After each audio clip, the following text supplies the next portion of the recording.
good to see you go. It's so good to see you go. It is so good to see you go. It's so good to see you go.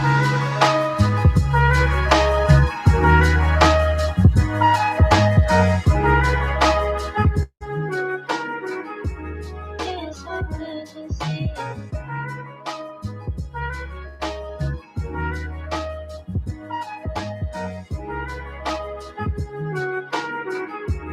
It's so good to see you go.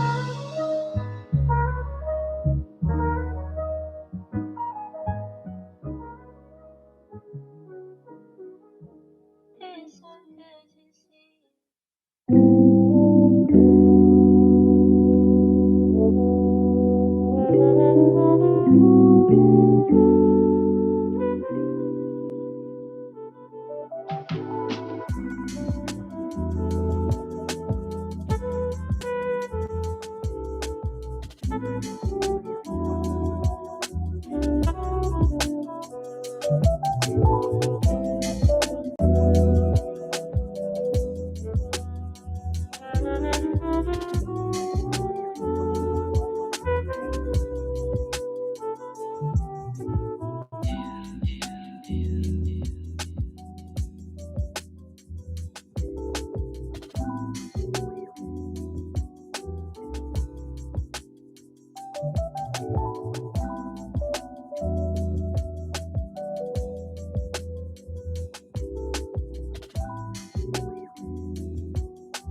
Miss family. I'm Ryan Augustine, Mr. Ole Miss. I'm Riley Dellinger, Miss Ole Miss. I want to tell you about Giving Day. It's an annual celebration where we support what we love about the University of Mississippi. There are many ways to support Ole Miss, of course, but during Giving Day, we show our love by giving back. Giving back to this special place that has always been important to me. During my campaign for Miss Ole Miss, I raised $2,071 for emergency funds that benefit Ole Miss students in need. I raised $2,088 for emergency funds that benefit Ole Miss staff members in need. This campus is living evidence of what can happen when people commit to their community. As a scholarship recipient, orientation leader, honors college student, and Calm Society member, my 4 years at the university have been shaped by people like you. People who continue to invest in the future of the University of Mississippi. Giving Day is our chance to support the people, places, programs, and one-of-a-kind experience that define the university. Like me, you may decide to give to students or staff members in need, or you can help fund scholarships. Support life-saving research or the students and professors who conduct it. Together, we can help build new classrooms, fund new technology, start innovative programs, or simply plant more trees on campus. Visit the Giving Day website and explore all the causes and challenges. Make your gift or two, and then spread the word. We need every member of the Ole Miss family to show up for one another. 4 years ago, this university welcomed me with open arms. No matter where I go next, the University of Mississippi will always be home, and Ole Miss will always be my family. It's our responsibility when we are able to give back to that family. What better time to give back than on Giving Day? Are you ready?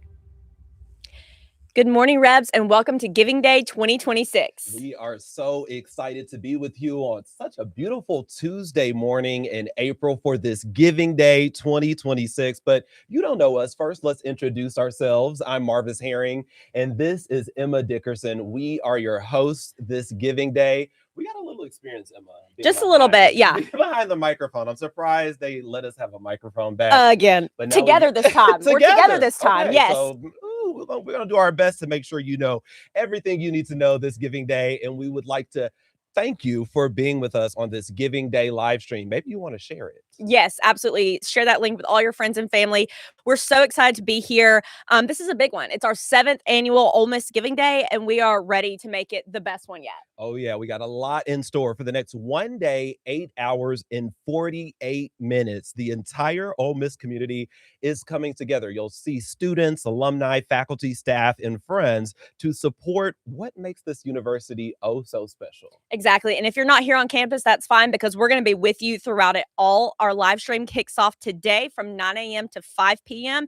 And we'll be back tomorrow bright and early from 8 a.m. to 5:48 p.m., bringing you nonstop energy, stories, and celebrations across our campus. And that may be a lot of Marvis and Emma. You can dip in and dip out, but make sure you come back. If you must. Make sure you come back, though. Make sure you come back and make sure you check out the links that we're going to be sharing. But I mean, we have so much more coming up, and over the course of the next few days, we're going to be sitting down with all sorts of familiar faces, maybe some that you don't know, maybe some that you should know, and they're going to share what Ole Miss means to them and what Giving Day does to really help them out. Yes, we've got an array of students, faculty, staff members that are so excited to be here and to chat with you about why giving is so important. And this is where you come in, though. You can make your impact right now by visiting givingday.olemiss.edu. Every single gift, no matter the amount, counts, okay? It makes a difference. Seriously, every single dollar counts, and it all adds up to support the programs, opportunities, and experiences that make Ole Miss so special. That's a good point, because we also have tons of matching gifts and challenges. Those will be happening all throughout Giving Day, and don't get confused. There are 2 days of Giving Day, and that means your gift can go even further and help unlock additional funds for the areas you care about most on campus. Right. And if you're like, okay, I can give, but what else can I do to get involved? You can join the U+2 program. It's our Giving Day influencer program. So when you sign up, you'll get your own unique giving link. And if you and 2 other people make a gift through that link, you'll score a limited edition Ole Miss vintage inspired Ole Miss pennant, which is a fun way to spread the word and make an even bigger impact. Marvis, you want to model our pennant? I was like, our pennant is over here. I don't know if they want me to really model this, because it's such a beautiful set here, but look at this. Yes, join the U+2 program and you can get yourself a cute Bim Bam pennant. Yes, lots of prizes, lots of great things going on today. I wanted to tell you about what's going on kind of right now. That starting right now is our Real Tree Early Bird Special. What is that? I will tell you right now. This campus cause secures the most gifts, excuse me. Any campus cause that secures the most gifts between right now, about 9 o'clock, until 11 a.m. will earn an additional $1,000. So whichever cause, maybe you're donating to a specific school or a specific center, whichever one gets the most money between now and 11 o'clock will get an extra $1,000. Wow. Again, that will be a lot for your cause. Yes. And this is all thanks to Bill and Shannon Jordan and their son, Tyler. They're the founders of Real Tree, that's over in Columbus, Georgia. Make a gift now and help your area of campus benefit from that extra 1K. The Jordans have provided the early bird special for several years now. This is one of those giving day traditions. Yes, absolutely. They always get us started right, the Jordans do. So trust us, you're going to want to stay tuned. The next 2 days are absolutely jam-packed with fun. We've got fan favorites like Name a Squirrel, the signing of the Ventress turret, and plenty of surprises along the way. I always love to see how excited the campus gets about all of this. Especially the Name the Squirrel. The Name the Squirrel. I'm telling you. Y'all going to want to pay attention to that. Yes, yes. We get some fun and kind of interesting names. Yeah, I know there may be a lot of Marvises and Emmas this year. Great idea. If you can't think of a name, Emma or Marvis. Yes, and don't forget the S, Marvis. Marvis. Okay, Yes, but we are absolutely. so excited. We're getting this party started. I won't delay anymore. And to kick things off, we are hearing from our very first guest of the day. It is Chancellor Glenn Boyce, as he shares what Giving Day means to him. So Emma, let's get started.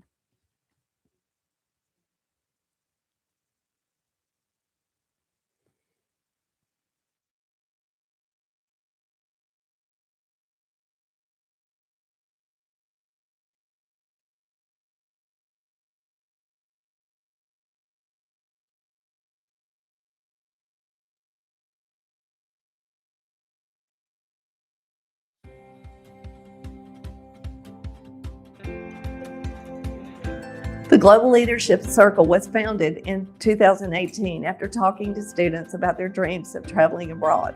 Students have taken advantage of the Global Leadership Circle, participating in international and domestic internships in Washington, D.C., Los Angeles, Nashville, Memphis, and studying abroad in countries such as Italy, Spain, Switzerland, Austria, Australia, France, and Taiwan. The very first time that I ever walked into a women's council event was actually our fall retreat freshman year. I just remember walking in, not knowing anyone, and then they're like, study abroad, this cool, really awesome opportunity.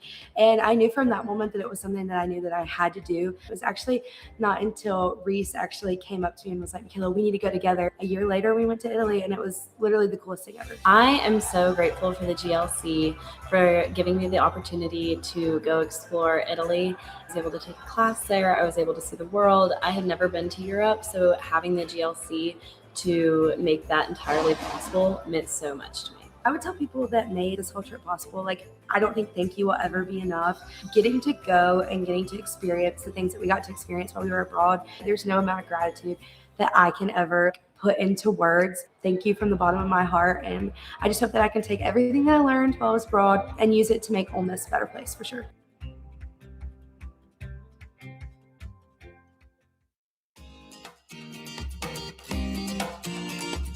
Your career journey starts with the right first impression.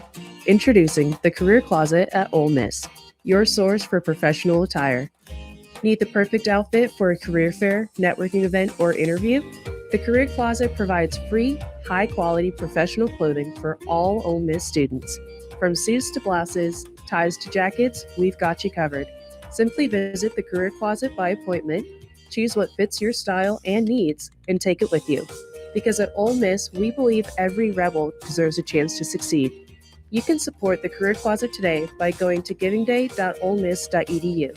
Making a gift is easy. You can give through Venmo, PayPal, Apple Pay, and all major credit cards. The Career Closet, your professional image made easy. The more you know.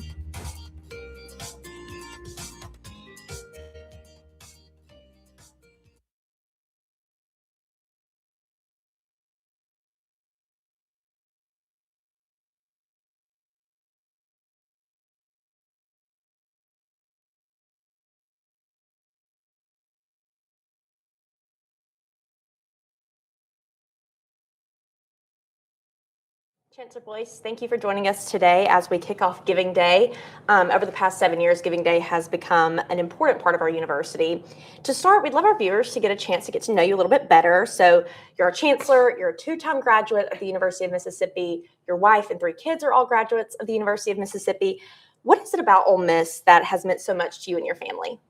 I think the most important part of them is pretty simple, is that being a first-generation college student and changing the trajectory of the history of my family was very, very important to me. And Ole Miss provided that pathway.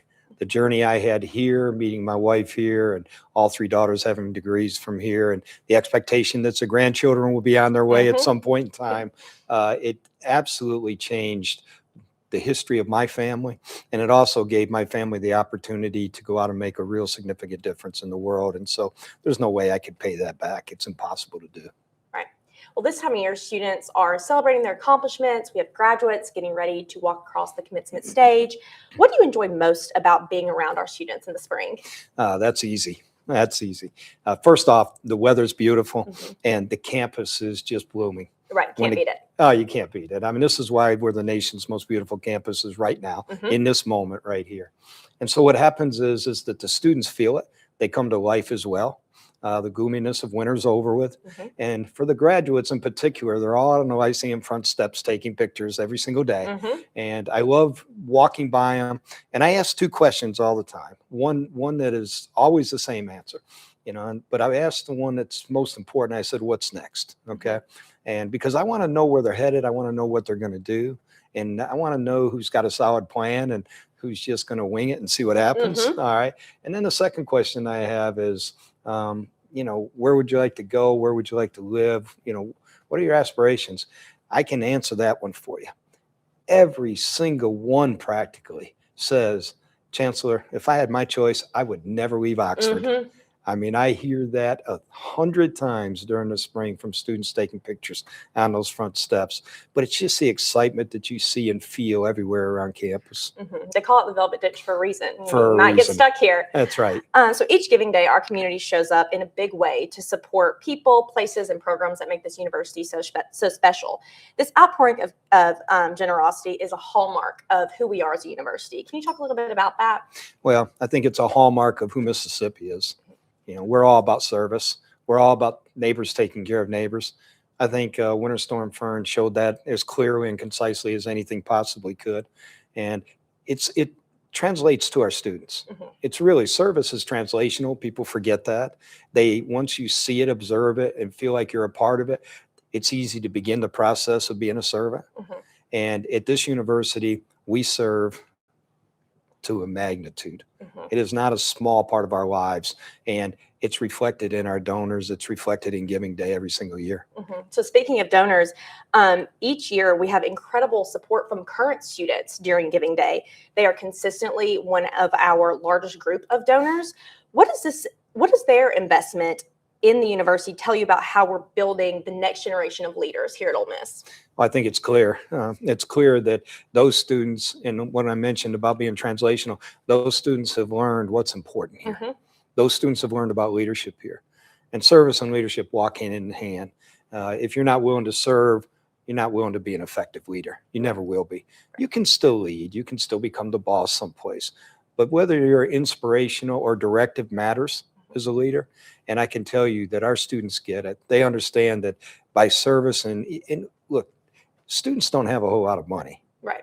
And so for them to give up their hard-earned resources and so on and so forth to donate to a Giving Day is really, really unique.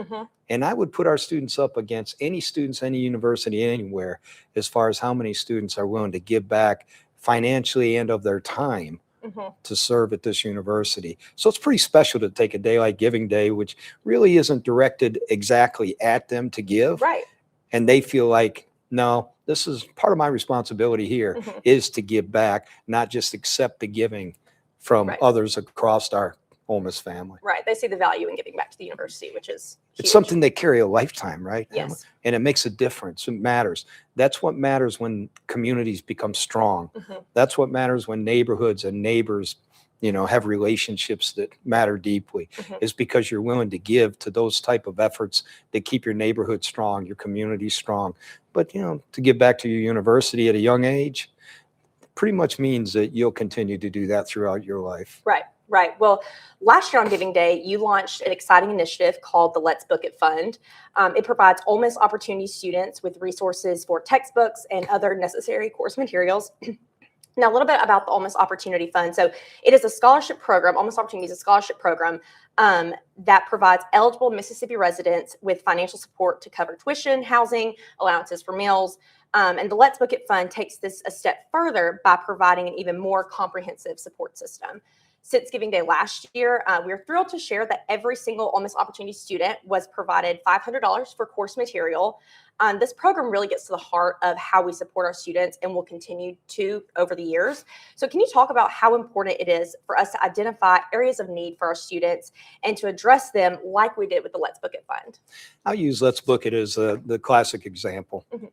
So my wife would tell you that she never saw me with a book on campus. That is not true, Emma. Uh-huh. Every now and then I did have a book. Okay. Every now and then. Every now and then. Uh-huh. If the weather wasn't too nice. Yeah, it depended.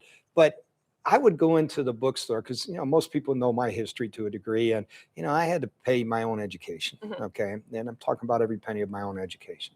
So I would go into a bookstore, our bookstore, and I would look at all these nice, pretty books, brand new Mhm. packaged stuff. Right.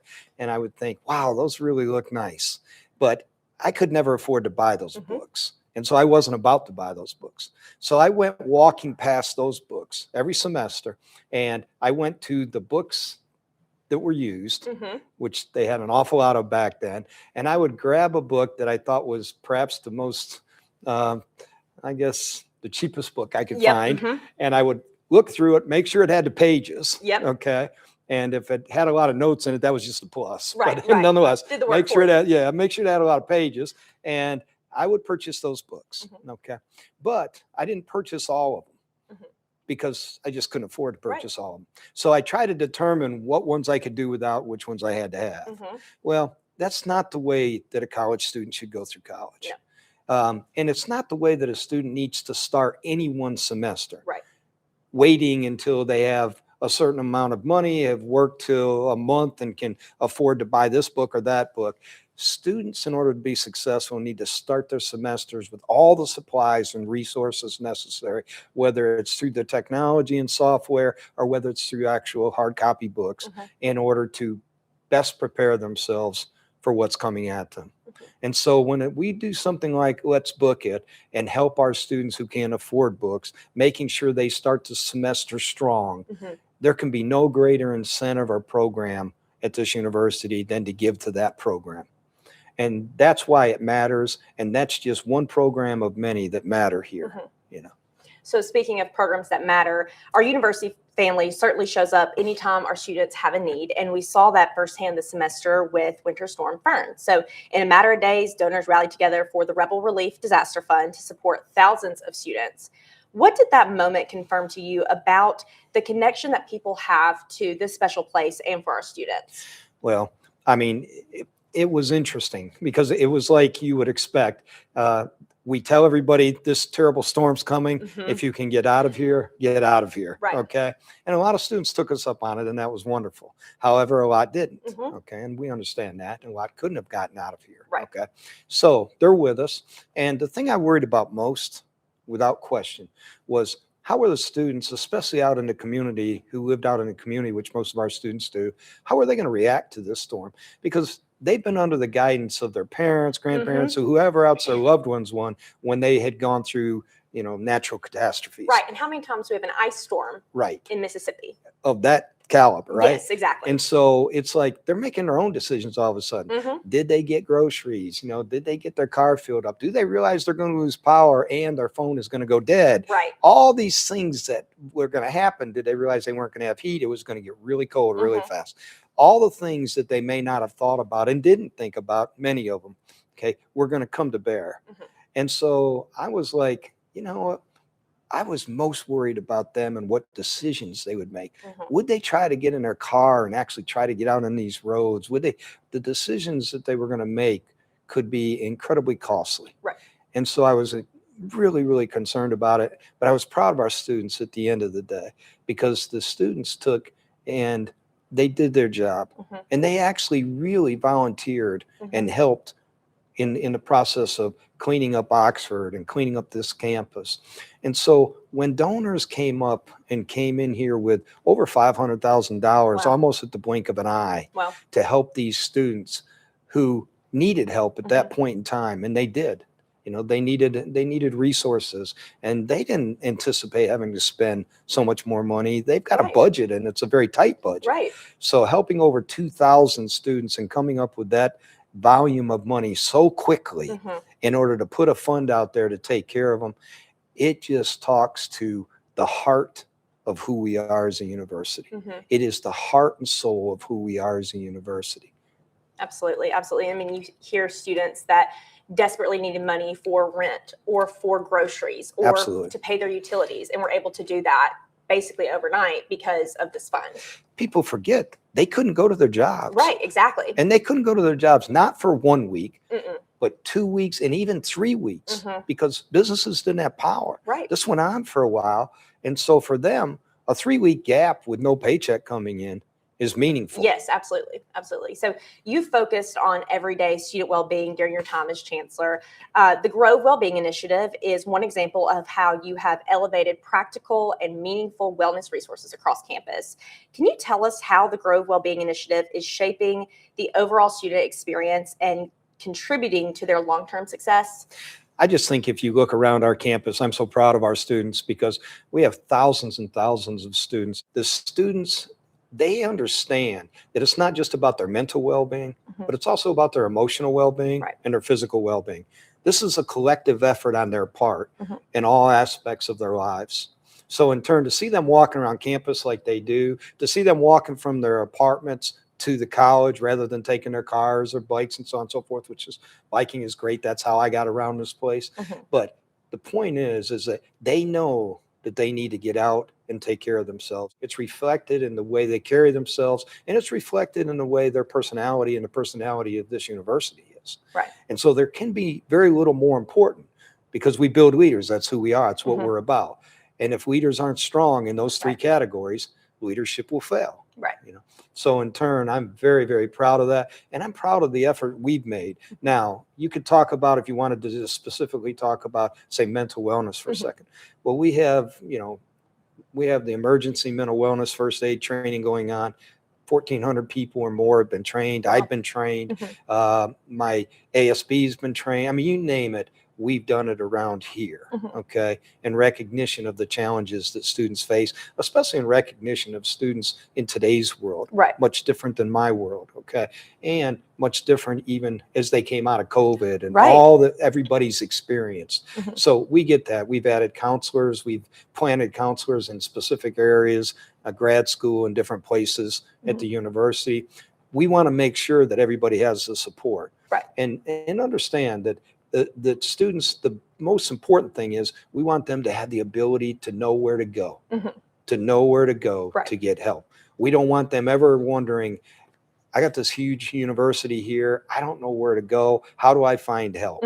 You know, no, we want them to be able to do a 360 and find help any place they look. Right, right.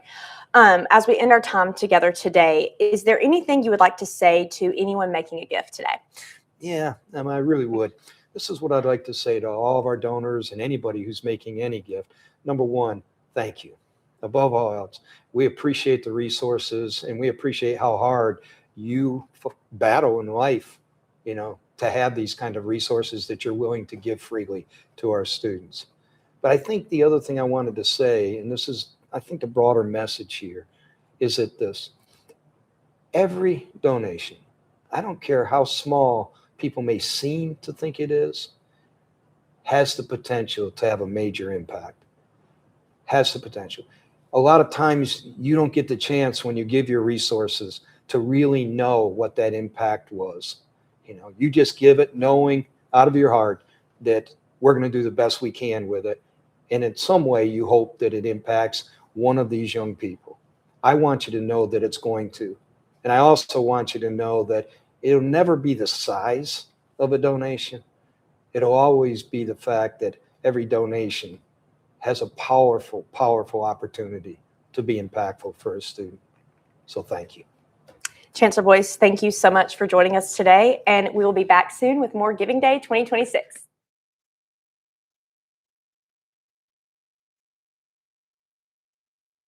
I'm Viola Acoff, Dean of the School of Engineering. I want to take this time to thank each and every one of you for your gifts for Giving Day. Your gifts and support would go a long way to help our students in our programs. Thank you so much for all you do. I want to thank you for your gifts to the Division of Outreach during Giving Day. Your continued support helps generations of Mississippians. You help us provide high-quality learning experiences that are designed to appeal to a wider variety of Ole Miss students, including working parents, place-bound individuals, and people re-entering college after a significant time away from their studies. Thanks again for helping students from elementary age to college to lifelong learning. Hello, I'm Julia Aubrey, Director of the Food Center. Thank you so much for your donations on Giving Day, and thank you for everything that you do for the arts. Thank you for supporting the graduate school and investing in our graduate students on Giving Day.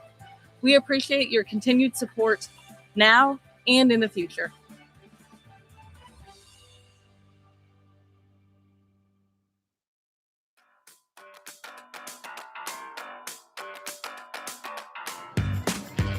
If I had $500 to give to the university on Giving Day, I would give it to the READY program because they're starting a higher special education program for people, and our university doesn't have one, and it's one of the only SECs that doesn't. So that money would go a long way in helping give a kid a quintessential college experience. I would give it to Grove Grocery. There are a lot of people that need groceries more than one would think, especially during breaks and things, because a lot of students stay here and a lot of administrators don't know that. I would give it to the library to put more books in it. I would give it to the Ole Miss Biggerville. The University Museum. I would give it to the School of Accounting. I'm a pre-nursing major, so I would give it to the HPAL office. I would give $500 to the William McGee Center because they have really great programs supporting mental health and drug addiction. I think I'd give it to the UM Theater and Film Department. I'll give it to the School of Business for the sales department. A special fund for startup student organizations so that they have a little bit of something to get them on their feet. I'd give mine to the Lyceum Locker so everyone has school supplies. I think I'd give it to the big event. Yeah.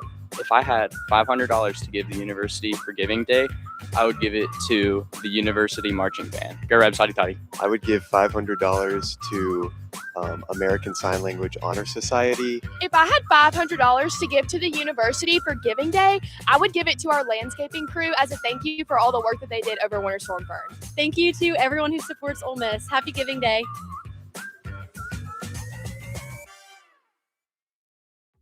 Ooh, what's that I spy? A golden little statement piece could spice up your life. Your 8 a.m. lecture crush won't be able to keep their eyes off you with this shiny red and gold Lyceum lapel pin dazzling in the fluorescent lights of the classroom.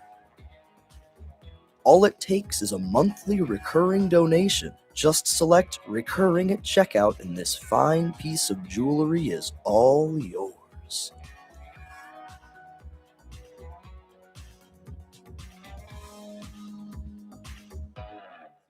Giving Day 2026. We're so happy to have you with us, and we have our next guest with us, Dr. Noel Wilkin. He is the Provost and Executive Vice Chancellor for Academic Affairs here at Ole Miss, and well involved as a researcher and a professor in the School of Pharmacy. But I want to talk about that Academic Affairs title. A lot of people say, okay, what does the Provost, what does the Academic Affairs Executive Vice Chancellor do? Can you kind of break that down for people who maybe aren't in the higher ed space? Sure. Good morning, Marvis. Thank you so much for the opportunity to be with you today. And I really, when I think about that role, the best way to describe it is the chief academic officer for the university.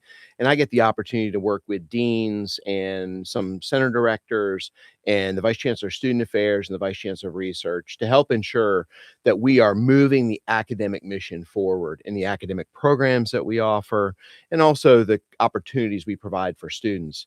Additionally, it enables me to help ensure that we're moving the research mission forward. Our university is engaged in creating knowledge and then disseminating that knowledge to the world. And so as our faculty discover new concepts, new phenomenon, and then incorporate them into the classroom environment. So we're disseminating it to the world, but also to our students.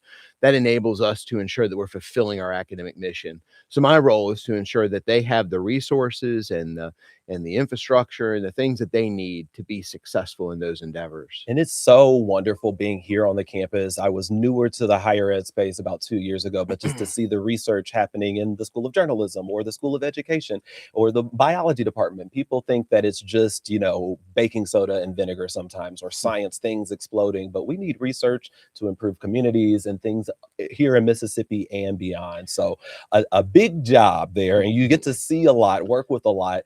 So I have to ask you, before we dive into Giving Day today, maybe what your favorite memory, one or two memories from this academic year? Oh, it's hard to pick a favorite. There are so many wonderful things that happen throughout the academic year.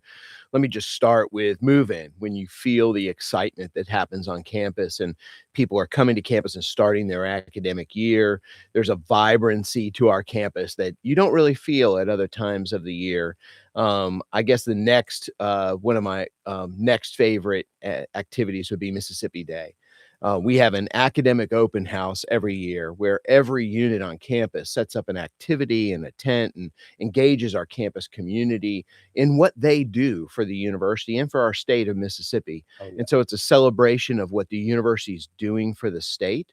And it's also a celebration of the great accomplishments our faculty are making and having, and the way that they are contributing to their fields. Yeah. I was there this year for the first time, and I felt like it was almost to an invitation, an invitation to learn about Ole Miss, an invitation to come to Ole Miss, an Yeah. invitation to partner with Ole Miss. And Right. it was a beautiful day too. So it Yeah. just really did feel like a celebration of our state and the progress being made. Well, and I just love the way people at our university learn more about our university and the people who work here, and it helps our community understand who we are.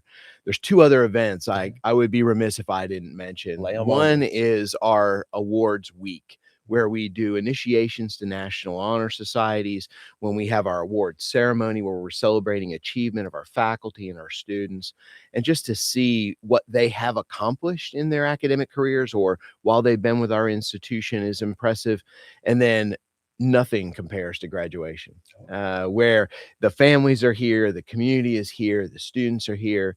The excitement is just electric, and people just celebrating accomplishment and achievement and starting to look at what that next chapter of their life is going to be like. Oh, yeah. I think that is even the perfect segue to talk about Giving Day, because there are so many causes that you can give to today or that people have in the past given to, that really, it may not be said, but it really helped that person cross that stage, get that diploma, go check in for help at a resource center we offer here on campus. So it's really an incredible segue. I wanted to kind of ask you, as a person who's really at the top of this academic plan and strategic plan and trying to make sure the resources are there, how do you see the vision of the academic excellence come to life through programs and initiatives like maybe the Center for Manufacturing Excellence, Croft Institute, there's the Trent Lott Leadership Institute, Institute for the Arts. We have so many centers and resources.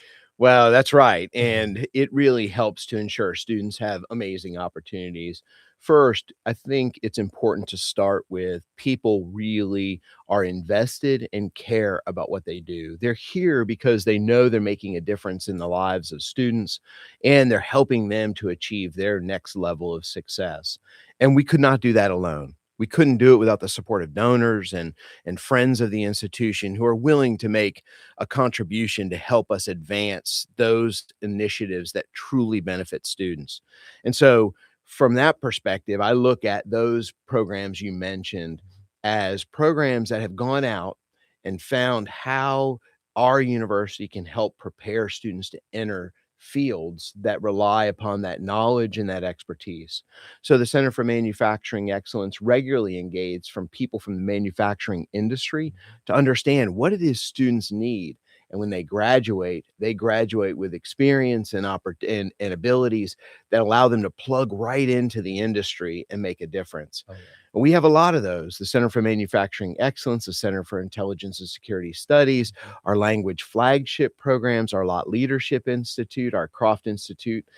We have so many opportunities for students to really make a difference in what they know, and then go out and make a difference in their fields. Oh yeah, I love what you said too about like the CME or some of these other centers. People aren't getting an outdated textbook from 99. They're Right, getting right. what's happening in that industry right now that will make you a catch. You know, everybody wants that job after college. I've seen seniors on campus like, "Oh, I got to get a job." And Right. so they know they can get internships and plugged in Mhm. even before that. And we have a new one coming online.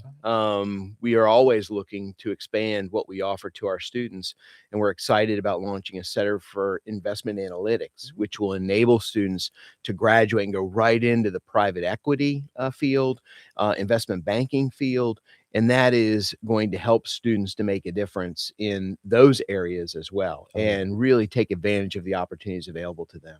And we've talked about all these opportunities. I have to ask, how does the university, the state flagship, kind of balance that commitment to academic excellence and then also making sure that higher education is accessible to everyone or these resources are accessible? We pride ourselves on being an open access institution that attracts a microcosm of America, students from across the spectrum of academic readiness.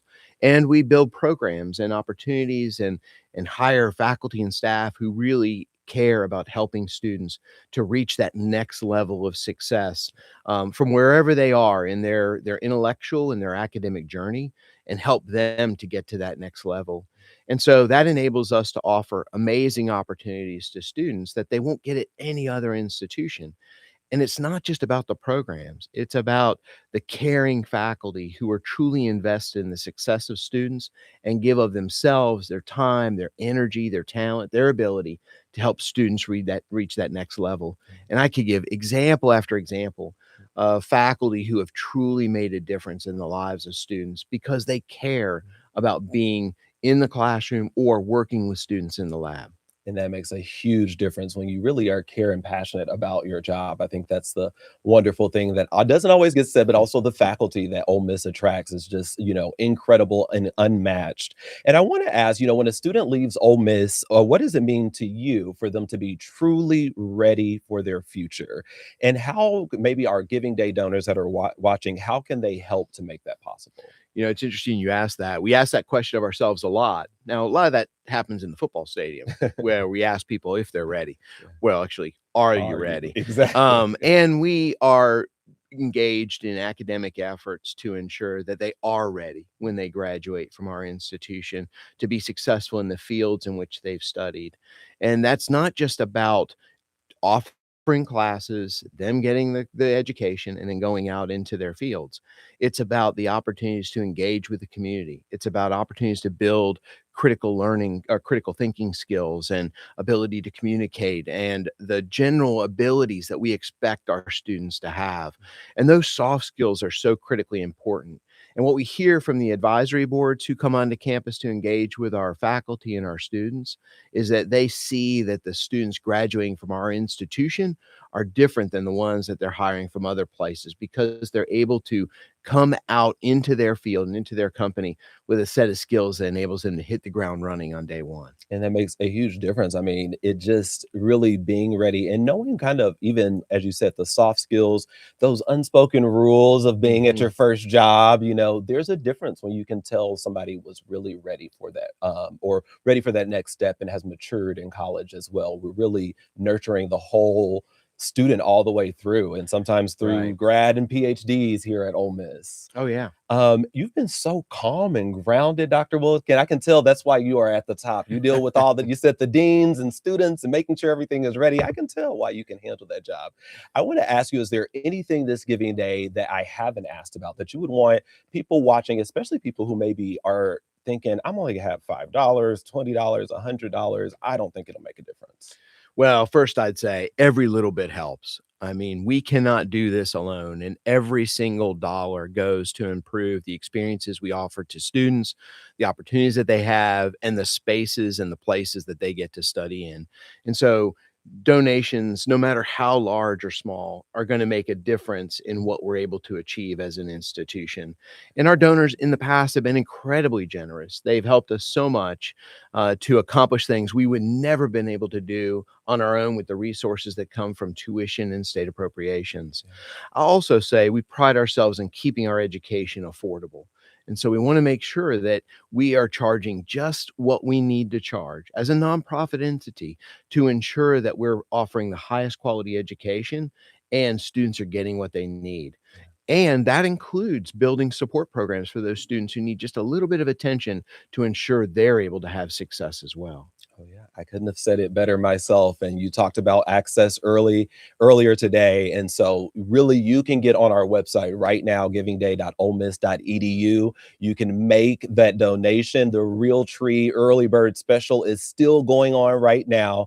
Dr. Wilkin, thank you so much for being here today. It's a privilege to talk with you today, especially as we get Giving Day 2026 kicked off again from now until 11 o'clock. The unit that raises the most money will get an extra $1,000. At last check, the J.D. Williams Library was in a large lead, so you can still get your unit up there until 11 o'clock. We'll be right back for Giving Day 2026.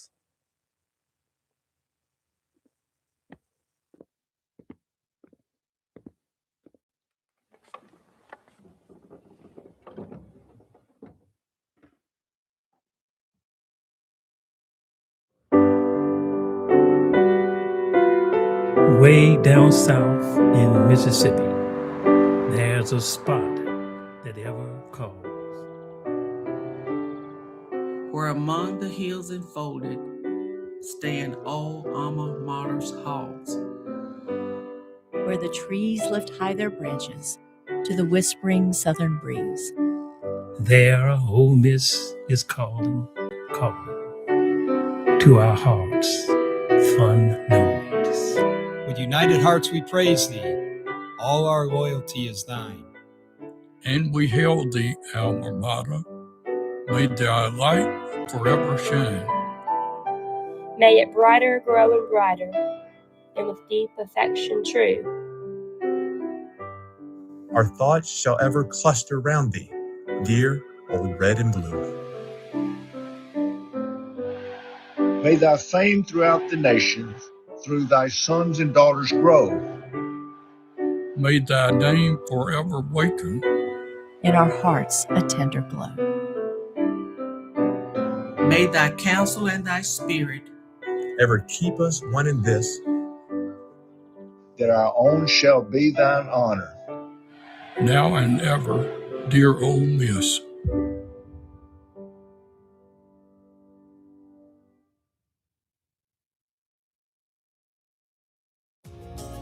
Have you checked out the career closet yet? From suits and dresses to blazers and skirts, the University of Mississippi celebrated the grand opening of this exciting resource on February 12th. It's not just about opening doors. It's about opening doors to opportunity by providing students with free professional clothing. Whether it's stepping into the classroom or acing their first big job interview, Ole Miss is here to help students feel confident and ready for anything. Want to learn more or find out how you can donate? Click the link. The Center for Manufacturing Excellence at Ole Miss is a cutting-edge facility designed to prepare students for successful careers in the dynamic field of manufacturing. Located on the University of Mississippi campus, the CME offers a hands-on, interdisciplinary approach to learning, combining business, engineering, and manufacturing principles. Students gain real-world experience through state-of-the-art labs, industry partnerships, and collaborative projects that simulate real-world manufacturing environments. With a focus on innovation, sustainability, and advanced manufacturing technologies, the CME equips students with the skills and knowledge necessary to lead in the evolving manufacturing sector. Whether you're working on design, production, or management, the Center for Manufacturing Excellence is where education meets industry, creating tomorrow's leaders in manufacturing today. You can support the Center for Manufacturing Excellence today by going to givingday.olemiss.edu. Making a gift is easy. You can give through Venmo, PayPal, Apple Pay, and all major credit cards. The more you know.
I'm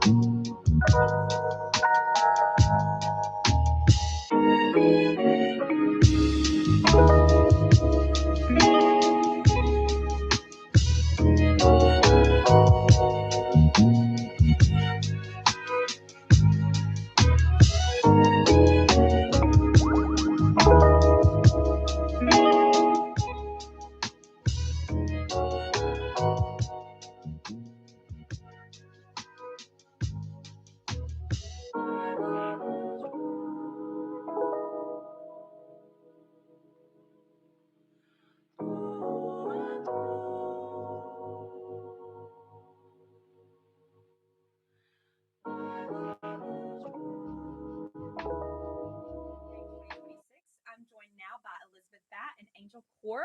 Before we get started, you need to go ahead and introduce yourself a little bit. Yeah, so hi, I'm Elizabeth Batt. I am the Outreach and Strategic Initiatives Librarian here at Ole Miss. Hi, I'm Angel Core. I'm an undergraduate student, and I am Elizabeth Batt's student worker. Amazing. Well, thank you both so much for being here. So, Elizabeth, my first question is for you. Can you share a little bit about your role as the Outreach and Strategic Initiatives Librarian and how it connects to the broader mission of our university? Yeah, so I would say I probably have one of the most fun jobs at the library. I am the resident extrovert in the library. Yep. So my job is pretty much to be able to go and tell everyone about all the wonderful things that my coworkers are doing at the library. So like really incredible research, and then things like what we're fundraising for today, which is our Idea Lab Makerspace. And so a place where students can come and they can learn about new hobbies, new crafts, and then also as a way to amplify their research. So I get to do it all. That's amazing. And, a lot of times when you think library, you just think books and a place to study. You don't often think about all of the things that you guys have to offer for students and faculty and staff. So building on that, can you share a specific example of a program or resource or initiative that donor support has helped bring to life? Absolutely. So one of the things that we're fundraising for today is our Studio One space, which is our recording space where students can come in and do podcasting. They can also film in there. And then also attached to Studio One is the editing suite. Wow. And Studio One was created with donor support. So that's something that we continue to support through donors. Awesome. So Angel, how will the support generated today shape what the library can do next, and what does this opportunity mean for those considering making a gift? Well, first off, as an undergraduate student, I think it's very important that we have access to a multitude of sources, whether it be academic sources or even creative sources.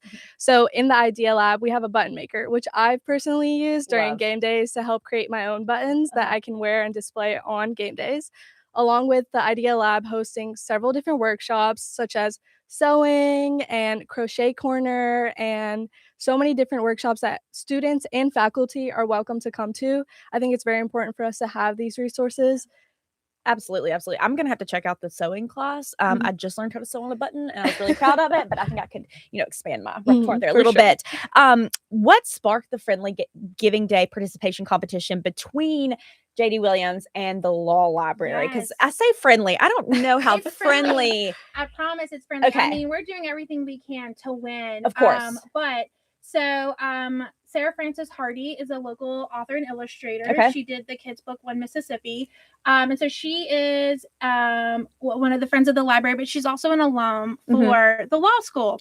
Wow. So she was the perfect person to kind of host this friendly challenge. Yes. The director, Justin, and I are good friends. And so we wanted just to have like a fun rivalry. So we are currently in competition to see who can get the most gifts on Giving Day. And then that library will win an extra $1,000. So we're really excited. Yeah, that's awesome. And notice what she said, the most gifts. It's not the amount of gifts, it's the number of gifts that count. So the smallest gifts matter too. Absolutely. Sure. So what strategies are you guys using to rally some support and drive engagement? So as Elizabeth's student worker, I post a lot on social media from Instagram to Facebook. Lately, we've been trying to promote our Giving Day gifts, which are our squirrel blind bags, and then our buttons, which students can come and get their own buttons this made. the squirrel? Yes, that these is are all the game day buttons. Wait, let's see which one you get. Yeah. Oh, the powder blue. Isn't that so This cute? is I love this so much. And look, it comes in this precious little bag. Yeah, so we have a pop-up outside How of cute. JD Williams today, and a $5 gift. Students are able to get their own blind bag. And then with a $10 gift, they do a choice of 3 for our game day button. Oh And my aren't they gosh, just so what a deal. adorable? Aren't they so cute? They're so cute, so cute. Yeah. And $10 for 3 game day buttons. That's amazing. I Yes, love that. Yes. So our pop-up has already been booked and busy this Very, morning. very. Yeah. So we've been really excited about it. But Angel's really been killing it.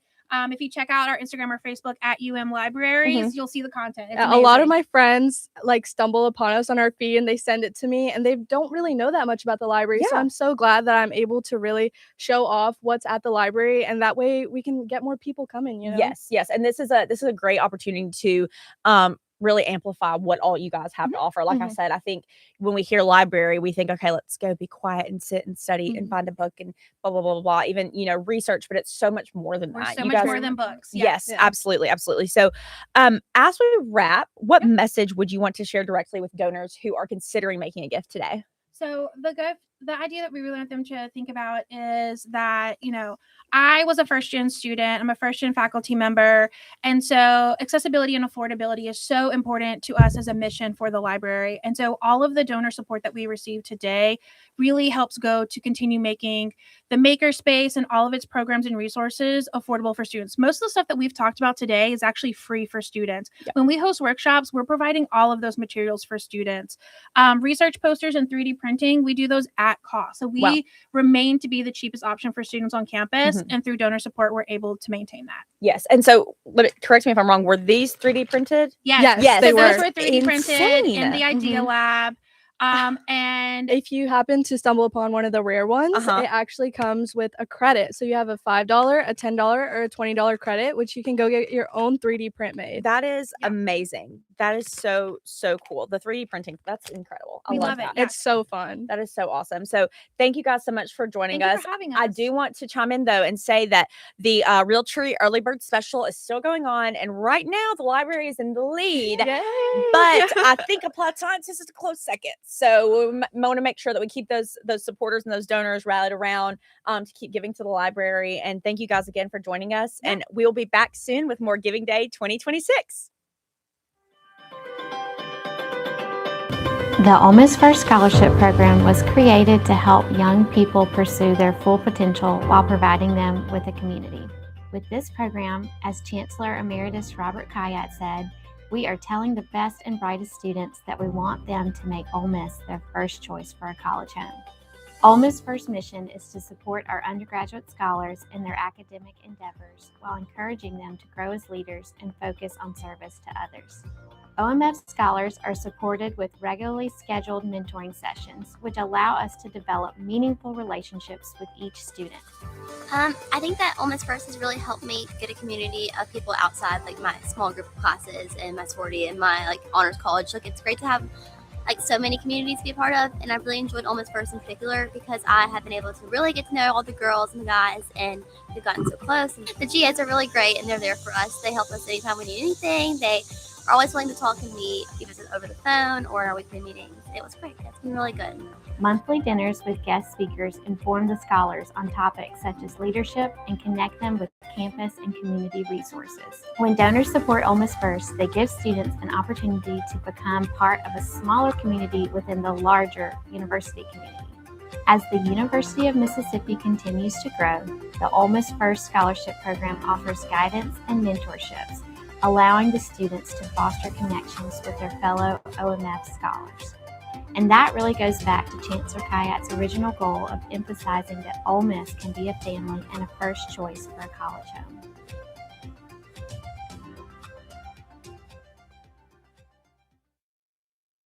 Hi, my name is Daniel Check, and I am the Dean of the School of Applied Sciences here at the University of Mississippi. And I want to thank you from the bottom of my heart for your gift on Giving Day.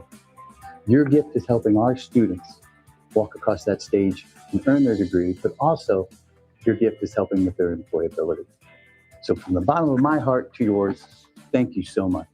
On behalf of the Division of Diversity and Community Engagement, thank you. No matter how big or small your gift was throughout Giving Day, we sincerely appreciate you and your generosity. Know that your gifts will go to support students not only today, but for generations to come. Thank you. Thank you so much for your support of Giving Day to the College of Liberal Arts. Your support means so much, not only to our faculty and our students, but it allows us to do so many things that we wouldn't be able to do otherwise. So thank you very much.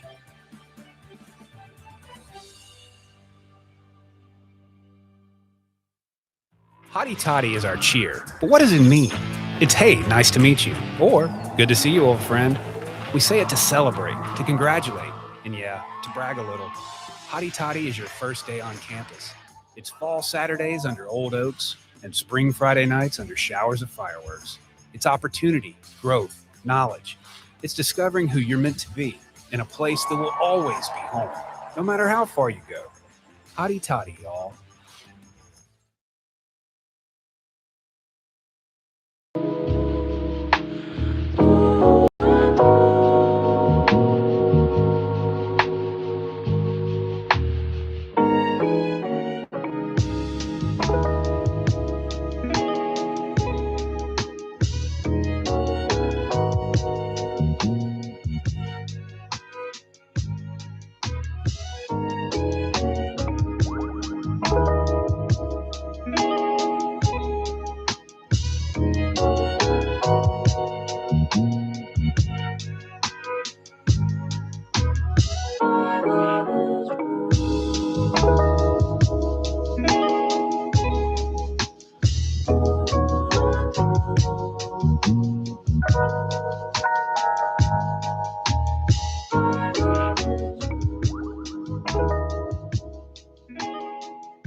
You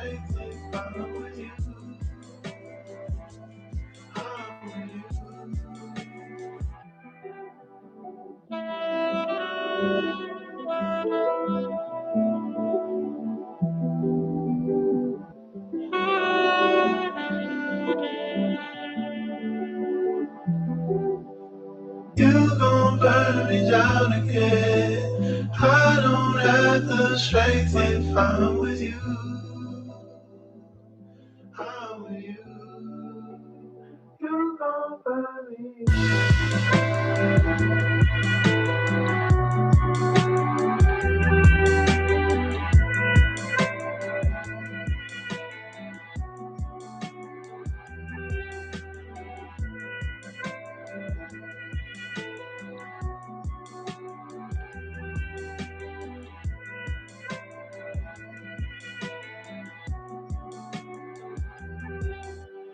You gon' burn me down again.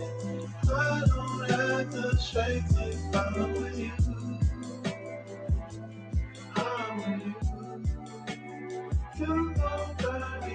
You gon' burn me down again. I don't have the strength if I'm with you. I'm with you.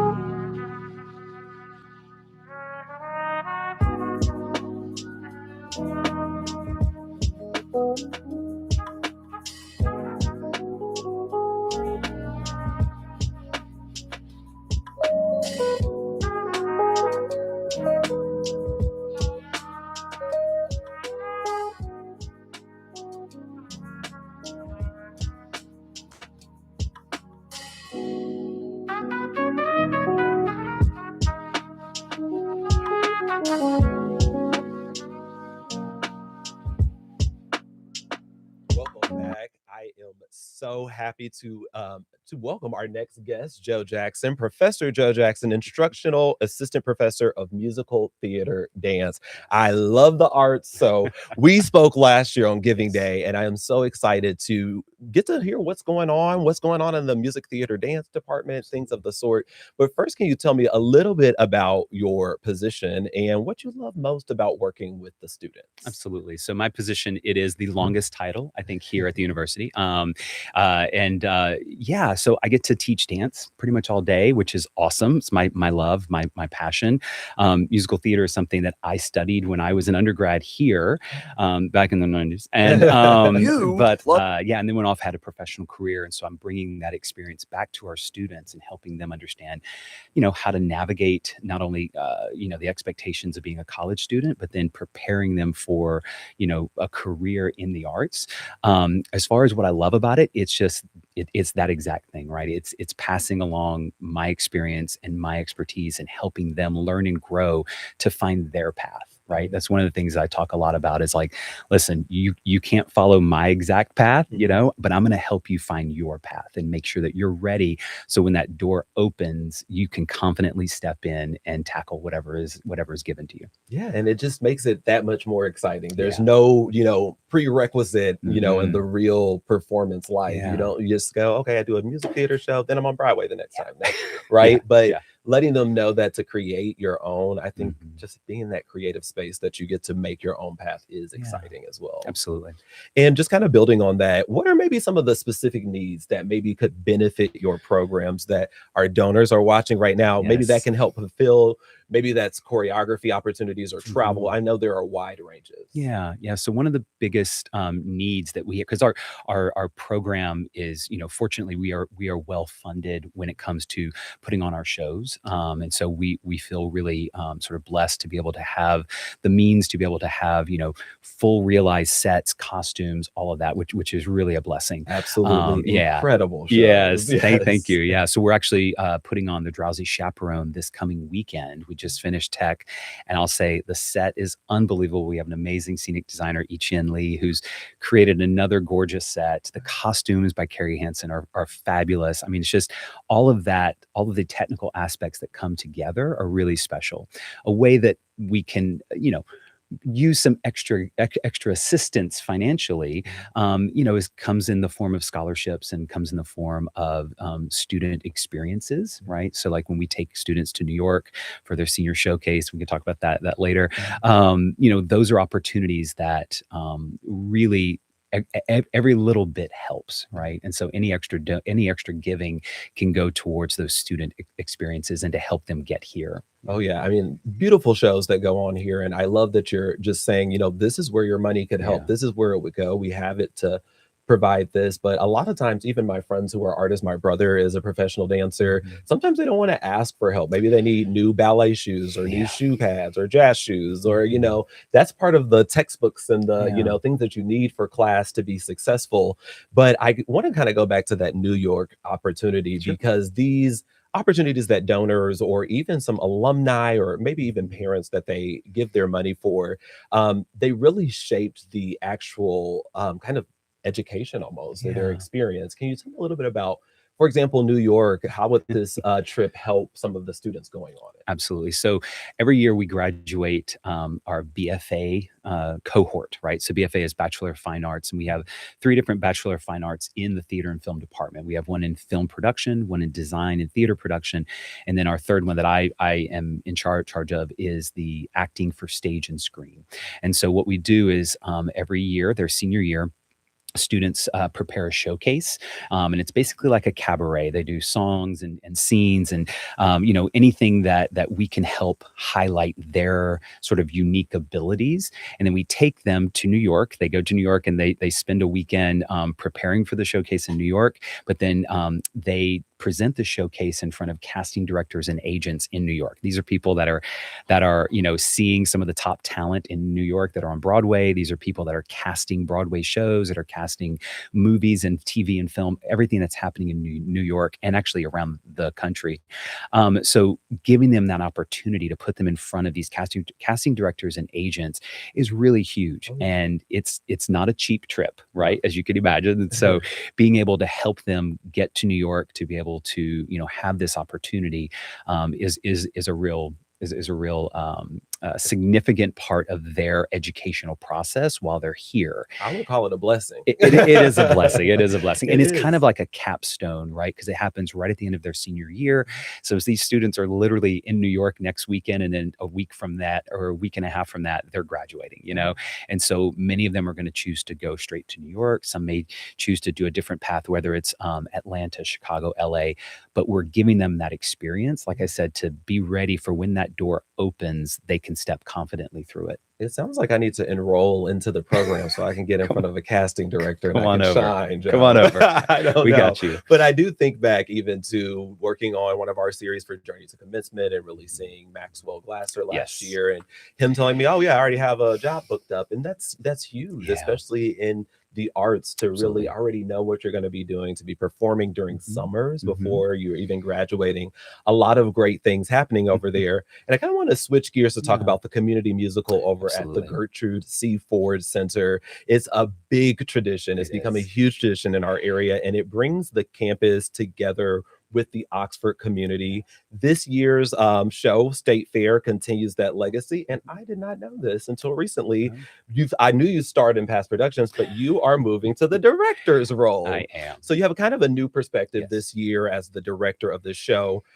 What is participating in that professional level production mean for our campus and our Oxford community? Absolutely. Yeah. So it's a great opportunity for our community and for our students, right? Because when they're doing our shows in the department, it's educational theater, right? It's sometimes we'll have like for instance, right now in Drowsy Chaperone, there's a character named Feldzig who's supposed to be the older kind of, producer, and the actor that's playing him, I think, is 19 or 20. And so, in a professional setting, that actor would be cast more appropriately to his age. But in an educational setting, we have to fulfill those roles. So when we do our community musicals, it allows for older actors or community actors in Oxford to be able to step into those roles. And that's really important. It's really valuable for our students' growth so that they can see some of these older actors that are more professional actors that are in our community that are working with them, right? It's also really really amazing to watch some of our community actors that have very little theater experience work with our students who are now like training in this and bringing them a professional level to it, right? And so it's really it's a very fascinating kind of combination of community and educational theater. I'm really fortunate and blessed to be at the helm this year. How's that been this year? It has been awesome. Yes. Working with Julia Aubrey over at the Ford Center has been amazing. This is our 4th year doing the community musical. We really have Nancy Starnes, our amazing donor. Nancy, thank you for helping to make sure this musical even started 4 years ago with The Music Man. And so we're really fortunate to have her support. And speaking of that, our students that are in the production do receive a stipend. So for some of them, this is their first paid acting gig, and so that's really special as well. It is to say I went and did a show with a community theater. I mean, back in the day, I was doing some civic theater when I was in high school, but seeing that professional person come in and hit those notes and what they were doing behind the scenes, how they carried themselves in between scenes they weren't in, that's valuable experience. It really is. And, it's hard to really label the summer musical as a community theater or as a community production. It is a community production in the full sense of our entire community is involved, but the level that the talent that we have on stage and the level of production value and quality that we are presenting is beyond most community theaters. And so it really is on par with a professional theater. It's great to see. And there are auditions for it. Absolutely. Right? So Yes. it is up there when it comes to the caliber as well. I want to start kind of wrapping up a little bit, but I want to see, we talked about what's going on. And I know there are people at home saying, I didn't know this much was going on with the performing arts at Ole Miss. What message would you have for people who are considering, even alumni who, this program was something that you went through? Yeah. What would you say to people today, donors and viewers today on Giving Day? Yeah, really that every little bit helps, right? Every little bit counts. No donation is too small, right? Because if every alum gave $5, we could help more students come here, right? When I go out and recruit, I'm also the head of our recruiting committee. I go to Texas, Georgia. This year I went to Chattanooga and Tennessee. I mean, I'm all over the place. Pittsburgh, PA as well. I'm going out there trying to find sort of the diamond in the rough, trying to find that student who would be right for our program and really bring the level of our program up.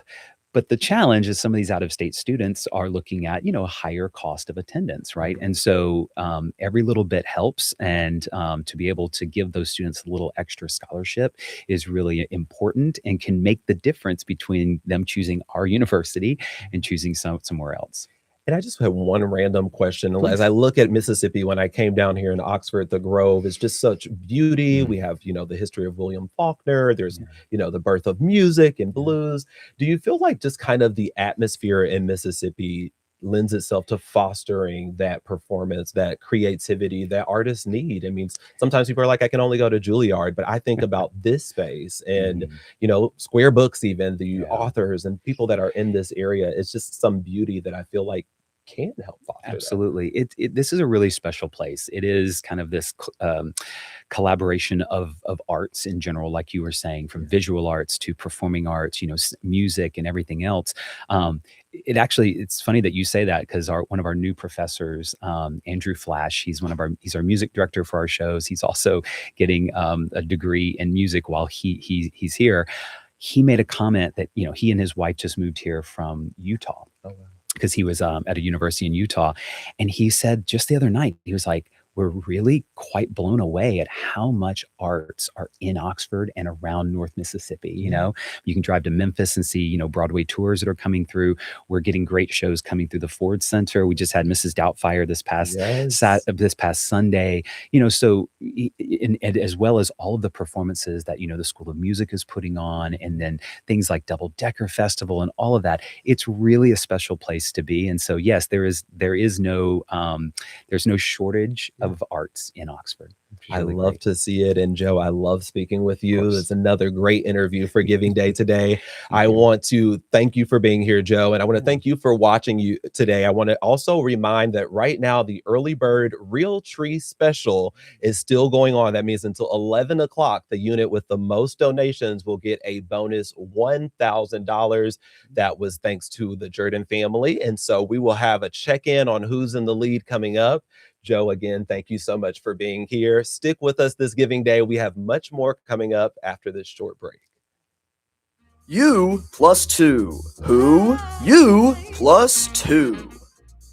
That's right, folks. For this donation, you'll have to prove you're an influencer because you need a donation from you plus 2 of your closest friends. Send your friends your unique influencer link, and once they both donate, you'll receive an exclusive throwback pennant that says, Bim Bam. Who? Oh, shoot, I forgot who. Who is it again? All right, it's you plus 2.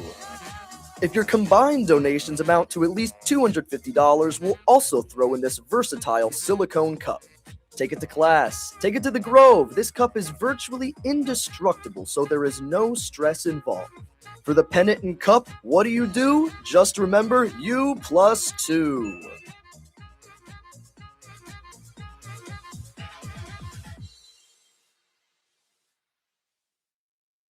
The Sally McDonald Barksdale Honors College is an extraordinary community where academic ambition and personal growth thrive.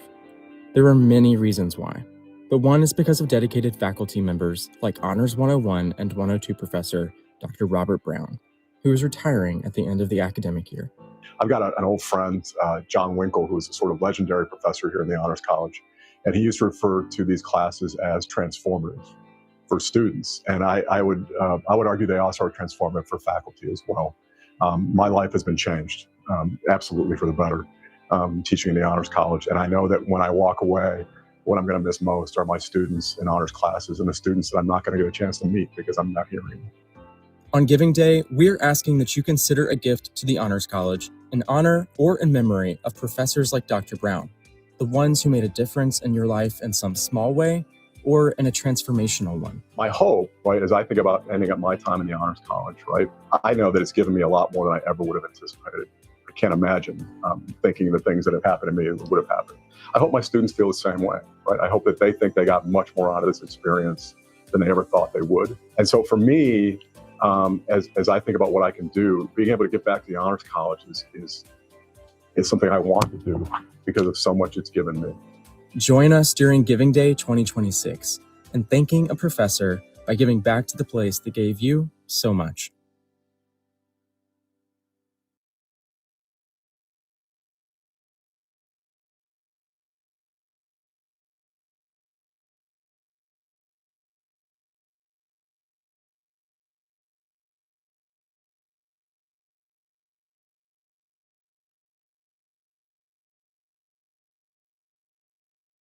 At the University of Mississippi School of Pharmacy, we believe in the power of education to transform lives and shape the future of healthcare. Our commitment to excellence has consistently earned us a spot among the top 25 schools nationally, and we remain among the top 20 in federal research funding. Our faculty and students have been recognized nationally and internationally, and our alumni make us proud every day with their accomplishments and the impact they have in their communities.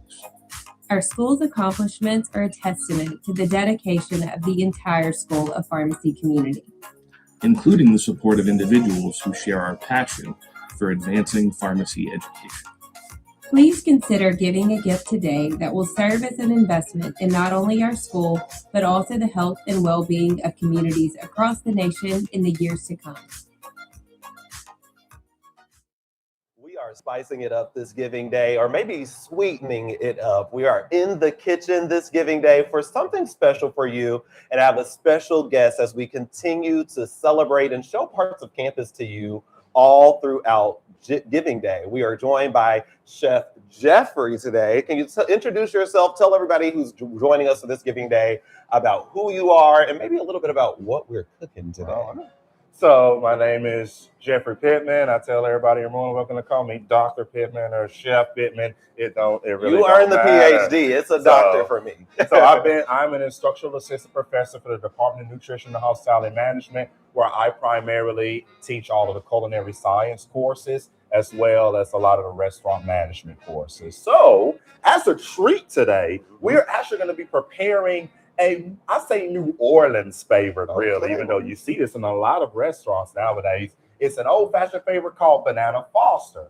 So this dish really has a unique history to it. So the origin of this dish was it was really made last minute, all right, at the Brannan's restaurant in New Orleans, where the chef was tasked with creating a unique dessert using the leftover ingredients they had on hand. Because one thing about food service, cost control. Yes. So they had leftover bananas that roughly were a little bit more ripe than these, all right? They had brown sugar, they had rum, and they had all the ingredients to make ice cream. So what they decided, you know what? How about we caramelize these sugars?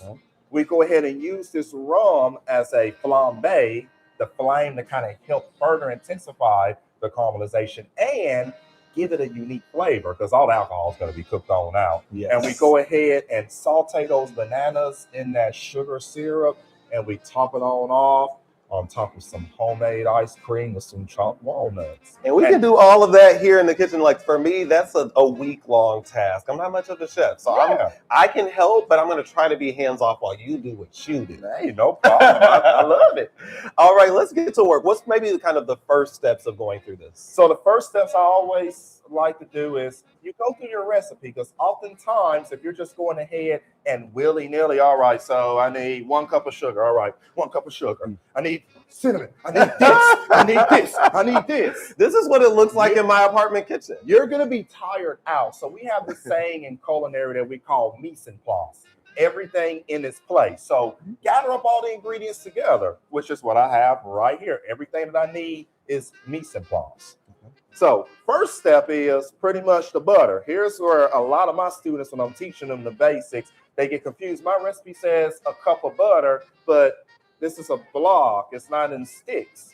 I tell everybody, technically 1 pound of butter is 4 sticks. 1 cup of butter is 2 sticks. So if you separate this all into 4 sticks, you take 2 of them, that is your cup of butter. Okay, I've already learned 2 things about butter, and I've learned the word flambe. Yeah, flambe. See, I haven't learned it all the way. So then we go ahead and get to cutting the butter. So, and this is kind of where another pet peeve of mine, not just from culinary school or working from other chefs, is how we hold the knife. Oftentimes, okay, I grew up like this, and I'm for sure a lot of people in this world grew up like this, holding the knife like this, all right? So I teach my students, if you're going ahead and cutting for long periods of time,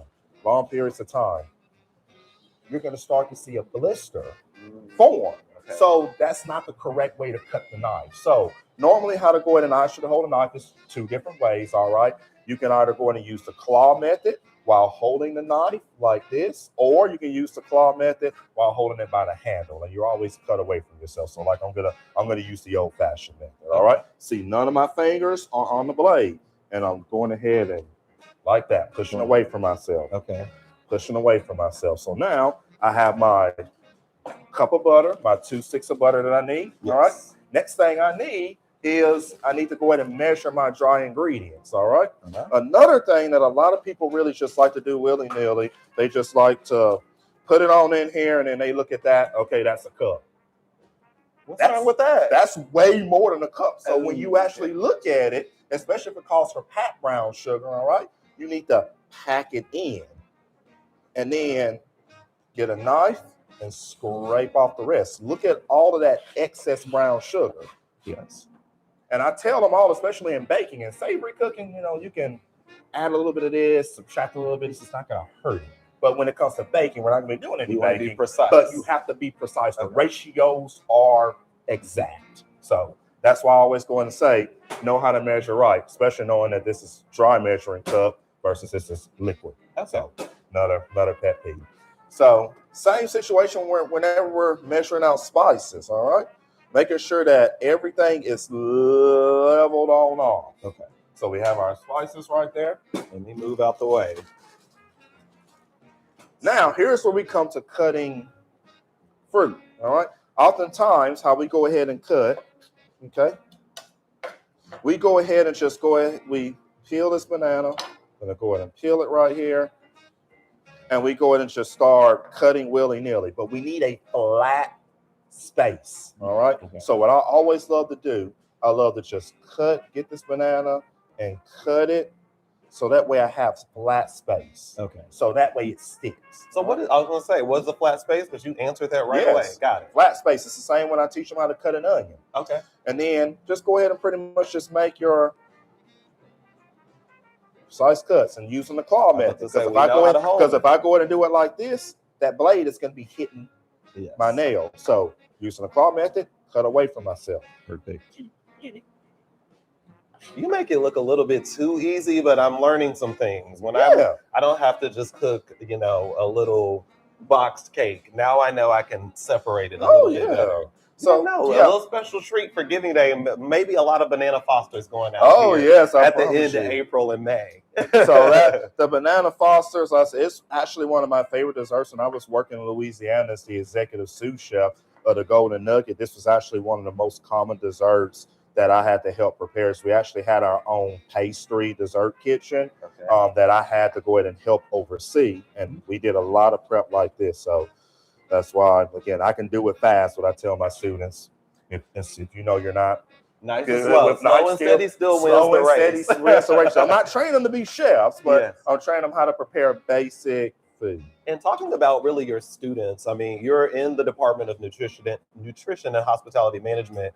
What really makes that department so special? What makes it so special is we have a diverse range of really specialties or emphases that you can get in. So for example, with the nutrition, we're not just going ahead and teaching them, all right, so sit with your client, they are on a low-fat diet, so just go and say, okay, just replace this fat with that fat. We're not really teaching them that. That's a portion of it, but what's the majority of the program is we're teaching them how to help people elevate food within their diet, because an old-fashioned phrase is, if you go ahead and have to go and eat healthy, oftentimes it's going to be healthy, but it's going to taste nasty. It's not going to have flavor, because one thing about in the culinary world, fat equals flavor. So how can we still utilize these alternative fats into these recipes in order to ensure that it's still flavor? And you're really energizing that knowledge early, so then when they have families or a potluck at work, they can bring something that nobody's skipping over. Your healthy dish, they're really remembering it, and you're setting yourself up for some future success and maybe some longevity in life. So, and on a hospitality side, especially when we're looking at hotels, travel tourism, food service management, we're not training them how to go ahead and do basic cooking, all right? We're training them how to elevate and innovate food, because I tell all of my management students all the time, what makes Popeyes different from KFC? What makes Olive Garden different from Carrabba's? What makes Logan's Roadhouse different from Longhorn Steakhouse? It's how you innovate the food. So you got to go ahead and make it sound really, really, really enticing for somebody to say, you know what? Why would I go over here to Longhorn Steakhouse when I can get the same steak at Logan's Roadhouse? All right. So you got to know how to elevate the food to where it's something new and unique. And again, that goes back to Banana Foster. This wasn't a brand new item. All right. This was more of an innovation, because ice cream has existed long time, right? Bananas. Caramelization, the process has existed for a long time, but how do you go ahead and actually innovate how you form those ingredients into one dish to make it unique? Yes. And that's the same reason why people say, ooh, I don't eat everybody's banana pudding, but I like my mama's, or I like this. They've had that elevation, that's something that's made it stick out, and y'all are teaching uniqueness, but also knowing about the calories and the fats and the cholesterol, because we all are watching. I know I'm watching mine. So what's this? We chopped up some walnuts, I believe. Chopped up some walnuts. Really good. I like mine in more like medium-sized chunks, especially as a garnish. We measured out our cinnamon. We measured out our bananas. We measured out our butter. So I think we're roughly about ready to go in and get started. Yes, chef. Look, I watched The Bear. Is that what your students say to you? Okay, let me get back into mode. So I'm in the real kitchen. All right, we have chopped up a lot of the stuff we needed. We've chopped up the walnuts, and now we're moving over to the danger for me. It's some flame over here, some heat. What is next? So next, we're actually going to get ready to caramelize our sugar. Yes. So the first key thing I always tell my students whenever I'm teaching them about caramelizing or cooking anything over a skillet, start out with a hot skillet. Oftentimes when we're going in and cooking things like steak or meat in a skillet, they go in and just put it straight on that cold skillet, turn it on, and then when they get ready to flip it, they're like, why is it sticking? Why a piece of the muscle, all that pulling on off? It's mainly because you put it on a cold pan, so as it's heating up, it's going to adhere to that pan more than it should. That makes a lot of sense. I was thinking my non-stick pans were doing me dirty, but I shouldn't put the frozen ground beef in there. Yeah, exactly. And it's the same similar concept when it comes to caramelizing. Okay. Since sugar caramelizes at a certain temperature, and we don't want what we would call burnt sugar. We don't want that burnt caramel, right? Yeah. To ensure that, we start off a hot pan, and we go ahead and start out with our fat, which will be our butter. Hey, yes. So again, oh yeah, see, this is why I'm standing back here, but I wish I could look so cool doing that. Okay. So we're trying to get all of that butter good and melted. And what I love to do, especially when it comes to making caramel, I like to always go in and kind of let the butter cook until it's probably right before brown, because that's going to help give it a nutty flavor. Oh, yeah. Which is really going to help intensify the banana foster. So right before brown, not trying to get it nice right and before dark. brown. And that's kind of where you got to get some training to kind of know the cues. But generally, it doesn't take long. If your skillet is already hot as this is, I mean, if you kind of come and look, you kind of starting to see it kind of start developing a light brownish color. I see that. And even the people at home are really getting a nice view of that butter. Look, I love some crab legs, lobster. I'm thinking what I could do with all that butter right there. But we're making dessert. This looks even better. And I've never really personally done the process of caramelization, even for onions, as you mentioned earlier, too. That would be something similar. We want it right before brown. Yes. Okay. Right before. So, and I know we've been talking about the students too. We're in this beautiful Lenore Hall where a lot of great meals are made as well. Can you tell, for people who don't know about Lenore Hall, what's Lenore Hall on campus? So Lenore Hall is the Department of Nutrition and Hospitality Management, where we go ahead and teach a variety of emphases in hospitality, from food service management to lodging to event management, which is one of our most popular emphases. And we even offer a variety of minors like travel tourism, food studies. And so on the nutrition side, we're teaching them different aspects from child nutrition all the way to health sciences. So for those that really want to go into like a health related field like nursing or the industry, you know, that's what that program is for. But regardless of what emphasis, what program they choose, they all have to take what's called Introduction to Culinary Sciences. So people don't understand, cooking is a science. It is a science. And I'm not teaching them how to be chefs, but I'm teaching them how to actually prepare a lot of things. You modify it to make it healthy to your client's need, or on the hospitality side, modify it to make it innovative, visually appealing, because we eat with our eyes first. Definitely. And so that's what I'm teaching them. And then in this lab, the hospitality management students actually come in and they actually run the restaurant. This is a student-run restaurant that we have that's open to the public, open to campus, open to anybody. You can come in with a one of the 3-course meal for $15, and everything is cooked homemade. Where else can you go to get that? But then I think about the invaluable experience for people who want to run a restaurant or run a resort or want to be in the kitchen and see what is it like when I'm hearing Yes Chef and trying to get 10 plates out. So right here, we can go in and kind of see some of that caramelization already happening right here. Oh yeah, and it smells and delicious. you can kind of smell the nuttiness. Yes, I can. Yep. So now, here's where we're actually going to go ahead and get to the bananas. We're going to get the bananas on in there. Yes. Oh yeah. I need this bottled up as an air freshener in my office or something, because this smells delicious. You all can see the caramelization going on the bananas now with that. Was that brown sugar in there too? Brown sugar. I'd love to see that. And then we go ahead and actually get to the cinnamon. Adding that on in there. Yes. Kind of give it some flavor. Oh yeah. You're going to start smelling that cinnamon really good. Yes. And then I mentioned the nonstick pan earlier. Would you say for something like this, lots of butter, lots of stuff coming in and out, is it best to use a? It's always best to use a stainless steel. I tell everybody what the word with nonstick is that coating is actually a chemical coating. So when you're actually going ahead and like doing, you see how I'm having to scrape?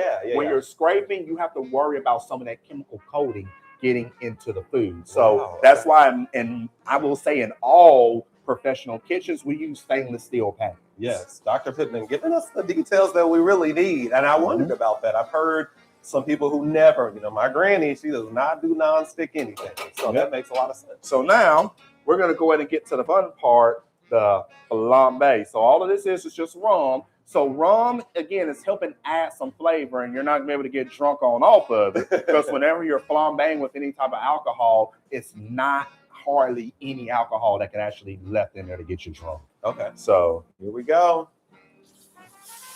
Oh, there she goes. Looking great.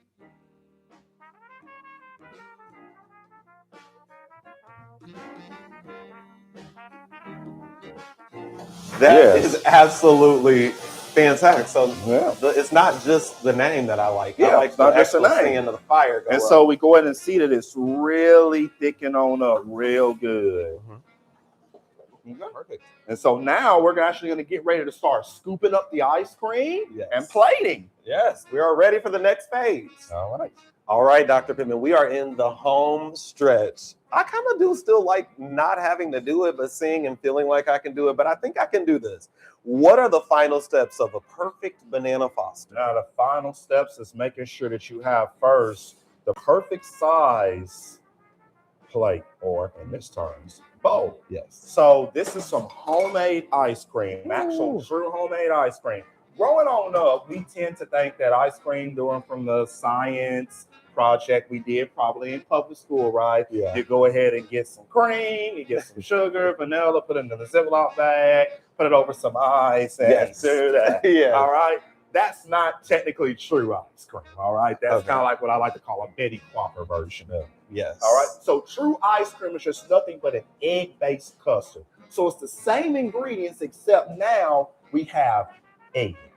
So the eggs actually help emulsify and hold that ice cream together. Also, it's helping thicken it on up and give it that unique light blonde. Yes, if you can see that on the camera, that you can always tell when it's homemade. It looks so creamy. It's a different texture. Ooh, I'm having childhood memories. So what I always like to do is, again, since I'm plating on up to eat, so a serve-safe principle I like to always use gloves whenever you're preparing any type of ready-to-eat item. So go ahead and use the proper scoop. Make sure it's good. So one scoop right there. One scoop right there. And again, and I just made this earlier this morning. So this is fresh. I can also tell this isn't freezer burned ice cream. It is scooping out so beautifully. And so now that we got that ice cream, now we go ahead and actually get together our mixture here. Oh yeah. Look at those bananas. Oh, it looks beautiful. Get some of that liquid in there. Oh yeah. That looks like money. Right, top it on off. A little crunch. Okay. Walnuts.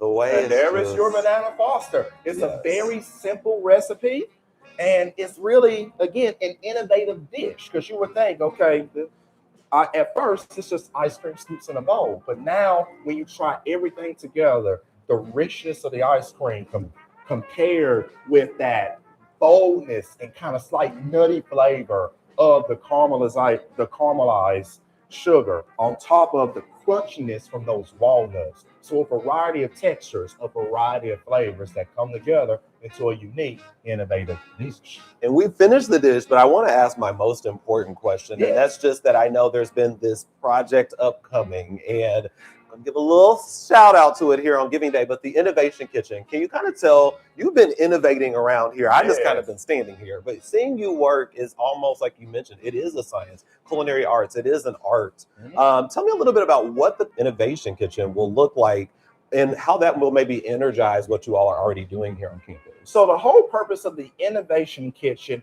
is to really be that hub between food science, nutrition, and pretty much culinary itself. Because like I said before, when people hear the word culinary, they think, all right, so you're just learning how to cook basic food and that's it. No, we're learning from a nutritional standpoint, how can we innovate, make unique, as we were saying, research significant changes to the dish to make it fit the client's diet, but make it look visually appealing and make it taste good. On the other side, when it comes to the hospitality side, offer innovative food products that people maybe have never heard of that work on now. Yeah, that sounds great. So that is the whole goal, even looking at pickling and preservation, because that's one of the potential lab settings that we plan to have in an innovation kitchen.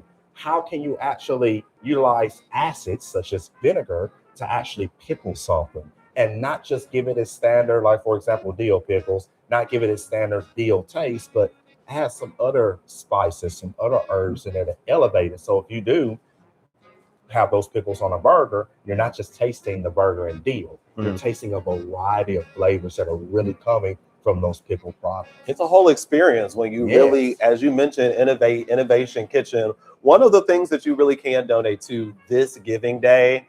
And so I have 1,000 more questions for you. However, I'm going to wrap this up because I just feel like this was so much hard work went into make it happen that I need to taste it. I need to make sure the ice cream doesn't melt. We need to make sure that all the people behind the camera licking their lips get a taste of this. So Dr. Pittman, thank you so much for being here. It has been so fantastic to be in your way in the kitchen over here in Lenore Dining Hall, which is a great place for you. $15 3-course meal. I've seen all the different types of cuisine, from Indian cuisine to all sort of new things, even just some Mexican foods that I hadn't seen. So check that out and be sure to go to our Giving Day website. There are so many causes you can donate to. And if you do check out and this recipe and try Banana Foster, we would love to see it. Tweet it to us at Ole Miss. We'll be back with much more this Giving Day 2026. Remember, Rebel Nation, it's not the size of the gift, but the number of gifts that count today. The time is now. Make a gift and help your favorite areas around campus. Gifts can be made through PayPal, Venmo, Apple Pay, and all major credit cards. To make a gift, visit givingday.olemiss.edu. Help us spread the word once you've given and post about it on social media using the hashtag Ole Miss Giving Day. Hotty toddy. Welcome back to Giving Day 2026. What a fun morning that we've had so far. We've had some really interesting conversations. You got to cook banana Foster. I'm a professional now. You're a professional now. Had some homemade ice cream with it, all the good stuff. So it's been a great morning. We're ready to keep that energy rolling. Yeah, we have so much to show at Ole Miss. Like, who knew I would be making some food? You know, I'm not really a chef. I'm an eater. I'm a person who goes out to eat. But we're going to take a short break coming up in a little bit, but do not go too far. We'll be back right at noon. We have a really fun special guest. I'm excited to have Marshall Ramsey, who will not only be here to just talk with us, he's also going to be doing a live drawing. It's kind of Bob Ross style. Love it. It's going to be so fun. We're so excited to chat with Marshall. But before we sign off for the day, I wanted to talk a little bit more about the influencer program we've got going. So I mentioned it a little bit this morning, but I have a couple of details I wanted to give the audience. So influencers are members of the Ole Miss family who lend their voices and enthusiastic support to Giving Day and help strengthen university community and programs. They play a huge role in creating awareness and support for Giving Day. So remember the U+2 program I mentioned this morning. So if you sign up and you get your unique influencer link, you give through that link and 2 others give through that link, you'll score the exclusive throwback pennant we've got right here, the Bim Bam pennant. So cute, would be fabulous in an office, bedroom, whatever. So sign up to be an influencer now. You can sign up at givingday.olemiss.edu using your email. And we're in the age where I know a lot of people watching, they want that title of influencer. And I know you have an audience. Share this link with your audience. Go ahead and get registered so you can maximize that U+2. We talked earlier about how you can maximize your gifts. So your $100 becomes $300. So you want to stay tuned for those little special challenges. And speaking of challenges, right now it is the Trent Lott Leadership Institute against the Croft Institute. And right now, I heard that the Lot Leadership Institute is leading. This is always tight. I mean, every year on Giving Day, these two institutions go head to head, and it is Yes. always by the skin of their teeth who wins. It is. And I mean, this is a friendly competition that does make transformational change. I've Yes. seen it. So also the J.D. Williams Library against the School of Law's Library. The J.D. Williams Library is pulling ahead right now. I'm telling you, Angel and Elizabeth, they mean business. They are down to business. Yes. Lots of events happening around campus. And we right now have more than 500 gifts, all thanks to you all at home. Thank you so Amazing. much. Keep those going. We want to top the amount of gifts that we maybe got last year. I Yes. believe we can do it, Emma. Absolutely, absolutely. And remember, it's not the amount that you give, it's the number of gifts that we can get. Every amount counts, and every dollar goes towards supporting one of our incredible programs departments here on campus. So keep watching, keep giving at givingday.olemiss.edu, and we will see you back here at noon with Marshall Ramsey.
Here.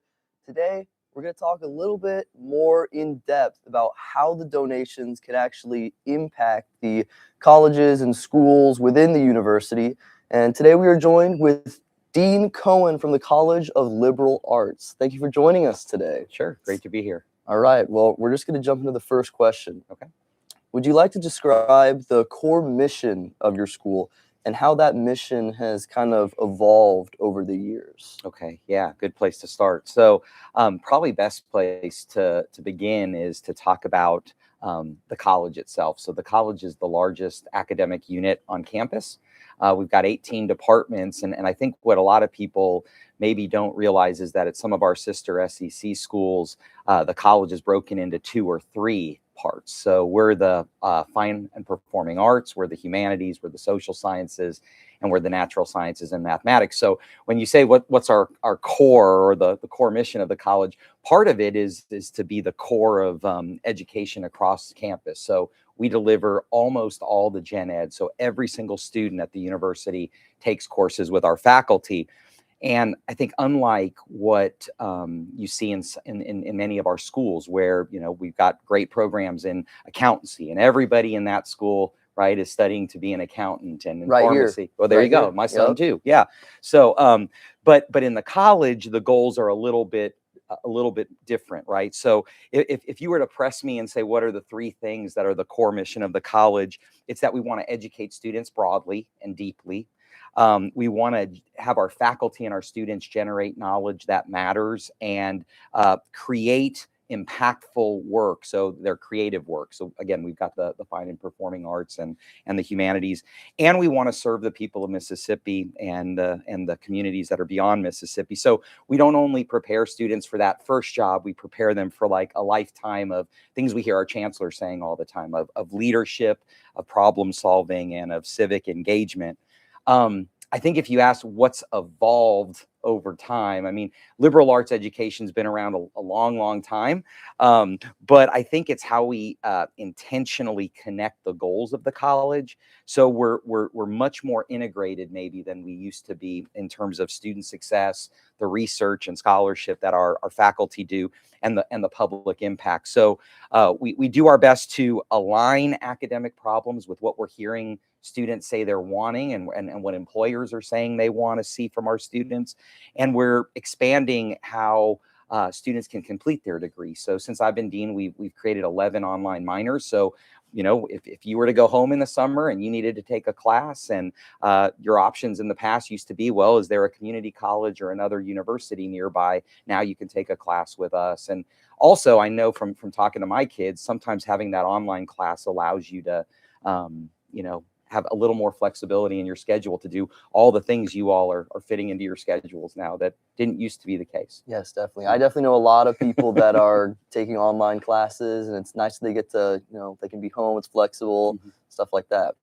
All right, well, could you share a specific example of a program or maybe an opportunity that exists because of donor support? Yeah, so you know, I think one of the most powerful things that donor support allows us to do is kind of move from ideas. I mean, when you're on a college campus like this, a university campus like this, there's no shortage of good ideas, but it's getting those ideas to real opportunities for students. And so, you know, donor gifts have allowed us to create scholarships. It allows students to travel, you know, I mean, for some of their classes. It supports research for students. It supports research for faculty. We improve our spaces. So, you know, when I first got here, there were old seats that were in a classroom that were like posted to the ground, and they couldn't move.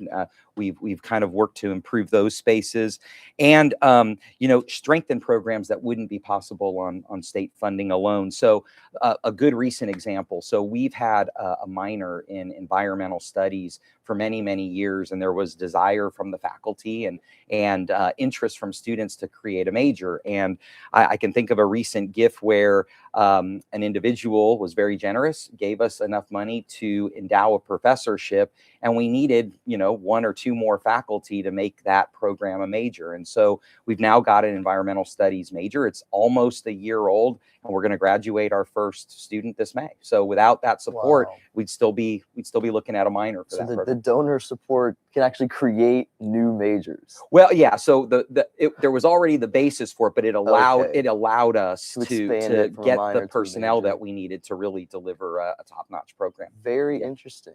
I never would have suspected that. Yeah. That's crazy. So what are some misconceptions that people may have about how public universities are funded? So yeah, that's a good question. So, you know, one common misperception is that because we're a public institution, the state simply just covers everything we need. It's all covered. It's all covered. And the reality is that public universities are funded in lots of different ways. So we do get state appropriations, which we're very grateful for, but tuition plays a role. So that's why number of students matters. We have faculty that are bringing in federal grants and more local grants and fellowships. And then, of course, there's the generosity of our donors and alumni. And so the problem, though, is that each of those things has its limits. I think the other misperception is that when we get gifts from donors, it's to fund extra things. And you just heard an example that maybe could be an extra thing, but it would have never happened without that donor support. So, you know, thinking about donor gifts allowing us to create things that we're seeing demand for before we're falling behind to other universities that might become more attractive to students that would otherwise come here. And I think also, you know, for a college like ours, gifts basically give us support for basically having flexibility to invest where we see the greatest opportunity. So again, that program that I mentioned in environmental studies, it was something that was of interest for a long time. The number of minors was increasing, students were asking, faculty were asking, and that gift helped kind of push us over and to be able to do that. Right. So it helps the university stay competitive with the faculty and recruiting students and things like that? Yeah. I mean, essentially, the market these days is, I mean, you think about when, if you're a very competitive applicant for a job and lots of different places want you, right? I mean, they're competing against one another, and that's the world we're living in now with fewer and fewer college-age students. We've got to be competitive, and sometimes a scholarship is just enough to have a student choose to come here than somewhere else because of the help that gives. Right. So specifically with being able to recruit students, what would you say the scholarship support is able to do to help the students not only financially, but kind of emotionally and academically and family wise? Yeah, and I think when you ask the question that way, it's very holistic, and I think that's the way that we need to be thinking about it. So certainly, when you get a scholarship, it helps you financially, and that takes that stress off you. But it's so much more than that, right? So for some students, they wouldn't be able to come to college, let alone pick their school of choice without a scholarship. And sometimes it takes small amounts. I mean, sometimes we hear students who get $1,000 scholarship, and that makes the difference between coming here and going someplace else.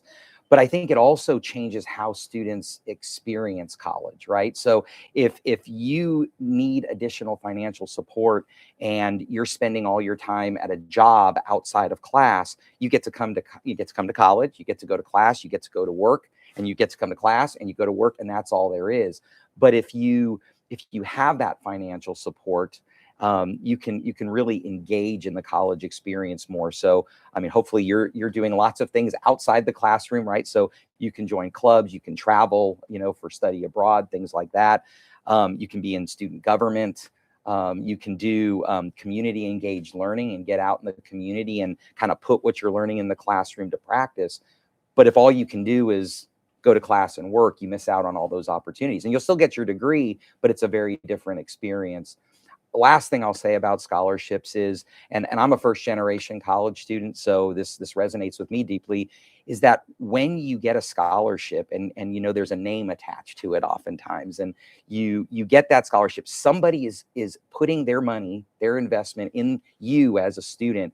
And I mean, we probably all had times in college where we're feeling good, and then we have times when we don't feel so good. And when you know that someone's willing to kind of put money and support behind you, it can help you get through those rough times, and that somebody's believing in you, and maybe you don't feel like there are those people out there. Definitely. Yeah. And maybe, after college, it kind of, it lifts the weight of maybe having to have some loans after school, things like that. Having the stress relieved from that, I know specifically for me, has been very, very great. Well, So, and as I've told my daughter, I mean, she has a named scholarship, and I said those are real people, right? Right. They're real people, and you should be reaching out to them. And I think every semester she writes them a note and gives them an update, and it shows that that investment is paying off. And hopefully one day my daughter will say, now I'm fortunate enough to have a good job, and I can give back and help the next generation of students. exactly. Yeah. I know I wrote a note myself. I got a Good, little good. letter, take the pen to the paper. That's right. It means a lot. It means a lot to our alumni when that happens. So it's good that you're doing that. Yeah. Awesome. All right. So I guess this is kind of our last question. So if we want to wrap up, what would you say you think about the future of your school, and what excites you about it the most? Yeah, so I would say what excites me the most about the college right now, there's so many things going on. I don't want to get myself in trouble with pinpointing one thing, but I would say the momentum of the college right now is what gets me excited. So we're, I think, incredibly well positioned as a college of liberal arts. The things we teach are the things that I think prepare students for life beyond just that first job, like I said. So, and again, and it's everybody. It's not just the students who are majoring in the college. It's every student that comes to the university. So the things that we keep hearing over and over again that are super important for employers are things like communication. So in our classes, you're learning how to write effectively. You're learning how to speak effectively. You're gaining critical thinking skills, ethical reasoning, cultural fluency, and the ability to kind of work with different people and across different disciplines. So that is really exciting to know that is just full force, and then the opportunities of taking multiple areas and combining them in ways that have never been combined before to create interdisciplinary programs, and that's really exciting. I think probably the thing that keeps me up at night worrying about things is, can we keep pace with what the students want? Can we keep pace with what faculty want at a time when public funding is very, very uncertain, right? And so the challenge is it's making very strategic choices with the resources that we have to produce the biggest bang for the buck, right? So I tell people all the time that every dollar we spend, we've got to try to figure out how do we make it do 3 different things. And that's the challenge that we have, and making sure that we're making the right decisions to support the most students and help faculty and staff thrive here on campus. All right. Well, I'm sure you guys are doing a great job. Seems like everything's going good. Good. Well, thank you so much for joining us today. Before we sign off, is there anything else you want to tell the donors, tell the students, everyone that's out there watching, just any final thoughts that you want to get out there? Well, I would just say thank you to everybody who's ever supported anything on our campus, and especially the College of Liberal Arts. The gift that you've given helped tremendously, and like you've heard me say, create things that have never been created before, and help students who need that little extra boost to get across the stage in May. All right. Well, once again, thank you so much for coming out here today and giving us your time. And you guys, thank you for watching, and stay tuned. We have a lot more coming up. Remember, Rebel Nation, it's not the size of the gift, but the number of gifts that count today. The time is now. Make a gift and help your favorite areas around campus. Gifts can be made through PayPal, Venmo, Apple Pay, and all major credit cards. To make a gift, visit givingday.olemiss.edu. Help us spread the word once you've given, and post about it on social media using the hashtag #OleMissGivingDay. Hotty toddy.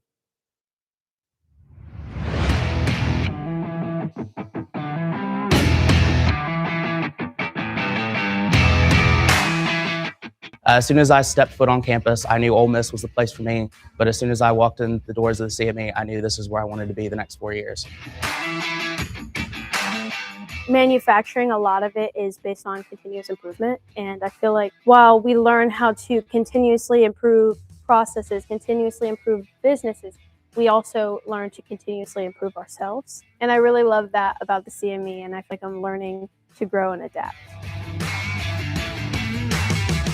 The CME building itself is a community where we all love to get together to study, to work on our CME projects, to work on other coursework. But then you can also find students all the time out on the factory floor building personal projects, building class projects, and also in the maker space, just developing their creativity. Everyone that leaves the CME expects to go be a leader in manufacturing. You can ask any one of your professors in the CME, and they will help you strive to get that internship or co-op that you want. They will also just try to make you the best person that you can be. Even today, as I consult across different industries, I reference back to my classes that I've done here and bring that knowledge and expertise into our clients, which is something that's so valuable. The student that's going to thrive in the CME is a student that is always up for a challenge, but is always willing to think outside of the box to solve that challenge. They know how to get things done. If a kid was really interested in this program, I'd really make an effort to get them into Oxford and make sure that they could see this program firsthand, because as soon as they saw this building, they'd fall in love. In the next 4 years, they'd be a member of our cohort.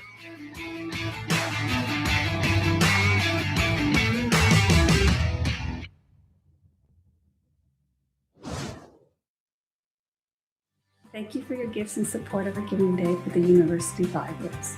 Your gifts are greatly appreciated by our students, and they use them every day that they come in. Hi, I'm Carlene Gardner, the new director of the University Museum in Roanoke, and I would like to thank you for your support. This enables us to keep the museum accessible for audiences both from the university and the community, and make art and history accessible for everyone. Thank you so much for your support on Giving Day. Thank you for your gift to the School of Pharmacy during Giving Day. Your gift, along with the gift of others, makes a huge impact for our School of Pharmacy and for the university, now and for generations to come. Thank you for your support, and hotty toddy. Thank you for your gift on Giving Day. The most important thing we do here at law school is focus on our students. When you give, you help our students succeed. And that success transforms lives. Thank you for all you do for our students.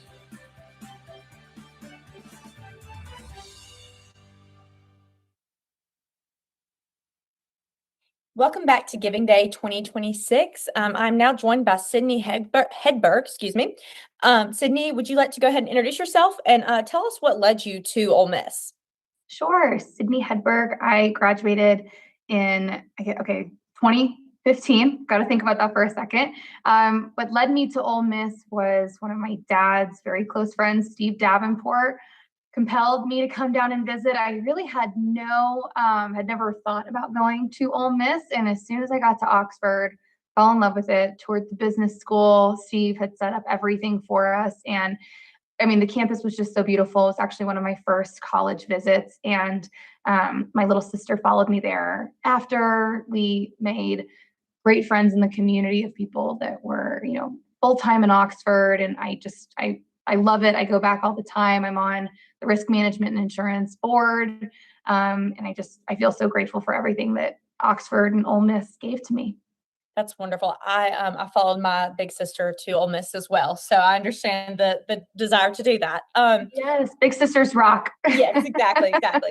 So speaking of the RMI program, what first drew you to support that program at the School of Business?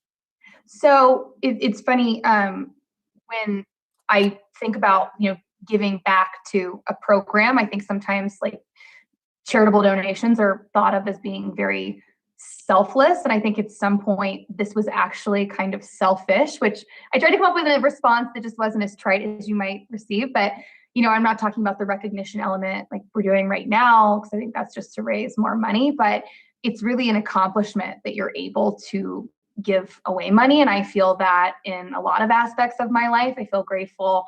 I always wanted to be able to help people, and you can help people without money, but it's very helpful to have money if you can help people. So, I remember rolling into Oxford, like I talked about in 2011, that would have been, and being so excited, but also pretty fearful because you were truly an adult on your own for the first time. And you're there to have a great 4 years, but you're also there to figure out what you want to do for the rest of your life, which is a little bit daunting. And so the people, that supported me other than my friends and family were my professors, and what a gift that was. And so my decision to give back to the RMI program was as much a thank you to the program as it was to me, like a pat on the back for trusting the process. And sometimes when you're going through those classes, is this what I want to do? Am I going to be good at this? Am I going to be successful?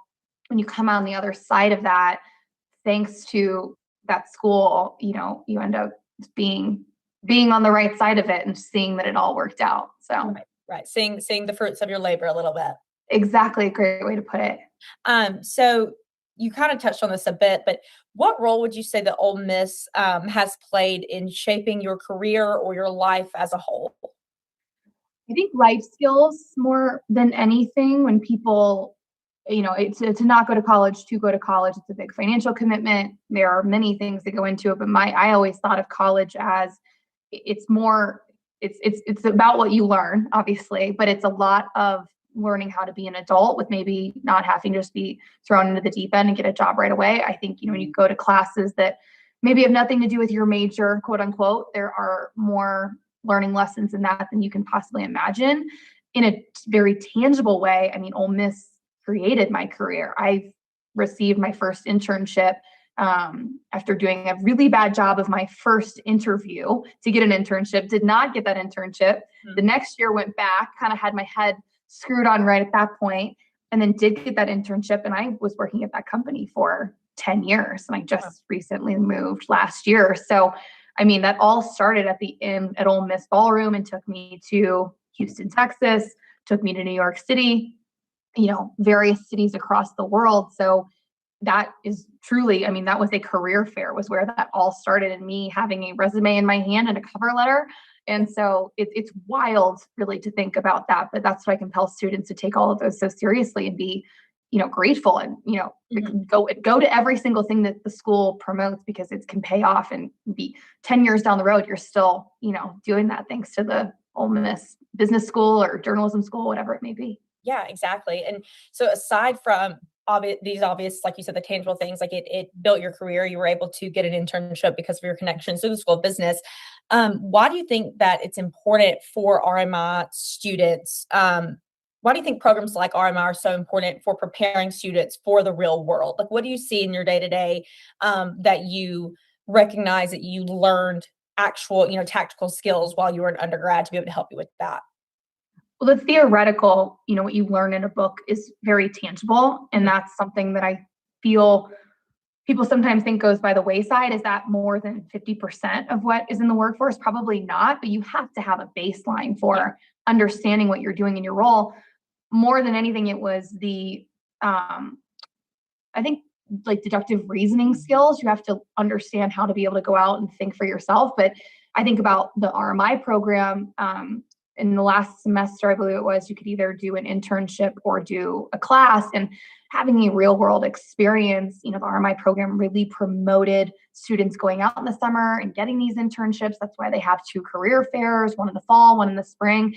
And so they prepared you for that, because they didn't want you just coming out of the university with, a bunch of papers and essays that you've written or tests that you've taken, because you don't have that experience of going in an office every day and having to think on the spot. When you go into a test, you kind of know what's going to be on the test.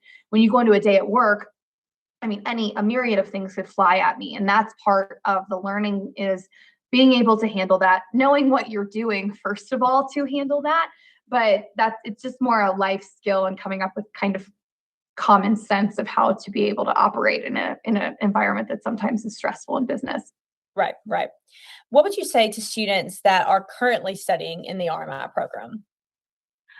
Like I said, take on, every time there's a guest speaker, go and go up and shake their hand afterwards. Every time there is a career fair, go.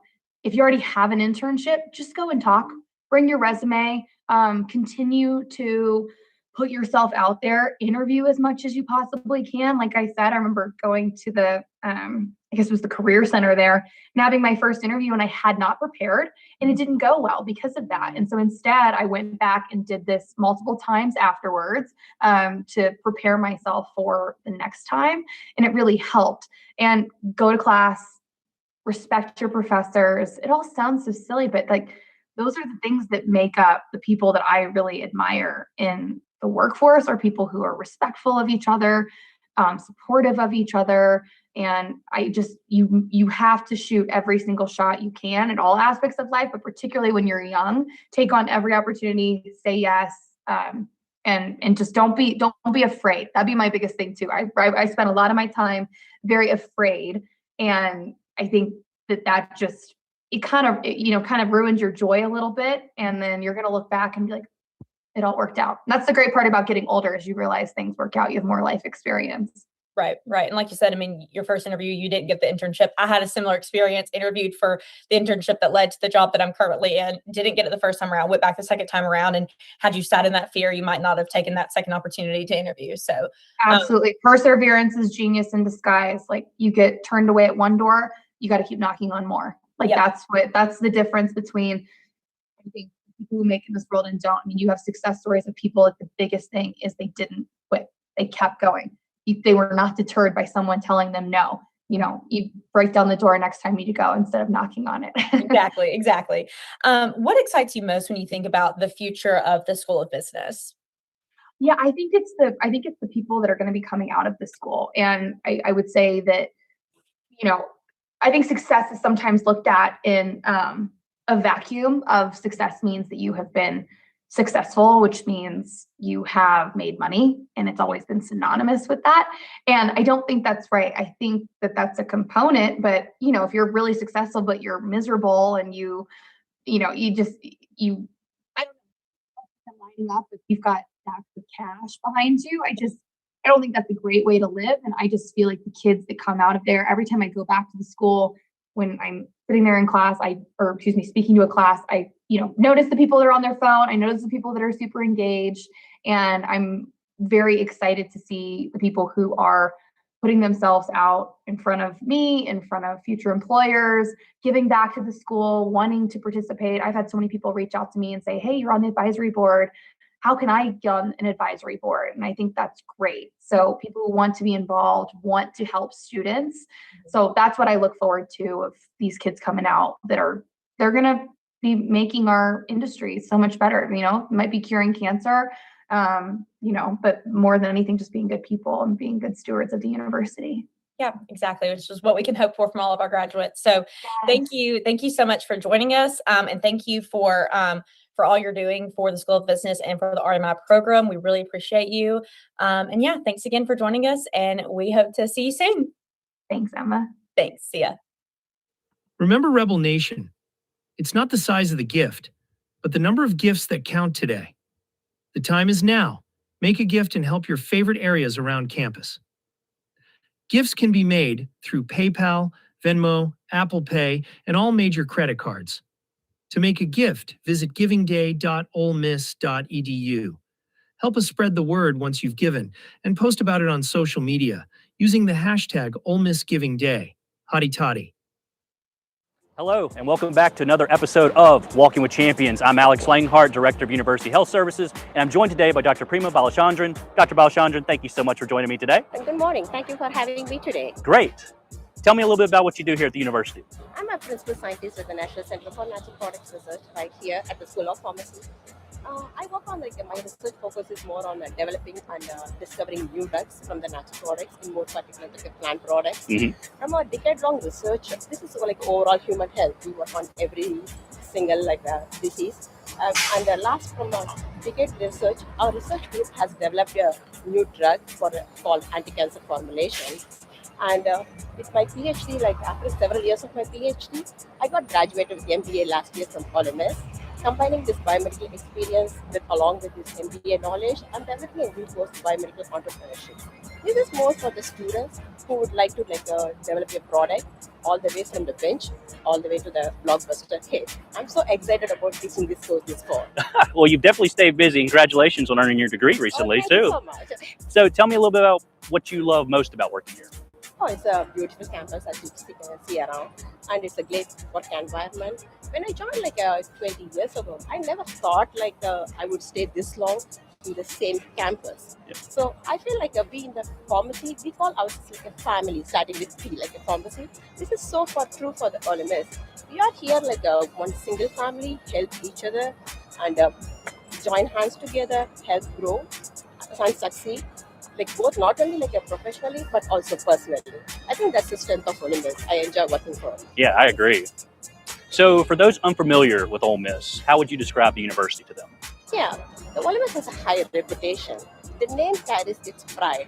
It's a very friendly working and then inclusive work environment. That's what I love working here about. It has a competitive ranking, not only in academics but also in research. It has been selected by Chronicle for the last 15 years as a great places to work for. Wow.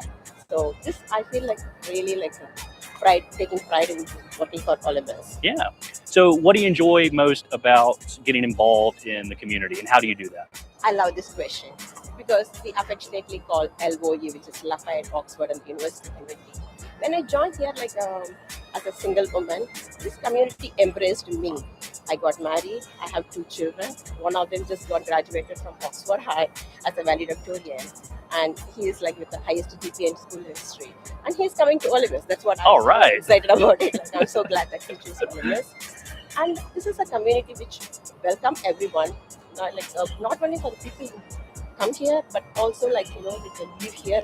It is a very inclusive work environment in this community. And we do have problems and challenges, but we join hands together and solve these problems. I have seen a lot of changes in this 20 years, and we adapt, share, and communicate. And that's what I wanted to give back to the community, because I know that community has given me a lot. So I wanted to give back to this LOU community. I serve in different boards and communities, and I enjoy doing this because sharing my time and expertise. Wow. Well, thank you so much for sharing that and also for keeping it in the family. Okay. So congratulations on that. And thank you so much for joining me today for this segment of Walking with Champions. Thank you for inviting me. Absolutely. Yeah, I enjoy talking to you. Thank you.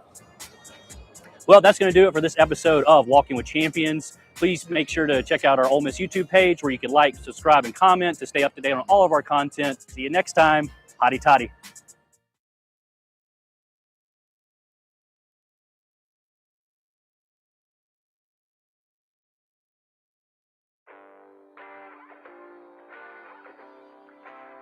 When we built this brewery together, we all had aspirations of, yes, we're a brewery, yes, we give people beer, yes, we feed people, but what can we do beyond that? We kept saying, why not Chattanooga? And why did Chattanooga not have the same amount of breweries as like in Asheville, North Carolina? One of our favorite things to do was to go to different breweries, and to this day we still do. And I always love to read mission statements or see what they're doing within the community. And so when we opened up, I said, that's definitely something I want to be a part of.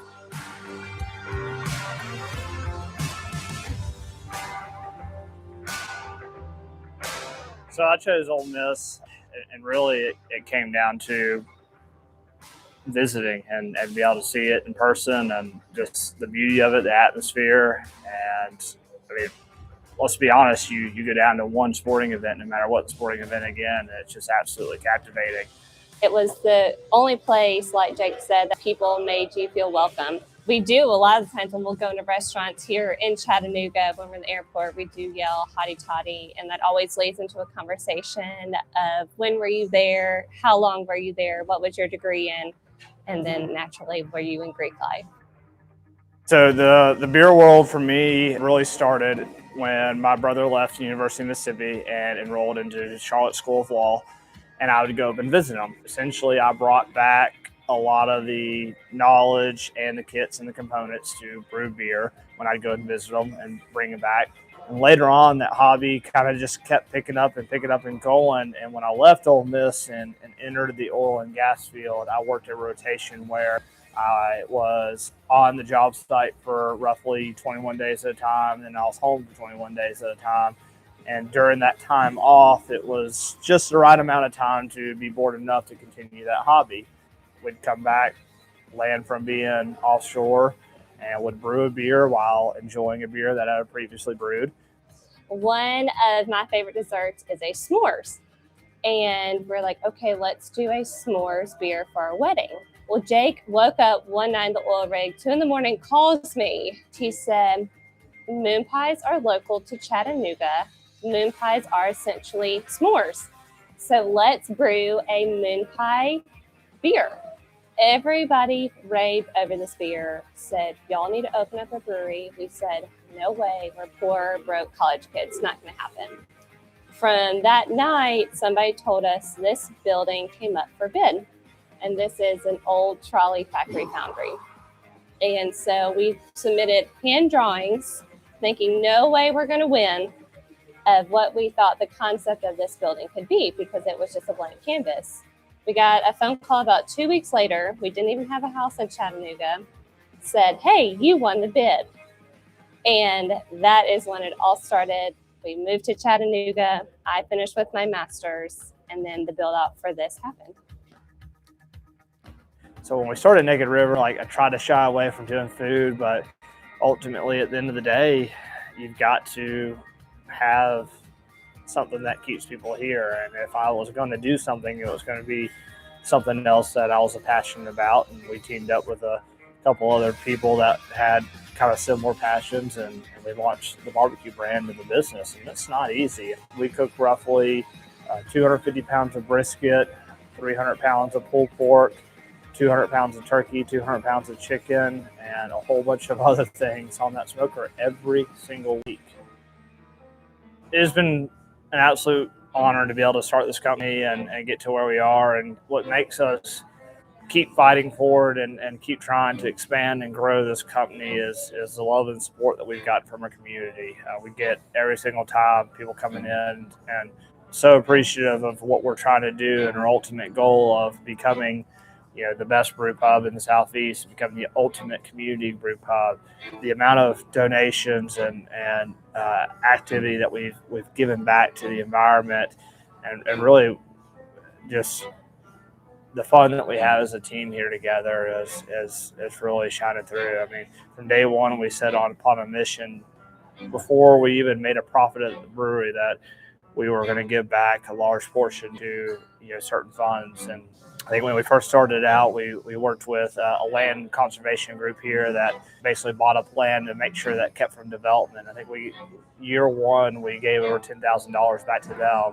And then we moved on to different animal projects, working here with the Tennessee Aquarium, which is a world-renowned aquarium that really does a lot with rehabilitating species and trying to reintroduce them back to the environment. And teaching and education are all big parts of that and big parts of us and why we wake up every day.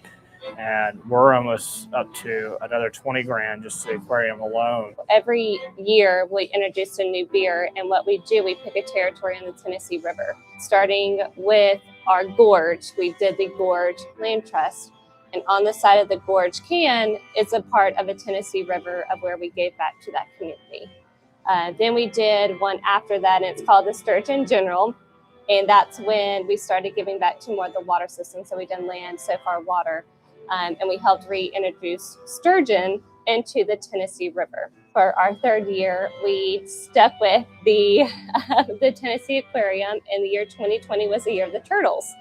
So we did turtle conservation, and it's called Cosmic Turtle. So Cosmic Turtle is that third stack to our series of beers, giving back to the turtles of reintroducing them into the wild, conservation, research, and education. Every bit of that really builds into why we come back every day. It's a pride of knowing that we started this place for all the right reasons, and we were able to make it work. We were able to do those things. We were able to have a fun environment, be serious in distribution, become one of the larger breweries in the South almost overnight, but still doing the right by the community and have them appreciate us for it.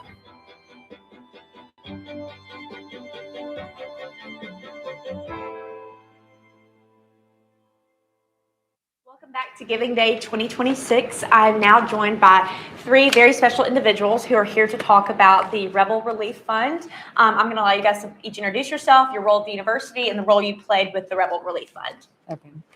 Hi, I'm Laura Diven Brown. I'm the Director of Financial Aid, and my team was involved in looking through all the applications, determining who had the greatest need, and making recommendations for awards, putting those on to be able to release the funds to the students. Wonderful. I'm Mandy Bloodworth. I'm the interim director in the Matter office, and my staff were involved in just reviewing the applications on the front end, looking to make sure that we had everything we needed. And hi, I'm Shambhala Mead. I'm Vice Chancellor for Student Affairs. And in my role, I was able to review every application and make the final recommendation for funding for each student. Perfect. Well, thank you guys so much for being here today. We're super excited to hear from you and how this all kind of unfolded with Winter Storm Fern. So my first question is, when you think about Winter Storm Fern, what did you see students experiencing in those first few days, and how urgent was the need for support? I think one of the first things I started to think about just, a few days in was the need that students were going to face when it came to just covering their basic expenses if they were not able to work during the time, because there were so many closures. Really everything was closed during the storm. And so thinking about, the storm was, I think, the 23rd or 24th of January. And so knowing that February rent was coming due soon, that's kind of was the first thing that came to mind for me. Yeah, so students were facing just real disruptions, right? So power outages, food insecurity, unexpected travel expenses. So we knew we needed to act quickly just to help them have access to their basic needs, safety, and just to make sure they had the things they needed to really survive during that time. Right. I think a lot of them didn't even expect that it would be as bad as it was. Right. And they also didn't expect that while we were closed, that there might even be a way to get some immediate help. Right. So that's where that became a godsend, that there actually was somebody to reach out to, somebody to talk to about these needs. Because you're right, it was everything. from food, water, transportation, medicine, everything. So there were a lot of urgent needs out there, and we were trying to really process those quickly. Right. I think about myself as a college age student. Would I have taken it seriously if they said there's a freeze warning?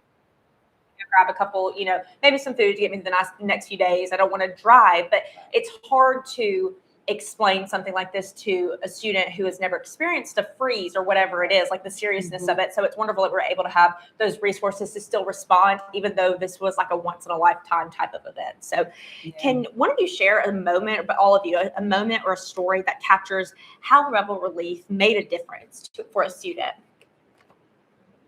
I think something that stands out to me, we had these students, I was the one lucky enough to send the approval emails, and so many students wrote back just expressing gratitude and appreciation for the funds, to the donors, for our staff working, and just saying things like, I'm going to be able to buy groceries, and this is lifting such a burden. So that is really what stands out to me. Just across the board, we were able to help them meet their most basic needs to just buy groceries, and they don't have to worry about that. They can focus back on their studies when the university reopens. I also think a lot of the students had very modest requests sometimes. They said, I just need this much. I know there's a lot of people in need. They would explain their circumstances, and they were just asking for a little bit of a leg up so that they could keep going and kind of, at least be able to deal with their current circumstances.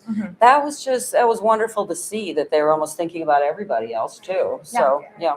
It almost speaks to the greater value in our university and the community that we have. No one's being selfish here. We're just wanting to make sure everyone has what they need. Dr. May, do you have something to share, just a student or? No, I think, to see their responses for me really is what kept us going, right? To know how important this was, because we heard like $75, how much of a difference that would make. And so, I think I echo everything they say. It's just that those donations just made such a huge difference and had such a significant impact. And we were able to get it to them quickly, and I think that reassurance that your university is here to support you in this very challenging time. Yes, absolutely. So speaking of being able to get it to them quickly, so from application to disbursement, how did your teams ensure that aid was delivered both quickly and responsibly for, 2,000 students? Well, here's the deal. None of us had power. Yep. That's true. We didn't have water, Wi-Fi, stable internet access. So I was just so, just blown away with how incredible the team worked around the clock. We had to develop a process to get for the applications. We had to develop a process to review the applications. And we did all of that with very little resources ourselves. But that's just how, I think that just speaks to how much we all care about making sure our students were cared for. Right. We were able to really within a month, about a total month, from creating the application to dispersing the funds to over 2,000 students. And I think that was just a testament to the commitment to all the staff who helped play a role in that process. Yeah. Go ahead and question 5 here is what it took behind the scenes to be able to ensure that all of this happened. So do you guys have any of the nitty gritty details that you can share? Like how did you, get internet access to be able to do this and communicate with people to actually get through the tactical things you had to do to get here? Yeah. Thankfully, I didn't have internet for about 2 weeks. Wow. I didn't have power for 7 days and for about 2 weeks. So I did everything pretty much on my phone. Thankfully, my phone had a good connection. Good. Yes. I had to stand in one spot. All day long on your phone. Make sure it happened. Mandy created a Google spreadsheet, and that's how we kept track of all the applications. So and then your team was, certainly involved in looking at financial need and just determining how big of a need and what we really could do to help support the students. And so I don't know if you want to add anything to that, but it was just really a team effort. Yeah. And again, with us doing it with little to no internet. Yeah. I live in Madison full time, and because we were not affected by the freeze, I was thrown into a role that I had never served on before. It was myself and 2 colleagues of mine, and they were like, step in. You're going to take over this part of it. And I'm like, okay, here we go. But you just do what you have to do. So do you have something to add to kind of the process of how y'all got here? Well, I think that when it came to try and mobilizing for this, we're lucky that we had some good colleagues on campus and good relationships with other offices, because one of the first decisions we made is that this was going to have to be a shared effort, particularly because we were all out of office and trying to juggle limited resources. I was the only one in my office for a long time that had internet and power in my home. I only lost it for about 4 or 5 days. Okay. Others in the office were driving places in order to get to friends or families' homes so that they could work. But everybody jumped in quickly in order to make that happen. But we knew we needed to work kind of across teams and figure out a good way to divide up the work. And I think we did a really great job at that, trying to figure out who was going to do what, staying organized, because being efficient meant we could process the money faster. What about you, Mindy? What did it look like for you? Yeah, I was able, after a few days, was able to travel to my parents' house. So did have power and internet there, thankfully. That was such a blessing. We had decided to go there just as kind of this was launching. But then, I had staff who were dealing with Empowered here and traveling home and back, and even using the student union as a warming shelter for themselves. And so I really appreciate all that they did to make sure these funds got out. And we also had staff from other areas on campus who we work with in our office, other areas quite frequently. So we have some good relationships there. And really, everyone was so happy to jump in and help however they could, which was so appreciated. Yeah, absolutely. And the Bursar's office, who's been our partner so much in being able to deliver funds, they were standing by to make sure that the money was able to be pushed out regardless of balances or holds, so that it could be used for the intended purpose. And the development folks were able to spread the word about what was really going on here and what the needs were. And then we saw these people, friends and alumni of the university, stepping up to help. And that really made that possible. Yeah. So how would you say that support, how did donor support change what was possible in this moment, and how quickly that you were able to respond? Yeah, I mean, donor support was just critical, and it was really incredible. And we're certainly just so grateful for all of our donors who made this possible, because of their generosity, we were able to get funds to students quickly. And I think to announce that it was a possibility for students, I think again that gave them just that little bit more reassurance and certainty that you're not alone, that we're here to support you. Right. And so that meant if they had to spend their last $100 on getting somewhere safe, that they knew that there was at least a safety net there. And so our donors really made that possible, that we were able to do that within less than a week. Within a couple of days of launching the campaign, and donors really stepped up and answered that call quickly. And then we were able to then create that process and start getting the funds out to students as quickly as possible. Yeah, that's wonderful. Beyond the financial support, though, what message do you think that the response sent to students about Ole Miss? I think it really shows how much we care about our students. Truly, as we talked about, we were all working with some power, internet, and the things that we did, and no one that I heard grumbled about. We really cared, and we want to help and support our students. And I know we talk a lot about the Ole Miss family, and we have such a strong culture of care on our campus. And I think this just really leaned into that. That's a great example of what that looks like. Right. Absolutely. Yeah, I agree. It's like the winter storm kind of closed down campus. You couldn't get into classes, but we were all still there, and they knew that because we were working behind the scenes. So I think that's good for them to know that we're still trying to look out for the community, So. Yeah, I think I think it's the name of your office. It's You Matter, right? It's like that. Yes. I hope that this really demonstrated to our students that they matter to us. Yes. And that they weren't alone. And not only did they have the staff support, but then they had all the generous donors, right, who really cared about them as well. And so for me, I think it's just You Matter. Yeah, exactly.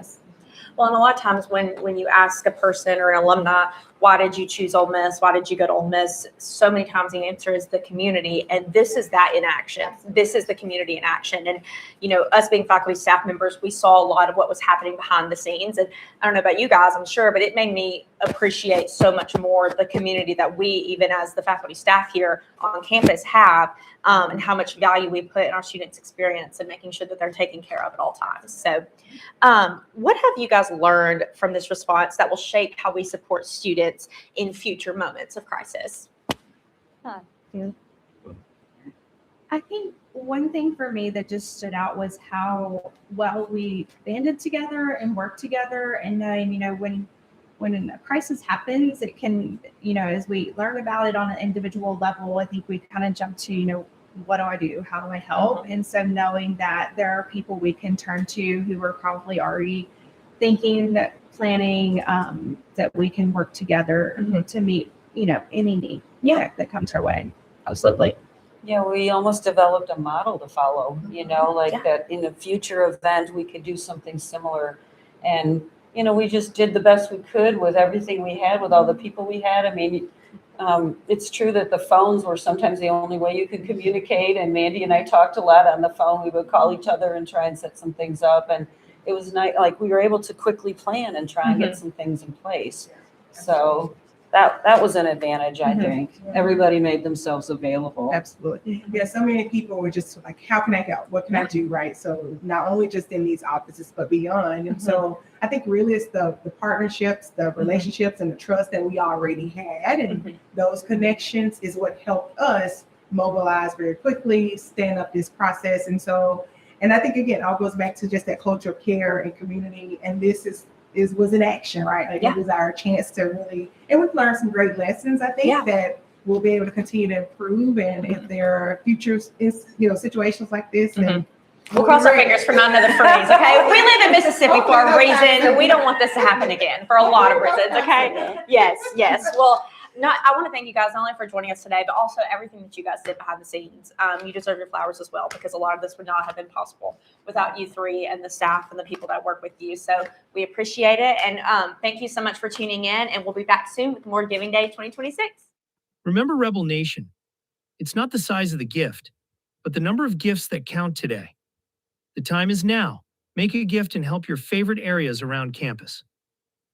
Gifts can be made through PayPal, Venmo, Apple Pay, and all major credit cards. To make a gift, visit givingday.olemiss.edu. Help us spread the word once you've given, and post about it on social media using the hashtag #OleMissGivingDay. Hotty toddy. The Ford Center hosts more than 150 events each year, and many of those events require the use of follow spots as an integral part of lighting a show. Our spotlights are now over 20 years old and must be replaced. Light a rose, oh, light a rose, oh. Light a rose and more in rose to get the sunshine of sky. Dream of a rose, about 1,000 kisses shed. You can see from this video how an overall production is enhanced by lighting, specifically with the use of spotlights. Richard C. Ford Foundation and members of the Friends of the Ford Center are funding a Giving Day challenge to raise the money needed to purchase 3 new spotlights. Please respond to their challenge today to ensure that the Ford Center can continue to present high-quality performances that our audiences have come to expect. You plus 2. Who? You plus 2. That's right, folks. For this donation, you'll have to prove you're an influencer because you need a donation from you plus 2 of your closest friends. Send your friends your unique influencer link, and once they both donate, you'll receive an exclusive throwback pennant that says, Bim Bam. Who? Oh, shoot, I forgot who. Who is it again? All right, it's you plus 2. If your combined donations amount to at least $250, we'll also throw in this versatile silicone cup. Take it to class. Take it to the Grove. This cup is virtually indestructible, so there is no stress involved. For the pennant and cup, what do? Just remember, you plus 2.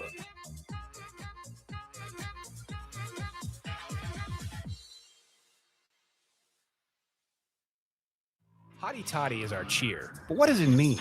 It's hey, nice to meet you, or good to see you, old friend. We say it to celebrate, to congratulate, and yeah, to brag a little. Hotty toddy is your first day on campus. It's fall Saturdays under old oaks and spring Friday nights under showers of fireworks. It's opportunity, growth, knowledge. It's discovering who you're meant to be in a place that will always be home, no matter how far you go. Hotty toddy, y'all.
Miss family, I'm Ryan Augustine, Mr. Ole Miss. I'm Riley Dellinger, Miss Ole Miss.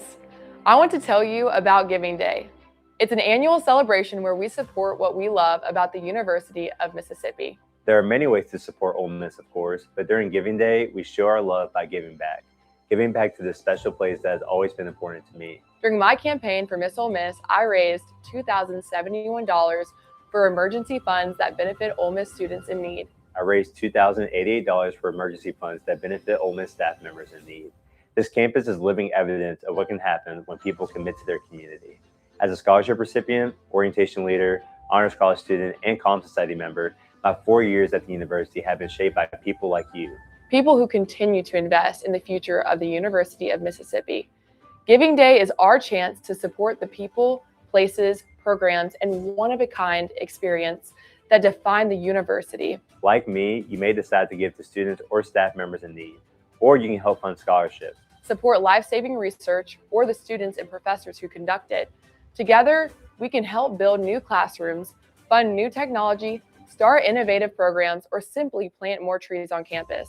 Visit the Giving Day website and explore all the causes and challenges. Make your gift or two, and then spread the word. We need every member of the Ole Miss family to show up for one another. 4 years ago, this university welcomed me with open arms. No matter where I go next, the University of Mississippi will always be home, and Ole Miss will always be my family. It's our responsibility when we are able to give back to that family. What better time to give back than on Giving Day? Are you ready? Hey there, and welcome back to Giving Day 2026. This is our 7th annual Giving Day, and it's been lots of fun so far. We got lots of updates to share with you and even more parts of campus really to take you around. And I got a couple of updates from our wonderful people in the Office of Development. They have been working hard behind the scenes to make this all happen. And so we do know the winner of the Real Tree Early Bird Special is the J.D. Williams Library. They had 94 donors before 11 o'clock. The library also has some pretty cool keychains going on. So fortunately, Elizabeth came back and gave a lot of people in our office some of the 3D printed squirrel keychains. Not to brag, but I got the holographic blue one. Wow.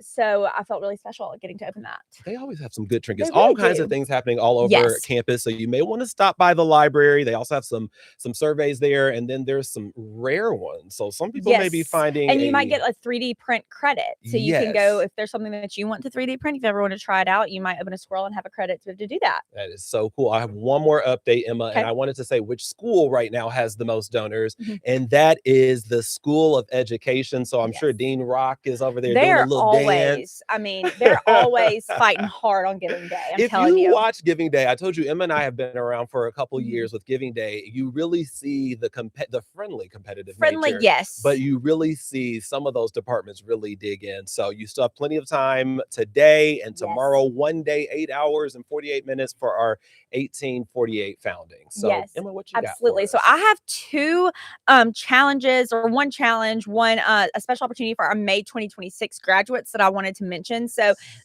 if you are a May 2026 graduate, you have a fun opportunity on Giving Day. We're giving all graduates the opportunity to join the Flagship Society, which is a prestigious annual giving recognition group at Ole Miss, for a gift of just $26. So the year you graduate, 26, you give $26, and you will actually receive one of these cords, which I must say is actually so cute. I mean, it's powder blue and red. You have a charm that says Flagship Society. So if you're going to graduate in May of 2026, you can join the Flagship Society by just giving a gift of $26. So 2026 graduate members will be gifted the exclusive graduate honor cord in recognition of your status as a philanthropic leader at the Flagship University. So thank you so much to the class of 2026. If you choose to give, you'll get a cool cord. Now, next up, we have everyone's favorite part of Giving Day, the Name a Grove Squirrel Challenge. So it is back today from 2 to 8 p.m. Mark those, put a timer, set a timer. I always hear about this all year. It is the most fun. You still have a couple hours to decide what you're going to name your Grove Squirrel, but from 2 to 8 p.m. today, you will be able to name your own Grove Squirrel. For a gift of $26 or more, you'll be able to name your Grove Squirrel. So you can give to any area of campus. All you have to do is give $26. Each squirrel name will be reviewed by our team of squirrel experts, and each squirrel certificate will be emailed directly to you. So this is a really, honestly, a fun, kind of goofy gift. Like in my head, I'm thinking about Mother's Day. I mean, and we love our squirrels. Come We on, love them. perfect Mother's Day gift. I'm thinking of naming a squirrel for my mother and sending her the certificate for Mother's Day. How funny would that be? And they get to live on. We all love our Grove Yes, squirrels. exactly. We love the Grove Squirrels. So gift of $26. You can name your own Grove Squirrel from 2 to 8 p.m. So make sure that you head over to givingday.olemiss.edu to give. It's really easy. We accept Apple Pay, Venmo, PayPal, all major credit cards, and now donor advised fund gifts, DAF gifts, allowing you to recommend a grant from your charitable fund through our platform. So consider becoming a monthly donor to build a long-term legacy with our university. Yes, there's no excuse. I mean, everybody, you know, when people say, "Oh, I got to pay you back later." No, we take Apple Pay, We take Apple Pay, everything, Venmo, whatever you got, we'll take PayPal, it. It's secure. Yes. So think about where you want to give that gifts, and we have plenty more coming up. We have something special in just a few minutes. I'm super excited to get to Yes, that. Marshall Ramsey will be joining us live, doing a live drawing while we drill him with some questions about Giving Day and why it's important to give to our university and what it has meant to him. So we're excited for him to be joining us, and we'll be back soon with more Giving Day 2026.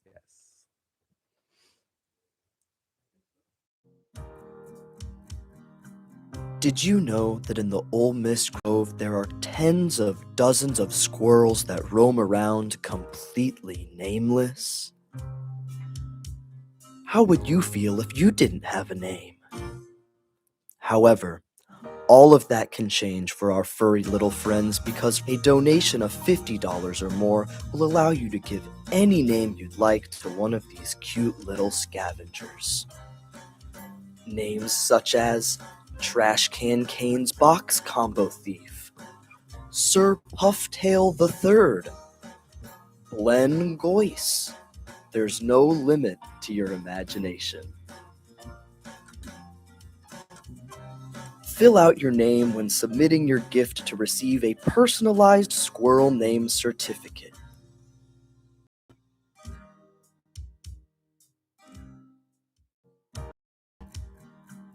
Did you know that in the Ole Miss Grove there are tens of dozens of squirrels that roam around completely nameless? How would you feel if you didn't have a name? However, all of that can change for our furry little friends because a donation of $50 or more will allow you to give any name you'd like to one of these cute little scavengers.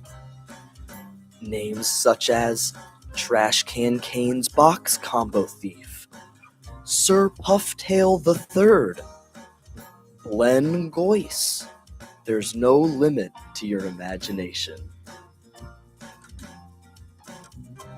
Fill out your name when submitting your gift to receive a personalized squirrel name certificate.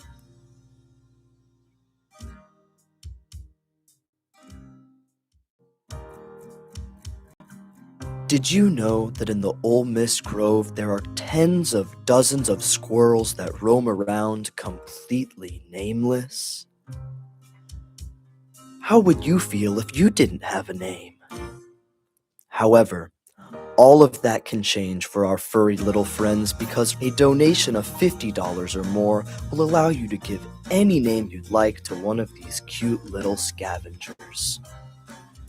Names such as Trash Can Cane's Box Combo Thief, Sir Pufftail III, Glenn Goyce. There's no limit to your imagination. Fill out your name when submitting your gift to receive a personalized squirrel name certificate.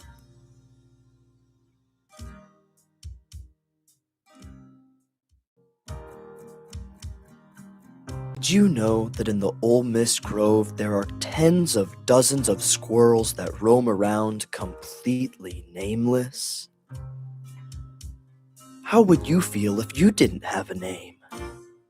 However, all of that can change for our furry little friends because a donation of $50 or more will allow you to give any name you'd like to one of these cute little scavengers. Names such as Trash Can Cane's Box Combo Thief, Sir Pufftail III, Glenn Goyce. There's no limit to your imagination. Fill out your name when submitting your gift to receive a personalized squirrel name certificate.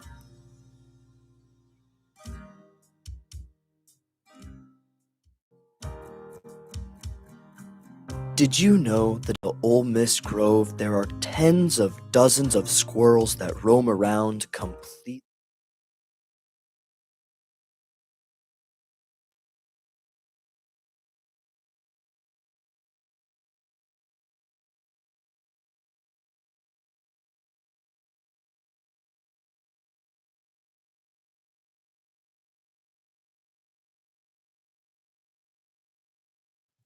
This year, for Ole Miss Giving Day, we are thrilled to highlight a few areas in the School of Business that many students utilize.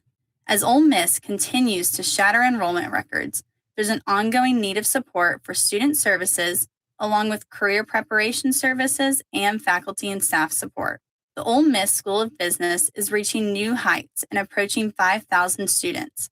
With that, we are asking for your generosity in supporting many needs, including obtaining laptops for all of our business school advisors so that they can meet our students right where they are. We are also asking for support of our career preparation services, including providing opportunities for our students to go on exciting career treks and utilize new technology in the search for future career opportunities. Dean Cyree has initiated a challenge gift to highlight the importance of supporting faculty and staff within the School of Business. Our amazing faculty help inspire our students to make discoveries that will help them succeed throughout their life. Faculty are the force multipliers, so using our resources to hire outstanding faculty impacts hundreds of students per semester. We are so excited for the opportunity that this day can provide to our students, faculty, and staff.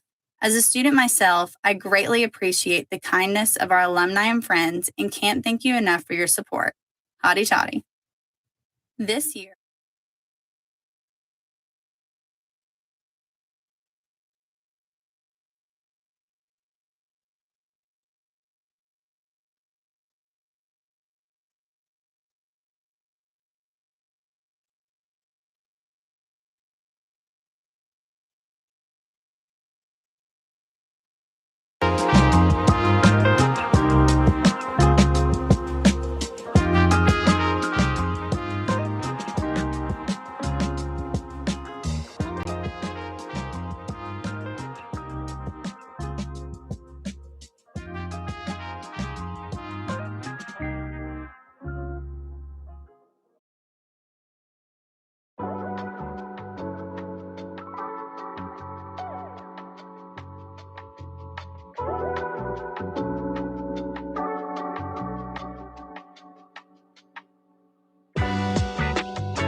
Welcome back to Giving Day 2026. We have an exciting guest and an exciting segment coming up. But first, we have just gotten a marquee gift, one that I have to introduce and share with you right now. We just received a $200,000 gift from Ashley Matei, and our guest is from the Mississippi Media Lab. I will introduce him just shortly, but this will go to the Mississippi Media Lab. It establishes the Ashley Anderson Matei Student Innovators Endowment. She is a journalism alumna. Now she's an evening anchor, reporter, and producer at WCCB TV. That's in Charlotte, North Carolina. So we're so grateful for Ashley Matei, and Marshall Ramsey is here to speak about the Mississippi Media Lab, which just got a pretty big bump. I am never a speechless guy. Right now, I'm without words. That is so incredible. I definitely appreciate her kindness and her generosity, but also too, it is so important right now to be able to get the Mississippi Media Lab up off the ground and into the air, which we're about to do, because as you know, the media environment is changing almost on a daily basis, and this will create a safe space for Mississippi journalism students to be able to experiment and find new and exciting ways to be able to storytell. Yeah, I would say, I mean, Yeah. I've worked in TV news for 11 years, and sometimes the things that used to work are not working anymore. That's right. So I'm glad to see this large investment. So can you tell us a little bit about yourself and the Mississippi Media Lab? As you alluded to, this is one of the newest, centers on campus. Okay, to begin with, I am an Ole Miss dad. I've had 2 boys that have come through the school, but I've been coming up to Ole Miss for 30 years, and I've been coming to, both the chancellor's leadership class and teaching classes and everything else. And when I found out about this position, my wife and I said, we got to move to Oxford. It's time to go, because I've had an incredible career in Mississippi, 30 years, been able to accomplish a lot of things. I'm still accomplishing things, but it's really time to give back. And being able to work here at the university is a really great opportunity for me to do that. I mean, when you look at Marshall's background, you can see that he has Mississippi roots that are strong and recognized all over the state. So I'm so glad to have you here to speak with, but we got to make Marshall make his interview a little bit more difficult. We want you to draw and create while you're answering questions as well today. So can you tell us a little bit about what you're going to be drawing and what inspired it? I tell you what, this semester has been one for the record books. I mean, we had a 2-week pause due to the ice storm. I think everybody in Oxford, the first thing you do when you ask them is like, how did you survive the storm? Well, the university did more than survive the storm. It thrived. I was really proud of the folks on campus that were able to keep people fed and keep them warm and keep things going. But, as a teacher also, because I do teach a class, I realized it's been a tough time. So what I'm doing is I am doing a quick drawing of the Grove. Okay. And I feel like the Grove has been a great metaphor for the resilience of this campus. You go on the Grove right now, it's absolutely gorgeous. It's ready for graduation, but it looked tough during the ice storm. And the facility management folks, the landscapers, they came in and they got it cleaned up. So what I'm doing is I've got a picture of the big trees, and then I've got a little tree in there, and it's called the understudy.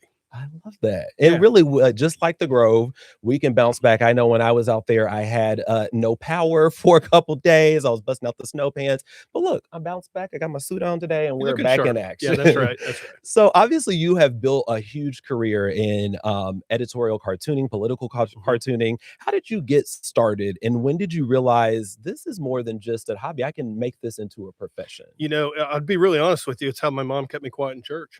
She gave me crayons. She gave me paper when I was 2, and she realized that I could draw. And I grew up in a family that really liked to sit around the dinner table and talk. We talked about the news. We talked about politics. I was 8 years old. I walked up to my dad, Dave Ramsey, not that Dave Ramsey, but his uncle. I talked to my dad and I said, I want to be an editorial cartoonist. And he said, you'll be the best one ever.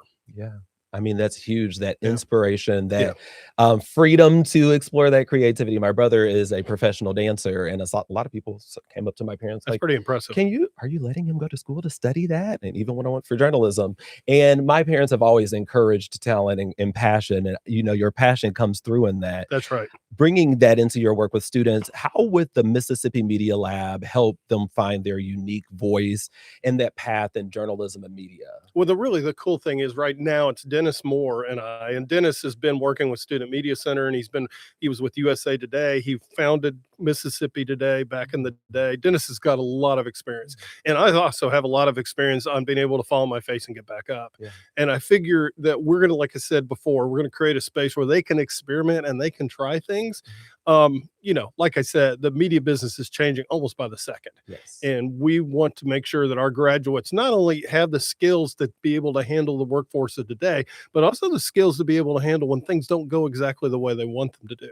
When they realize that when things are bad, that it's literally a chance to find opportunity. Yeah, and it's a huge thing living here in Mississippi. I worked as a reporter, so I moved a bunch. But when I got to Oxford, I'm kind of like, where's the local news station? And so we're kind of almost in this news desert. And now students can really help feed that gap a little bit better with the Mississippi Media Lab. Why would you say it's something worth considering for the donors who live here or who live in Mississippi, who've come through Mississippi, to invest in the next set of journalists and the next set of editors, the next set of people in their communities that are telling stories or holding people accountable? Well, look, I love me some social media, and I have been addicted to it for a long time. But I think we'll all agree that there is a serious need for media literacy, and also for us to be able to come to an argument not necessarily even an argument, to a situation with the same set of facts. Yeah. And so being able to figure out ways to get that information, like I said, you touched on it, news deserts. A lot of small newspapers have gone out of business around the country. And communities that do not have a local newspaper generally paid up to $300 and $400 more in taxes per year.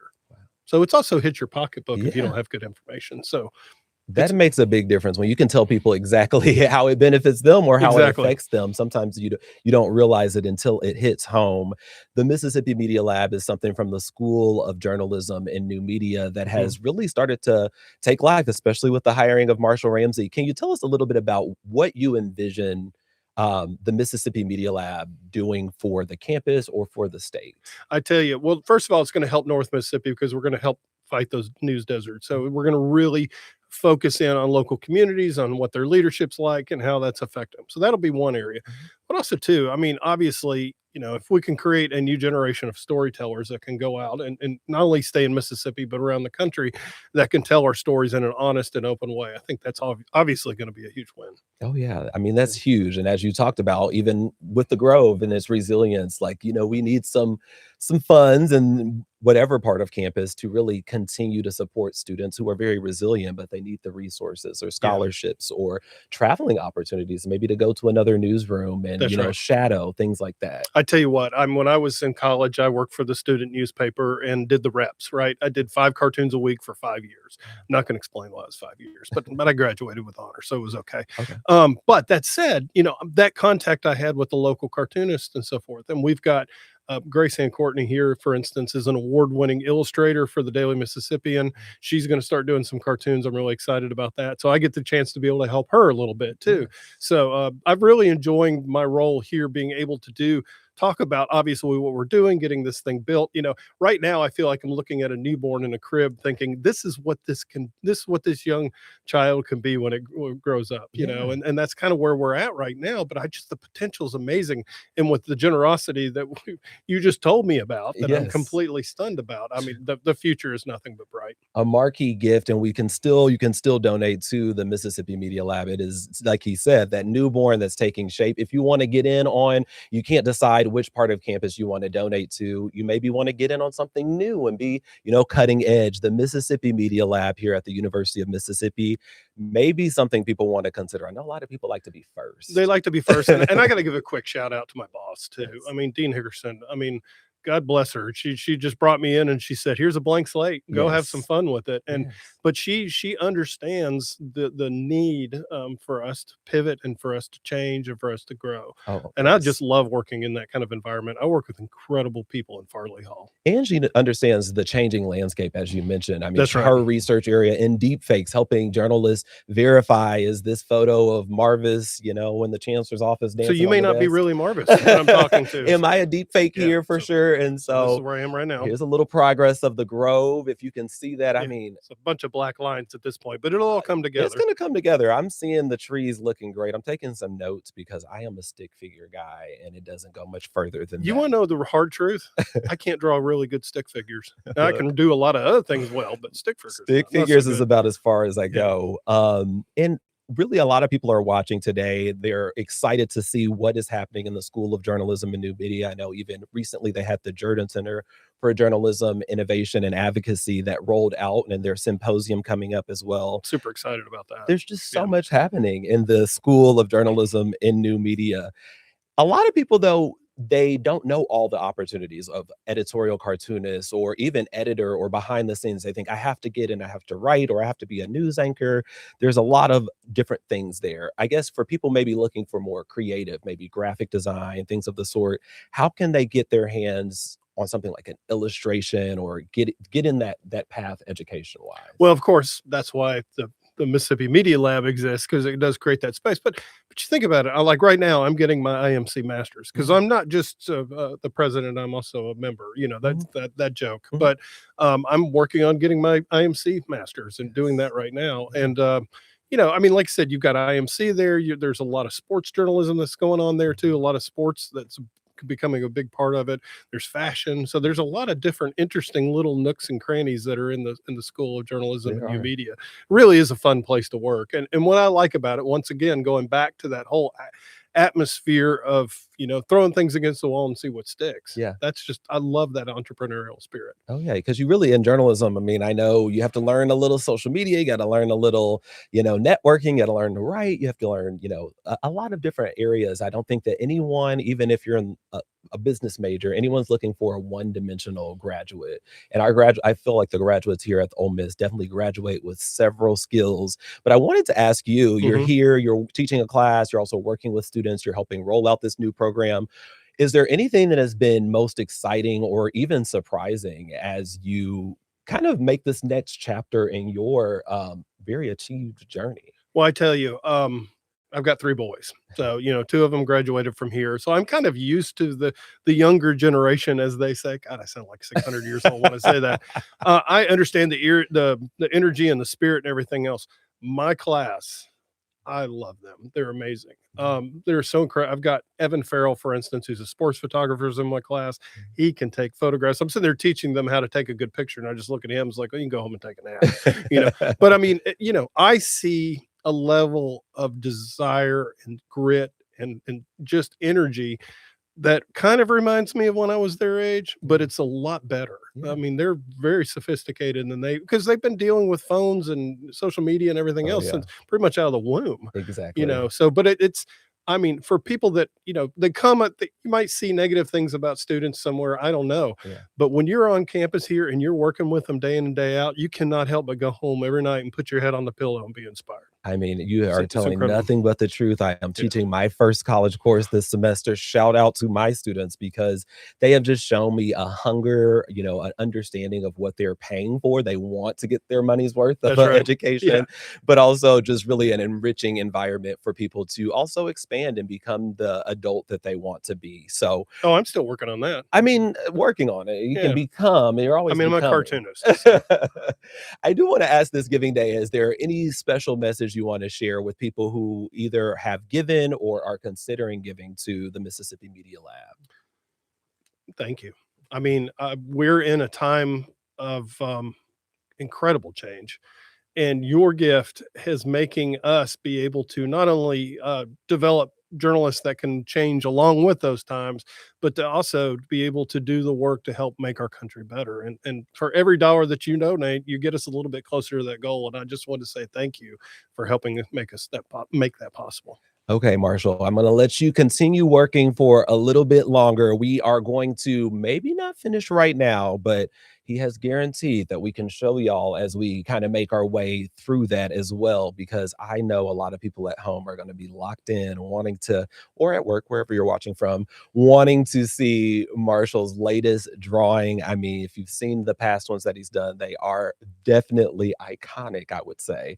So thank you so much, Marshall, for being here. I don't want to rush you to get done. So we will check back in on the drawing. We'll check back in on the leaderboard, see who's making some big gifts. Again, I want to give another shout out to Ashley Matei, a $200,000 gift to the Mississippi Media Lab.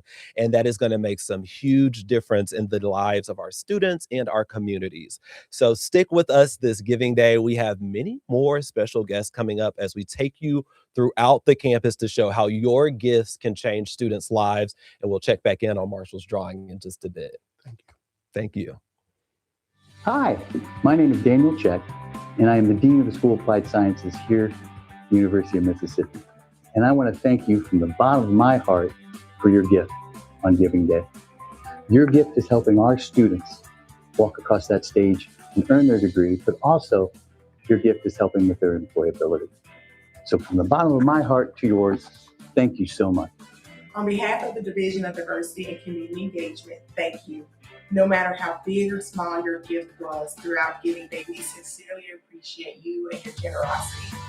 Know that your gifts will go to support students not only today, but for generations to come. Thank you. Thank you so much for your support of Giving Day to the College of Liberal Arts. Your support means so much, not only to our faculty and our students, but it allows us to do so many things that we wouldn't be able to do otherwise. So thank you very much.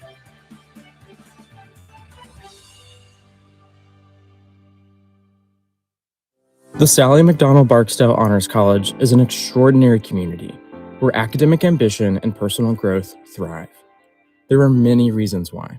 But one is because of dedicated faculty members like Honors 101 and 102 professor Dr. Robert Brown, who is retiring at the end of the academic year.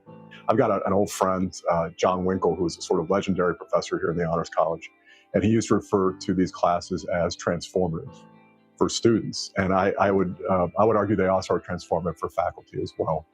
My life has been changed, absolutely for the better, teaching in the Honors College. And I know that when I walk away, what I'm going to miss most are my students in honors classes and the students that I'm not going to get a chance to meet because I'm not here anymore. On Giving Day, we're asking that you consider a gift to the Honors College in honor or in memory of professors like Dr. Brown, the ones who made a difference in your life in some small way or in a transformational one. My hope, right, as I think about ending up my time in the Honors College, right, I know that it's given me a lot more than I ever would have anticipated. I can't imagine thinking the things that have happened to me would have happened. I hope my students feel the same way, right? I hope that they think they got much more out of this experience than they ever thought they would. And so for me, as I think about what I can do, being able to get back to the Honors College is something I want to do because of so much it's given me. Join us during Giving Day 2026 and thanking a professor by giving back to the place that gave you so much. Ooh, what's that I spy? A golden little statement piece could spice up your life. Your 8 a.m. lecture crush won't be able to keep their eyes off you with this shiny red and gold Lyceum lapel pin dazzling in the fluorescent lights of the classroom. All it takes is a monthly recurring donation. Just select recurring at checkout and this fine piece of jewelry is all yours.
All right, welcome back to Giving Day 2026. We have an update on that live drawing that Marshall Ramsey was creating for us this Giving Day. And Marshall just told me you usually use your iPad, so we wanted to push it to the limit a little bit. Yeah, But had to this go old is school. a little old school. Yeah. But check this out. I want you to Okay. flip this around. You can tell us a little bit about what Well, you I got a lot done during the commercial break to begin with.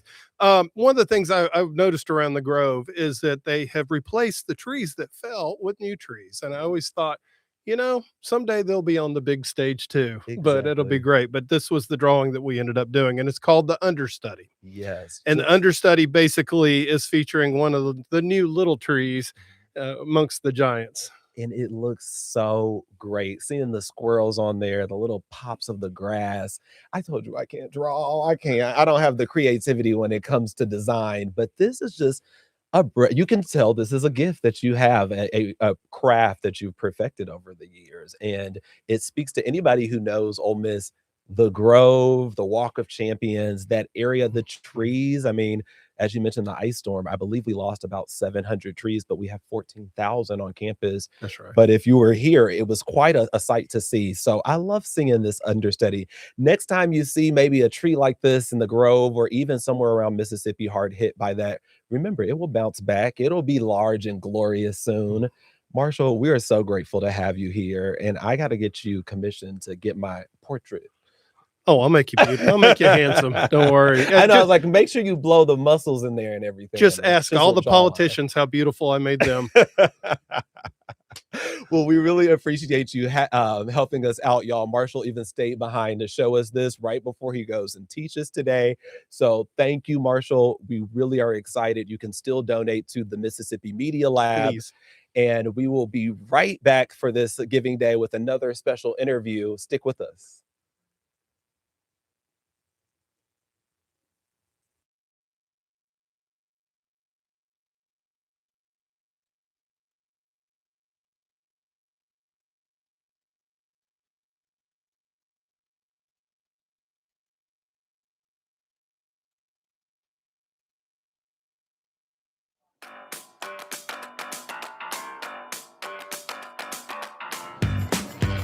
If I had $500 to give to the university on Giving Day, I would give it to the Ready program because they're starting a higher special education program for people, and our university doesn't have one, and it's one of the only SECs that doesn't. So that money would go a long way in helping give a kid a quintessential college experience. I would give it to Grove Grocery. There are a lot of people that need groceries more than one would think, especially during breaks and things, because a lot of students stay here and a lot of administrators don't know that. I would give it to the library to put more books in it. I would give it to the Ole Miss Bigger Building. The University Museum. I would give it to the School of Accounting. I'm a pre-nursing major, so I would give it to the HPAL office. I would give $500 to the William McGee Center because they have really great programs supporting mental health and drug addiction. I think I'd give it to the Youth Theater and Film Department. I'll give it to the School of Business for the sales department. A special fund for startup student organizations so that they have a little bit of something to get them on their feet. I'd give mine to the Lyceum Locker so everyone has school supplies. I think I'd give it to the big event. If I had $500 to give the university for Giving Day, I would give it to the university marching band. Go Rebs, Hotty Toddy. I would give $500 to American Sign Language Honor Society. If I had $500 to give to the university for Giving Day, I would give it to our landscaping crew as a thank you for all the work that they did over Winter Storm Fern. Thank you to everyone who supports Ole Miss. Happy Giving Day.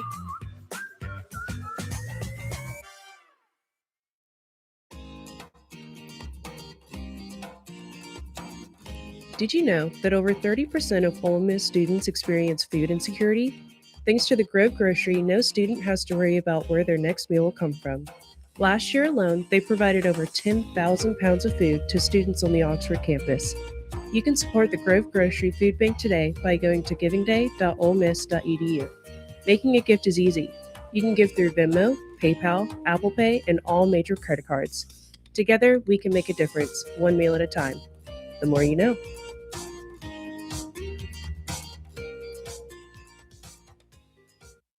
Hotty Toddy is our cheer, but what does it mean? It's hey, nice to meet you, or good to see you, old friend. We say it to celebrate, to congratulate, and yeah, to brag a little. Hotty Toddy is your first day on campus. It's fall Saturdays under old oaks and spring Friday nights under showers of fireworks. It's opportunity, growth, knowledge. It's discovering who you're meant to be in a place that will always be home, no matter how far you go. Hotty Toddy, y'all.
be the one you love? Could I be the one you love? It is Giving Day 2026. We're on day one. We've had hours of wonderful special guests from all over Ole Miss, and I have two new special guests here to talk about the Humanities Initiative in Good Life program. We have Dr. Ashleen Williams and Dr. Ann Kafer. Thank you both so much for being here. One thing about Giving Day I love is making sure people know about what's going on at Ole Miss, and there's always something new going on.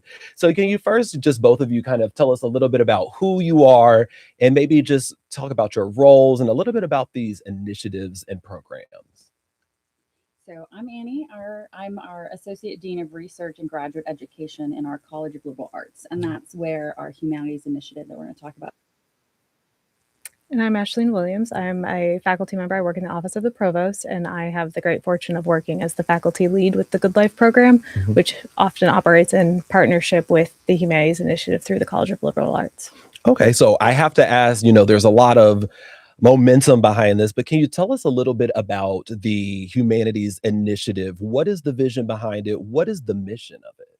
Sure. So the Humanities Initiative actually started with our faculty. They had a real desire to do sort of interdisciplinary work. I think it's really easy for faculty to sort of get siloed and they focus on their own thing, but we know that you get really cool creative innovation happening when faculty are working across disciplines. So that's where the initiative started. It was largely faculty driven. We conducted an extensive overview of what other universities were doing and sort of figured out what would fit with us. And that's where the Humanities Lab, which is connected to the Good Life program, sort of emerged. So we ran our inaugural program last summer. The students had such a great time.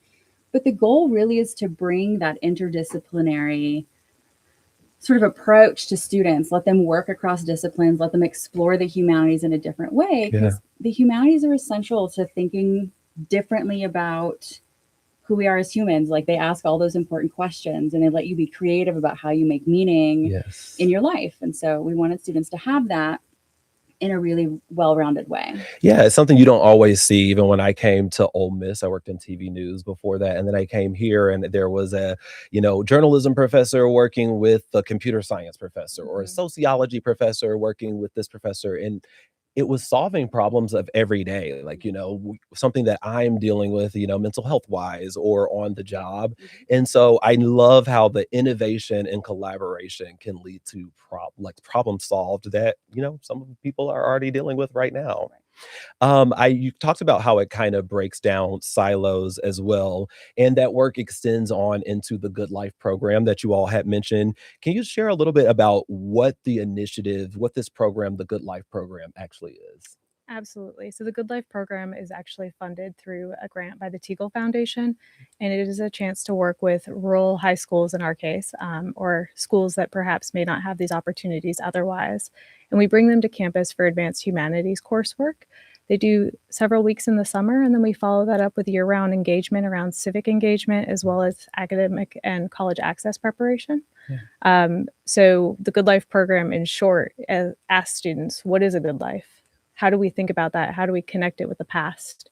And so we work with typically between 15 and 30 students per year. So we're entering our third year of the program, second full summer.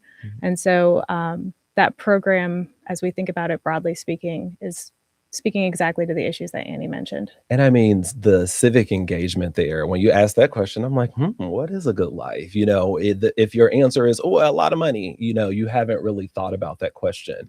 And I remember, luckily, I'm blessed to have gone to several schools growing up, but, we did have some civic engagement conversation that got me critically thinking, because you're going to need those skills no matter what industry you're going into, or if you want to have a huge family. It really goes a long way. And I mean, with the Good Life program, can you kind of tell me about why that experience of civic engagement or thinking in college is important for these students to experience? Absolutely. So actually, you mentioned a lot of money being part of like that initial vision of the Good Life. We have had students certainly say that when they were first introduced to the question, they thought about, the biggest house, the best car, a high paying career, and essentially being a princess as the good life. Yeah. And that through readings like with reading Aristotle or Plato, or even more contemporary authors like Kiese Layman and Jesmyn Ward, they begin thinking about this question very differently. And they start thinking about it as growth, a sense of belonging, the opportunity to look to the past and see connections and think forward. So what we hope to do in this program to offer some of those transformational experiences is to get students thinking about that very question, and also thinking about the places they come from in Mississippi as sites where the good life very much exists. And sometimes we have to reframe or reshape some of those narratives so that we can lean into all of the assets and like strengths of our communities. And I know first generation students and a lot of rural students are a big part of the outreach for this as well. And I mean, they may have somebody in their family that never thought, what do I actually think is a good life? I mean, I'm a big meditation person, so I do a lot of mindfulness, but if you're not mindful, you don't know what you're chasing. And so I think that is so important. I want to bring it back a little bit to Giving Day, because I could talk about this. This is something new. I didn't know about this until I was prepping for Giving Day, but I really do believe, and I believe in all the programs, but I believe in the mission of the Humanities Initiative and the Good Life program. Can you talk to me about how maybe either one, how would the donations today, I mean, we just saw someone donate $200,000 to the Mississippi Media Lab. What would $200,000, what would just the donations from Giving Day, how would it energize the programs, and what would that mean for either students or our communities? So I think one of the goals when we were talking about developing this program was really thinking about how this becomes sustainable. And part of that is through donors. They help us create these experiences for students. They help us maintain the support that these students are getting. We've had several great donors for our Humanities Lab, which is sort of the broader umbrella. And it gives students the space to explore these questions, to come to our campus, to see the things we have to offer, and do programming that is really top notch. And I think that's what giving today, in the future, whatever that looks like, that's what that helps us do. It helps us maintain that quality that we're known for.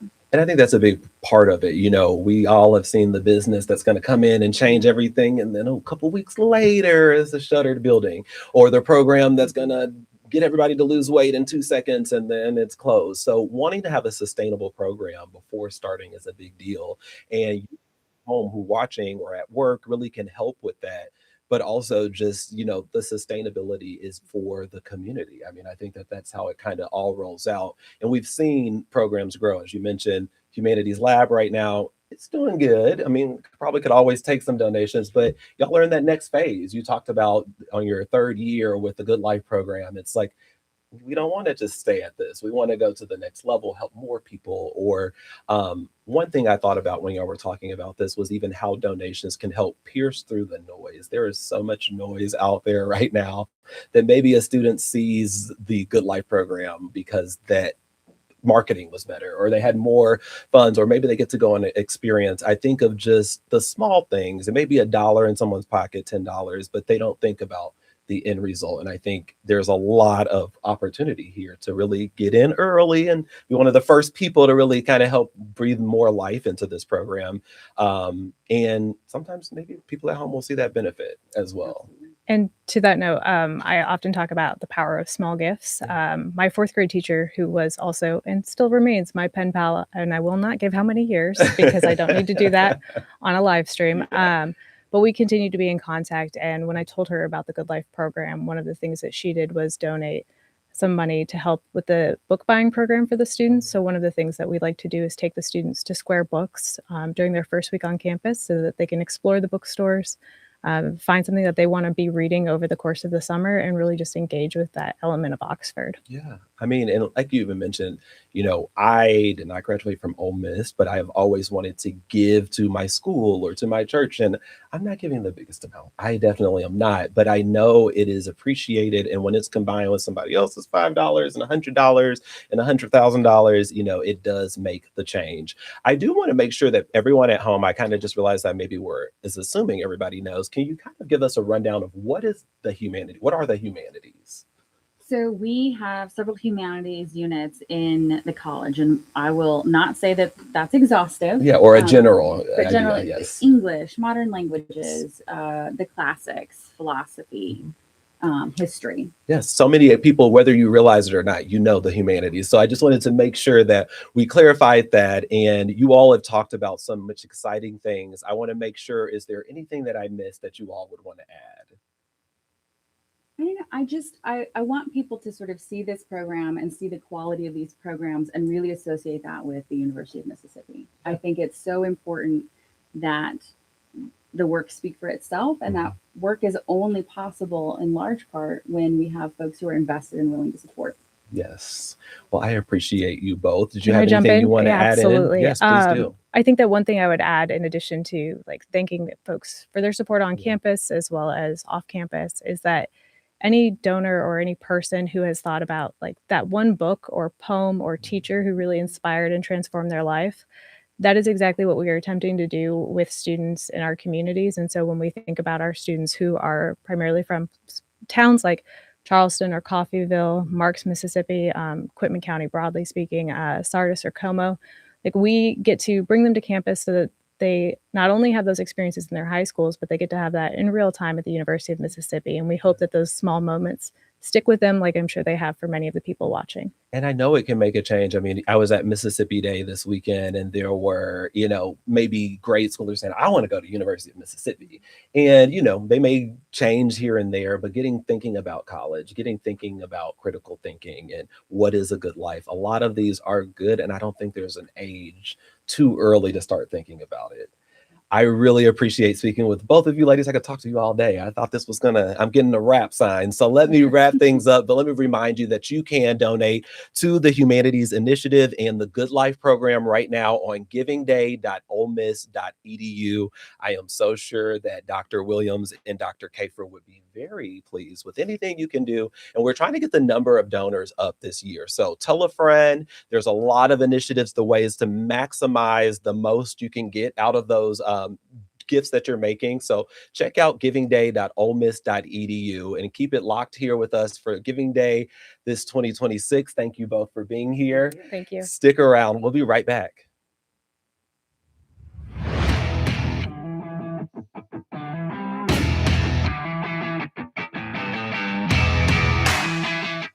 As soon as I stepped foot on campus, I knew Ole Miss was the place for me. But as soon as I walked in the doors of the CME, I knew this is where I wanted to be the next 4 years.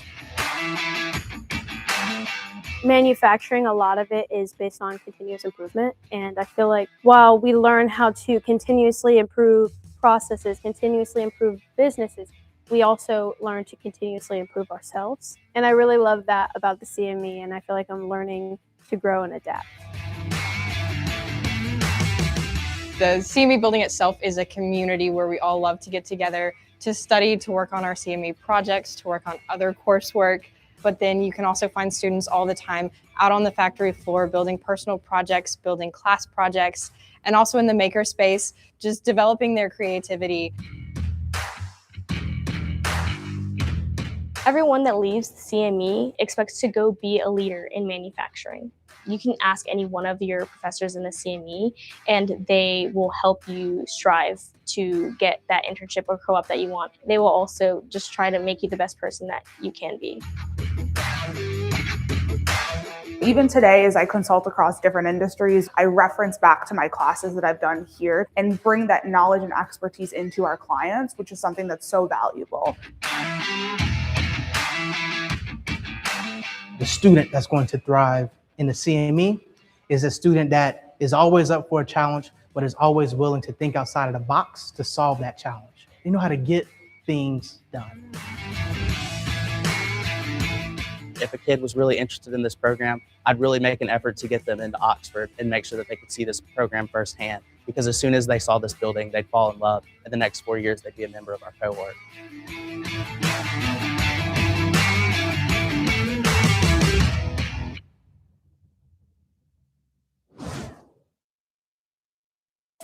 The Trent Lott Leadership Institute at the University of Mississippi offers a diverse array of leadership and outreach programs designed to inspire and empower both high school and undergraduate students. Through its comprehensive programs, the Institute fosters the development of strong leadership skills and civic responsibility, equipping students with the tools they need to excel in their academic, professional, and personal lives.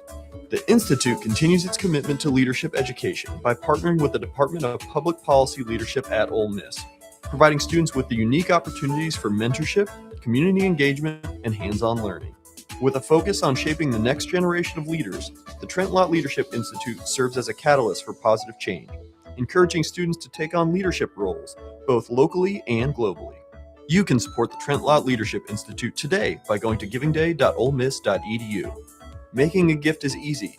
You can give through Venmo, PayPal, Apple Pay, and all major credit cards. The more you know.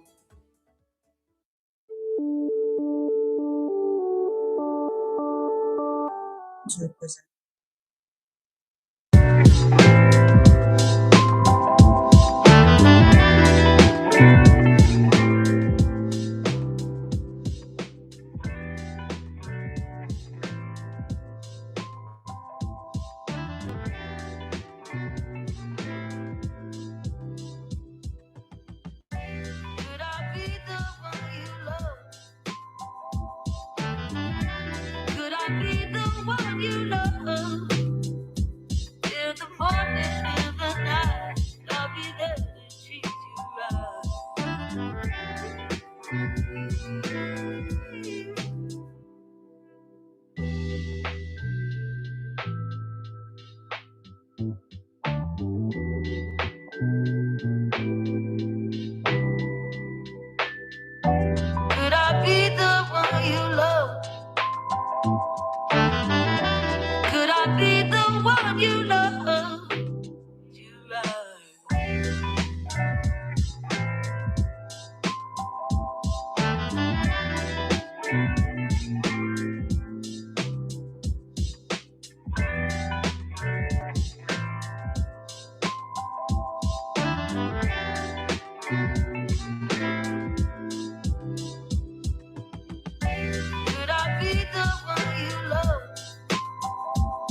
Welcome back to Giving Day 2026. I'm joined now by Dean Skurlock and Jacob Ferguson from the Honors College. So before we dive into some questions, why don't you two introduce yourself? Hi, my name is Ethel Skurlock, and I serve as the Dean of the Sally McDonald Barksdale Honors College. Great.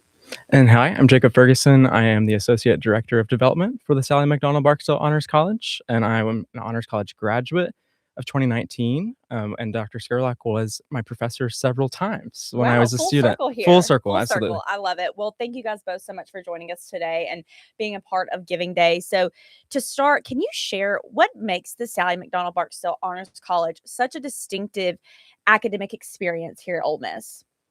So I love the fact that you ended your question by talking about a distinctive academic experience, because that's exactly what we are. And some of the things that make us distinctive, I would start with our classes. Our classes are small.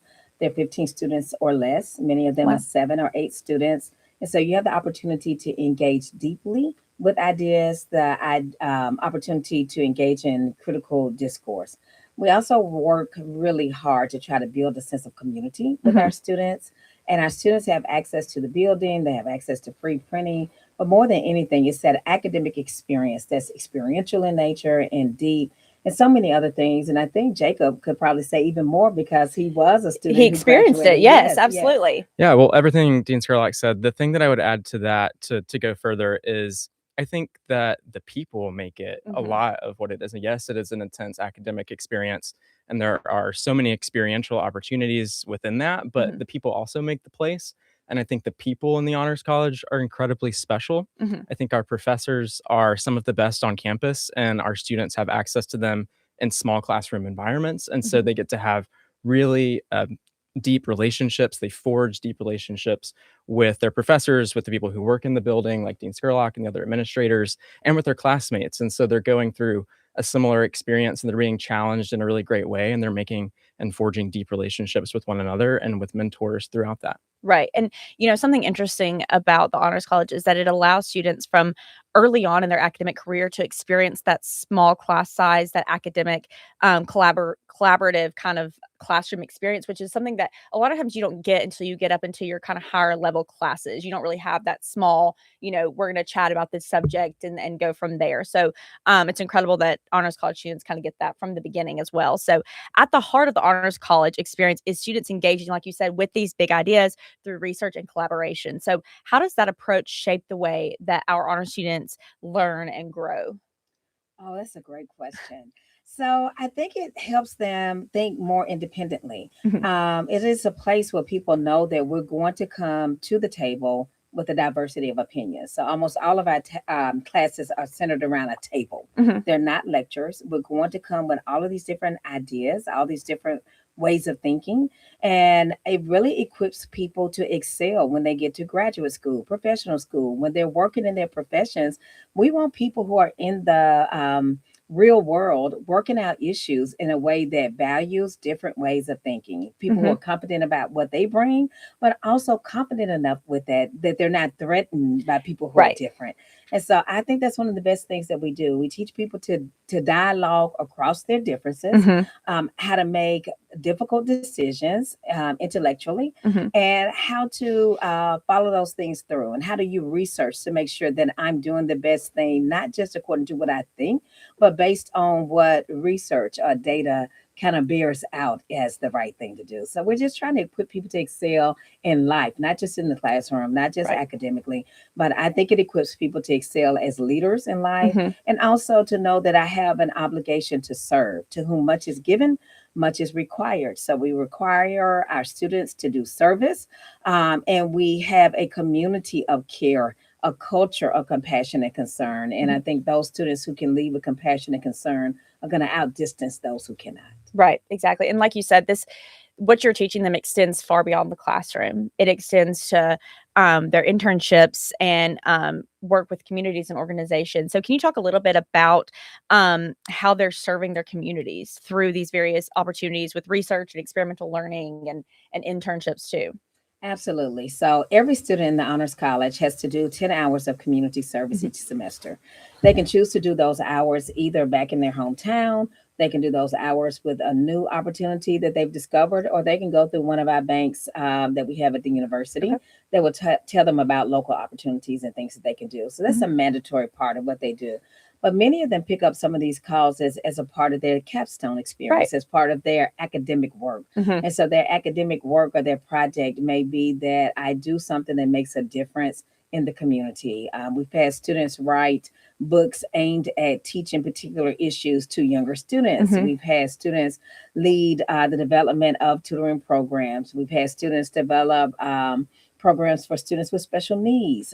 We have a program on campus now that was developed through our academic program in the Honors College called Rebel Rewear, where they are recycling clothes on campus for students. So it's about sustainability, it's about the environment. It's also about helping students on our campus who are in need.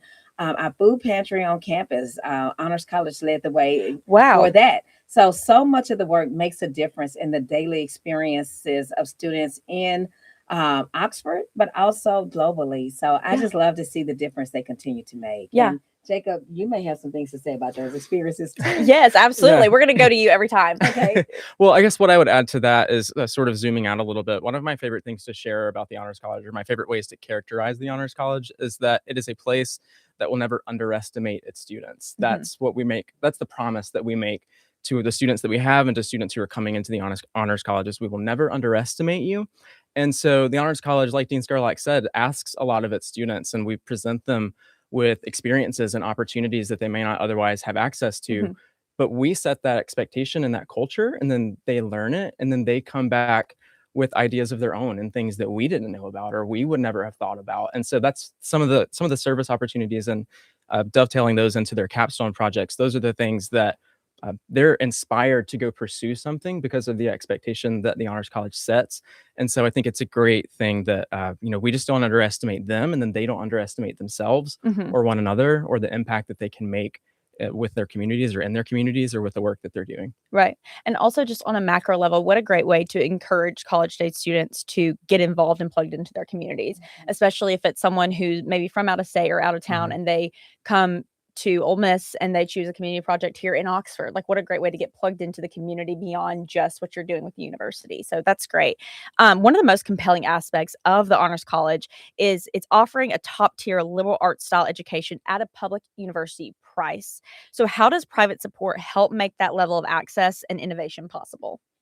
I love that. So the small classes are expensive to deliver. Right. And so private donations, private gifts really help us deliver on our promise that we're going to give you an intimate experience. It helps us support the professors and the lab work that it takes to give people that individual experience. The other thing that I really like, and the thing that I think makes me most excited about this job, is that the gifts from people, the way the gifts help our students have experiences they would not have otherwise. Right. So I get the students in my office who show up to say, I've never left the state of Mississippi, and I don't have the funds to do it. What do I do? How can you help me? And so if I have gifts that donors have given, it helps me help that student go to DC for the first time, go to New York for the first time, have these experiences of understanding the world beyond Mississippi. One of my favorite stories is I just got back from Italy a few weeks ago. I went with our honor students. We had over 30 honor students that went.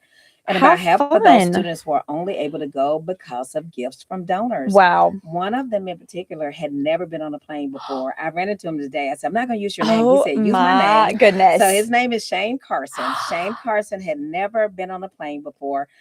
And his first plane trip was to Italy. And he said, I dreamed of traveling the world.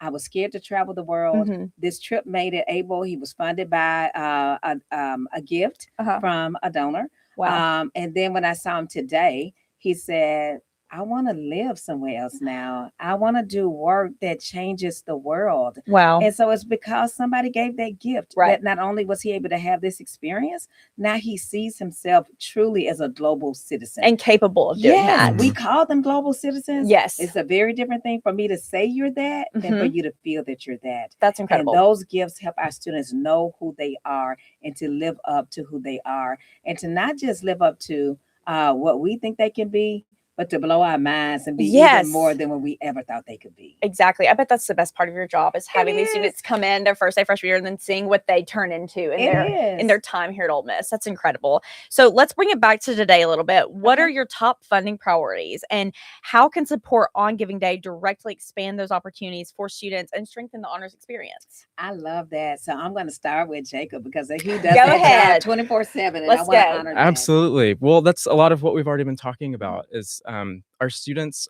know that we provide funding for experiential opportunities, and they are constantly finding more and more and more really cool and exciting experiential opportunities. And so they are on the lookout for things that they want to do, whether it's studying abroad or whether it's an internship that is unpaid or underpaid and an expensive place to live, or a lot of students, or more and more students, are conducting research individually or with their professors and mentors and wanting to go present that research at conferences and travel to do those things. And so those are all the types of experiences that we are incentivizing, encouraging our students to seek out, and then trying to support them in doing it. And so those are some of the most concrete things that Gifts Today can help with, Right. is making sure that we can continue to do that, that we can meet the growing demand for students who are wanting to pursue those types of opportunities, whether it be individually or with a class like Dean Scarlett was talking about in Italy, which is also a priority of ours, is being able to offer more experiential classes and coursework embedded within our classes that we were talking about. So those are two of the biggest priorities today and every day, is increasing the number of funds, the amount of funds that we have to give directly to students to do those types of things. Right. And I'll undergird what Jacob was saying. So we want to be able to provide scholarships to more students, but sometimes we can't provide scholarships. So I always tell people when they say, well, what do I get for being in the honors college? Well, it's not going to be a scholarship. Right. Because we give very few, but I would love to give more. Yes. If somebody's yes. watching and wants to help us give more, Yes. we would love to do that. Absolutely. But if I can't give you a scholarship, sometimes we can give you an experience. Yeah. And that experience is even more life-changing, that you can apply for a fellowship that will help you do groundbreaking research. Right. That will help you meet people who are going to help you publish your work in global forums. You can apply for money so that you can go live in DC for the summer in an underpaid internship. Sometimes they get paid internships, but they're underpaid. Right, They can't afford to exactly. live in these places. So just the fact that you're helping us make these students the best students. And I know it sounds like I'm probably being hyper, just going too far, but I mean it. I feel like we have the best students on the planet. Absolutely. And it's because of gifts that help us have these experiences. Can I give one example? Yes, I want to absolutely. give an Please. example. Please do, So please. Dr. Jay Wellens is the head of pediatric neurosurgery at Vanderbilt. Okay. He's a graduate of our honors college and the Wow. University of Mississippi Medical College. And he said when he first went to do his internship post finishing medical school, when he went to do his residency, Right. he was really kind of concerned. And he said he realized once he got to these different spaces that it was his work in the honors college with these small classes and small professors that had put him light years ahead of other people. And the work that we did at the medical center with hands-on experiences made him ahead of people, so that even though people had some stereotypes about what it meant to be from Mississippi, all he had to do was start working. And he outworked everybody. He outdistanced everybody. Absolutely. And now he's the head of pediatric neurosurgery. So That's we have incredible. some of the best students on the planet. Let's fund them. Let's Yes. give them. Let's make sure that the world knows that they're awesome too. Exactly. And I feel like as students feel as if they can come to you guys with these opportunities that they find or experiences that they find, and being able to rely on you all to provide funding, it creates a sort of trust, and it encourages them to want to continue to look broader and to dig deeper and to find something that's worth reaching out for funding for, Right. and it encourages them to expand their mind a little bit more even. So as we wrap, what would you want to share with donors whose generosity is making this kind of transformative education possible? I want them to know that truly every dollar makes a difference. Right. I want them to know that if you trust us with your dollar, we're going to make sure we're investing it in the next generation. Yep. We're going to make sure that there is a return on your investment, and that every dollar is going to be funneled into making sure that student experiences in the Sally McDonald Barksdale Honors College are unmatched. Right. That no one on the planet will be able to stand up to what we do. So I want them to know that they are truly making a difference, and we can't do it without them. We Right. just cannot do it without them. And I believe in this place. I believe in it. I have 2 daughters who have come through the Honors College. I put my money back into the Honors College. And so you can trust us with your treasures, and Yeah. we'll take care of you. Absolutely. Absolutely. Jacob, anything else you'd like to Yes, add? 2 things quickly to add to that. One, as the university has experienced really incredible growth over the last few years, so has the Honors College. And so we are larger than we have ever been as a whole, as an entire Honors College. Our freshman classes have gotten larger the last few years, and finding that good balance of maintaining our small, intimate size, but we have grown. And so because of that growth, now more than ever, it is important for our alumni and for our friends and our supporters to give back to the Honors College. And so we need that additional support to be able to sustain the environment and the experience that we've been providing as we have more students. And so that's number one. Number 2 is that today we're also using Giving Day as a great opportunity to honor some of our professors, in particular, Professor Bob Brown of political science. He's taught at the Honors College since 2003, I believe. He's going to be retiring at the end of this academic year, and he's given us permission to sort of, we filmed a video with him where he shared some amazing thoughts about his time at the Honors College. And so we are encouraging alumni to give back to the Honors College today in honor of Dr. Brown or of another professor that you had. I gave in honor of my thesis advisor, Beth Spencer, who helped mentor me through my thesis experience as an honors graduate. And so we're just encouraging people to think about the people who've made an impact on your life at Ole Miss, at the Honors College, and those folks who've impacted you, and give back in honor of them today. Right. Well, thank you 2 so much for being here. This has been great. I've enjoyed chatting with you. Thank you. We still have plenty of time to give. So head over to givingday.olemiss.edu. We accept Apple Pay, Venmo, PayPal, all major credit cards, and now donor advised fund gifts, allowing you to recommend a grant from your charitable fund through our platform. So continue giving. You're even consider becoming a monthly donor to build a long-term legacy here at our university. So again, thank y'all so much, and we'll be back with more Giving Day 2026.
Back, we are joined now by Mac Fountain. He is an Ole Miss Women's Council Scholar.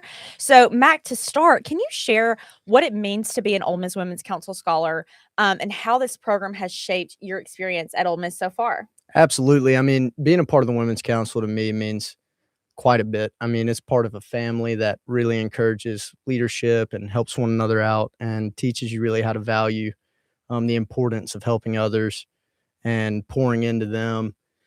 It also, I mean, along with scholarship, that was a big part of it. And whenever I got the scholarship, that's what I was really excited about. I was like, yeah, you know, school's paid for. And then once I got involved with it, as soon as school hits, there's a lot of programming associated with it. And so you're getting dinner with all the scholars and the ladies on the council, and they pair you up with mentors, and they really teach you, they guide you through your college experience and really show you what's important at the end of the day, and teach you how to be successful, and then turn that into helping others be successful and giving back to the community. And I think it means being a part of that family. Right, right. And it's incredible. Well, and like you said, you get the scholarship money, which is huge, but then you kind of get like a bonus. Like you get this community of people to help you and guide you through your journey. Absolutely. I mean, looking back on my experience, I'd put the scholarship as secondary to everything I've gotten out of it. I mean, everything from, you know, not knowing how to approach a situation. I can call one of my mentors or any lady on the council or the staff at the Women's Council, and they'd help me through it. They have an office on campus for us, and that's been incredible as well. There's Suzanne Wilkins and Atkins Trout. They're my two advisors.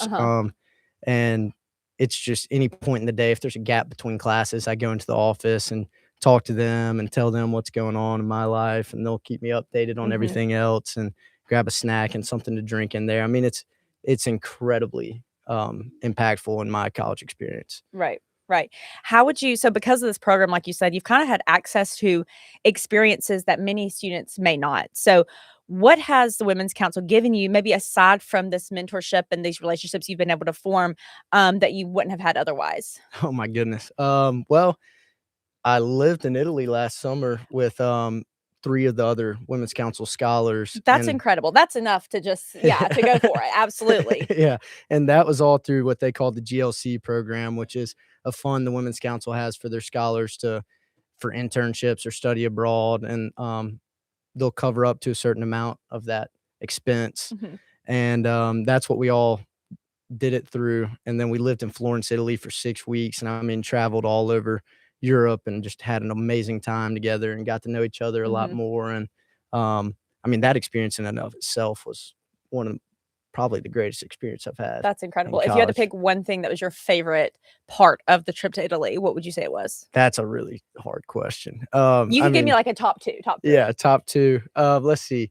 One weekend we went to Capri and Wow. on or we stayed in Sorrento on the Amalfi Coast, and then did a boat day to Capri and saw the Blue Grotto, and Wow. came back and swam and had a blast. And then the next day we went to Pompeii, and then and it was Casual. it was Casual 2 awesome. days. And just seeing the history behind all of that, and getting to experience it with some really like-minded people who just want to be there and build each other up and help each other out with everything. It's just been incredible. Yeah. And that was probably my favorite weekend. That's awesome. I mean, that's incredible. Being able to have those opportunities and that kind of investment probably has shaped how you think about your future as well. So, how has being a scholar influenced the way you view giving back and your desire to one day support Ole Miss as well? Absolutely. So I talk about this a lot. And the Women's Council, I always knew I liked philanthropy and giving back. And for me, it's always been my time, because I'm not quite to the point where I can give money. Right. Yep. But- Yep. I understand. But just putting time and effort into giving back to my community. And the Women's Council has poured so much into me, Mhm. and helped me out with really, I mean, they don't ask anything in return. Right. And it's solely just to build up you as a student.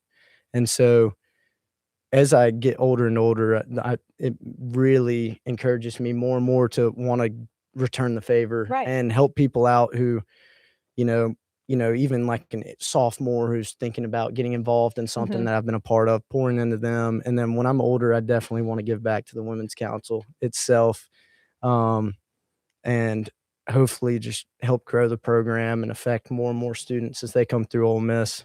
Right. This has been a complete game changer in my college experience. Yeah, that's incredible. And like you said, right now you give what you can, your time, but it's exciting to think about as you get older, what ways will I be able to support this university that has poured so much into Absolutely. me and pour back into it as well. Yeah, and I think also part of that too is just finding what you love and what you really enjoy giving to, Right. and what matters to you. For me, I love getting personal with people, and there's one program called Catch a Dream Foundation, which Okay. is a national organization that stems from Make-A-Wish. Oh, wow. And so the whole goal of that organization is to it provide kids with terminal illnesses a place to go on an outdoor experience. So whether it be hunting or fishing. And Oh, cool. so what I did growing up was we signed our hunting camp up for it, and we've taken several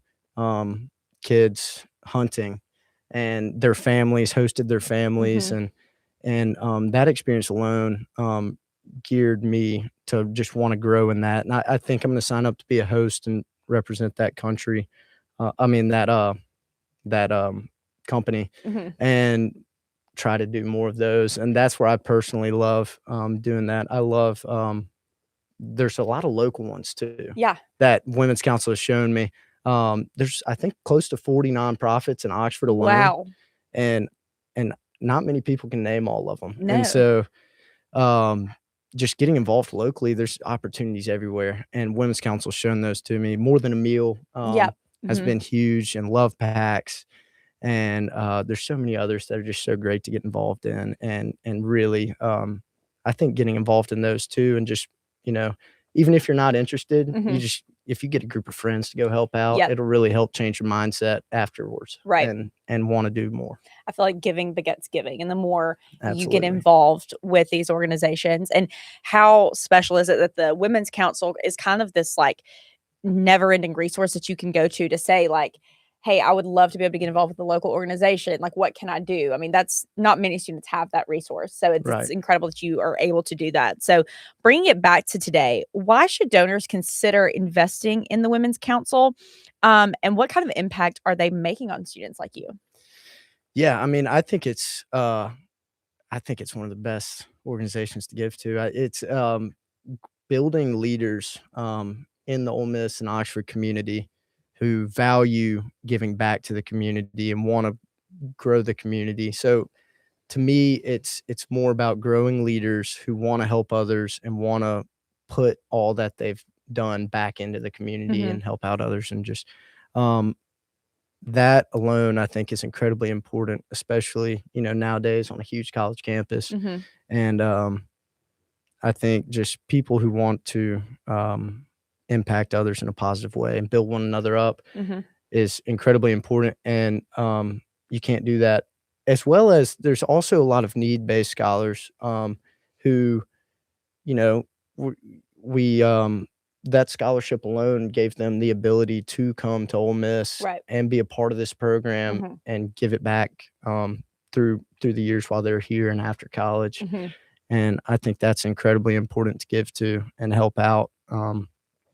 And not only that, the incredible staff and the connections that the Women's Council members give you, Right. and the experiences. I mean, I've talked with several about my career after college, and Mhm. they've offered to help me with internships and get me in touch with people they know who are in that industry. And I just think it completely changes the way you view college Right. and what really matters, and not get caught up in the social aspect of things or Mhm. shallow things, and rather get caught up in, how can you help and how can Right. you make a difference. Right. It keeps you centered and grounded a little bit. Absolutely. Yeah. Absolutely. And having those weekly check-ins with them, and Yes. it really wraps it all, or brings it all together, Right. everything you're doing in class and at work, and Mhm. just makes it mean something. Right, exactly. It makes all the long hours actually like studying and doing that kind of thing. It makes it feel like it means something and it matters because Right. you know that you're giving back and you're going to have something to give in the end of this too. So Absolutely. thank you so much for joining us today, Mac. Thank you so much for tuning in. There's still plenty of time to give. You can head over to givingday.olemiss.edu, and we will be back soon with more Giving Day 2026. Absolutely. Thank you.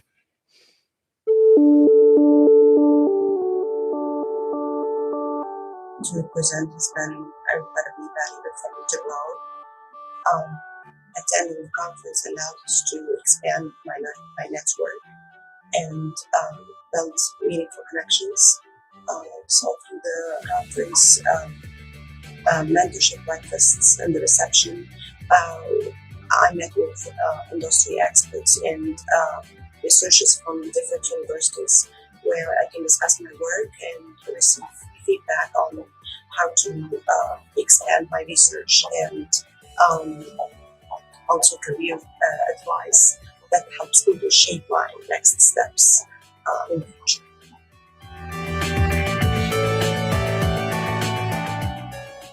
The conference provided me with so many opportunities, specifically being able to network outside of the University of Mississippi. As amazing as our networks are here, it was so awesome going to this conference that was held by the Mississippi Department of Education and be able to interact with literacy instructors, scholars, and other educators all throughout the state of Mississippi, and kind of share what literacy means to them and compared to what literacy means to me. Their wisdom and everything was so encouraging to learn from.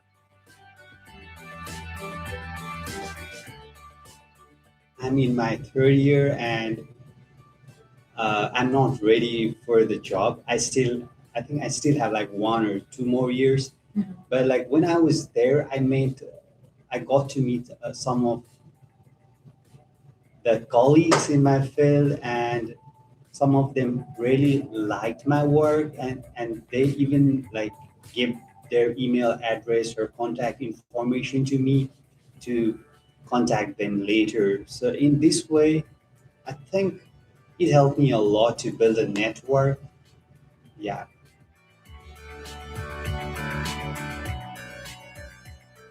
Receiving this graduate travel scholarship to present my research made me feel so welcomed and loved and appreciated by the university, more so than I already do.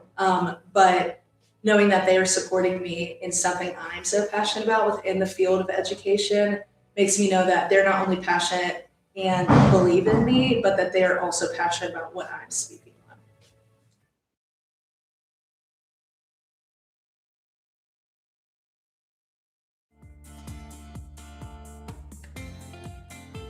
The Idea Lab at Ole Miss is a dynamic makerspace open to all students, faculty, and staff, where creativity and innovation come to life. Whether you're a beginner or an expert, our team is here to help you get started on a wide range of projects. From working with Arduino electronics and 3D printing to video editing, sewing, and designing research posters, the Idea Lab has all the tools and resources you need to bring your skills to life. This is the perfect space to explore new skills, collaborate with others, and turn your visions into reality. Whether you're working on a class project, personal hobby, or something entirely new, the Idea Lab is here to support your creative journey. You can support the Idea Lab today by going to givingday.olemiss.edu. Making a gift is easy. You can give through Venmo, PayPal, Apple Pay, and all other major credit cards. We've got something new for you again, a first ever this Giving Day 2026. We are in the School of Pharmacy Skills Lab, and we're going to check out my skills today. I'm a little nervous about it, but I have Jay here with me. I have Emma with me. Y'all got to guide me through a little bit because we're making a cold cream, kind of like a lotion, as we talk about some of the things happening here in the School of Pharmacy. So we want to first kind of get started. I want to kind of ask you guys, the first step, I know what the goal is, but the first step, we got to get some things going on this.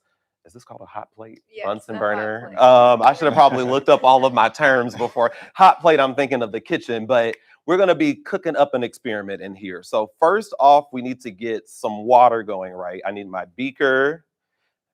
What's next, y'all? Kind of guide me through. Yeah, so that's your mineral oil. Okay. So we're going to put these 2 waxes. Okay. Into the mineral oil. Yes, and I misspoke. This is actually the oil step. This is the water step. Y'all, I promise y'all, I work in the marketing office, but by the end of this, I'm going to know what I'm doing. So let's get this going. And I wanted to first kind of start with you, Emma. Tell us, I know it's your second year in the pharmacy school. Can you tell us a little bit about why you chose Ole Miss, why you chose School of Pharmacy?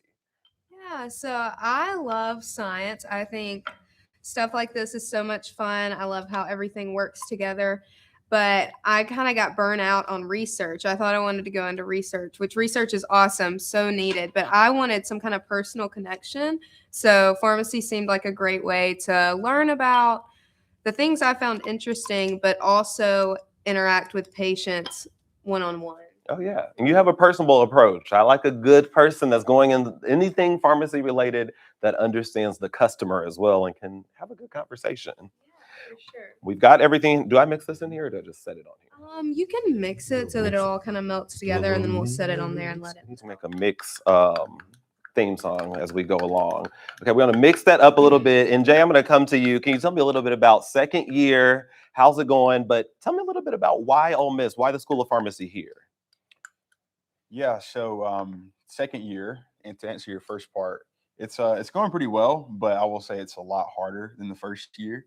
But it's also a lot more fun because you feel like you're actually doing a lot of pharmacy work because you go a lot more in depth into the disease states and the medications that we're using, in hospitals and not prescribing, but dispensing in pharmacies every single day. Oh, yeah. So it's a lot more specialized and directed and targeted and less broad than the first year of pharmacy school. Oh, yeah. You really get to see, you can kind of see maybe the finish line, but you can see yourself more than just the textbooks. Yeah.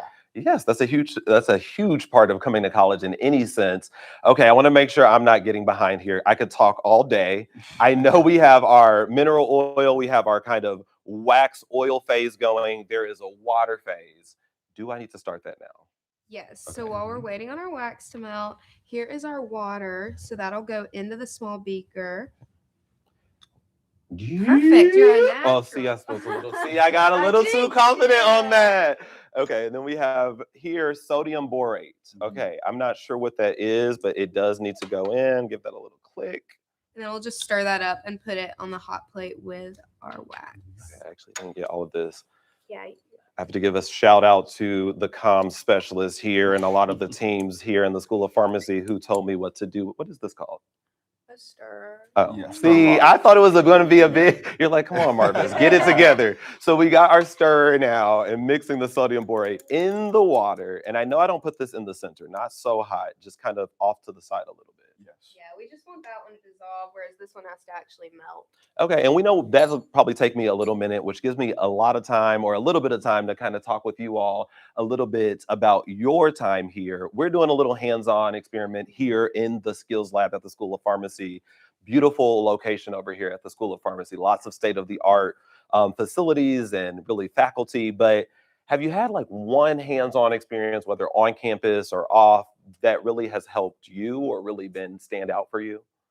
Yeah, so within the School of Pharmacy, we do a lot of rotations that are hands-on. So we do hospitals, we do community pharmacies. We get to actually go in the workplace once a semester, but a lot of times way more often than that. So right now, for 8 weeks, we go to the hospital nearby for about 4 hours a week. So that's really cool. And I'd say this semester, I've gotten the really cool opportunity to actually discharge a patient from the hospital and run through their medication list. So I just got kind of a review of the patient, why they were in the hospital, and everything we were sending them home with, and got to go in the patient's room and tell them all the medications, how they need to take them, figure out what questions they had, how we can make it easiest for them. So that was really cool to get to really apply what I've been learning for the past couple of years. And I think that's huge, like you said, apply what I've been learning, because some people may find, I may want to make a pivot, or I may want to be behind the scenes with Medicaid and not community pharmacy. I've learned so much just in the marketing office about how many different jobs there is than maybe your Walgreens or CVS pharmacist or your local pharmacist. Really, it covers a large range. So getting that hands-on experience, is there anything for you that stood out, Jay, too, as far as seeing or doing the work and being able to apply what you've learned here on campus? Yes. So I would refer back to my P1 year rotation at the end of the spring. That was my first time ever being in a hospital in a setting where I would have responsibility or I would be doing some type of work. And it was a blast. I had a lot of fun there, but I got to work in the ICU one day with the pharmacist who does rounds with the physicians in the area or on that floor. And I mean, it was great just seeing how much responsibility the pharmacist had, but also how much attention to detail that she was paying attention. So she was making rounds with each physician on the floor, and all these patients, she knew so much information about them, had all their charts, and would just look at every little detail, every little lab, and would know exactly how to steer the doctors in the right direction for what medications they should be prescribing. And she even knew latest research on the medication she was talking about off the top of her head. And it was great. But I got to see exactly how a pharmacist can make an impact. And it seemed like everything that we learned in class that first year, she was applying right there in real time. On one shift and one time, you're seeing all of these things and how important it is really to go. But as you mentioned, new research too, it's not over after graduation. You're still kind of keeping up with the latest research, or what is another maybe treatment or way to administer this. I know that you all maybe talk about a tablet versus something that is a pill, things of the sort. So I know that is really important work. I'm glad that you all are already out in your P2 year. Jay, I want to ask, I know we have two students here, one from Mississippi from what I hear, one from not. I always want to know, how'd you end up at Ole Miss? So for me, honestly, I have kind of a funny story. I was one of those high schoolers who didn't really know what they wanted to do. I know I wanted to go to college, but I didn't know like where I wanted to go. And me ending up at Ole Miss, I was always a fan of Ole Miss more than, that other school I won't name. But Ole Miss was just like, it's kind of close to home. And I was like, you know what? I do want to stay in state. I want to be closer to my family. But it was when I just kind of saw the environment here. I mean, this campus is beautiful. Absolutely love it.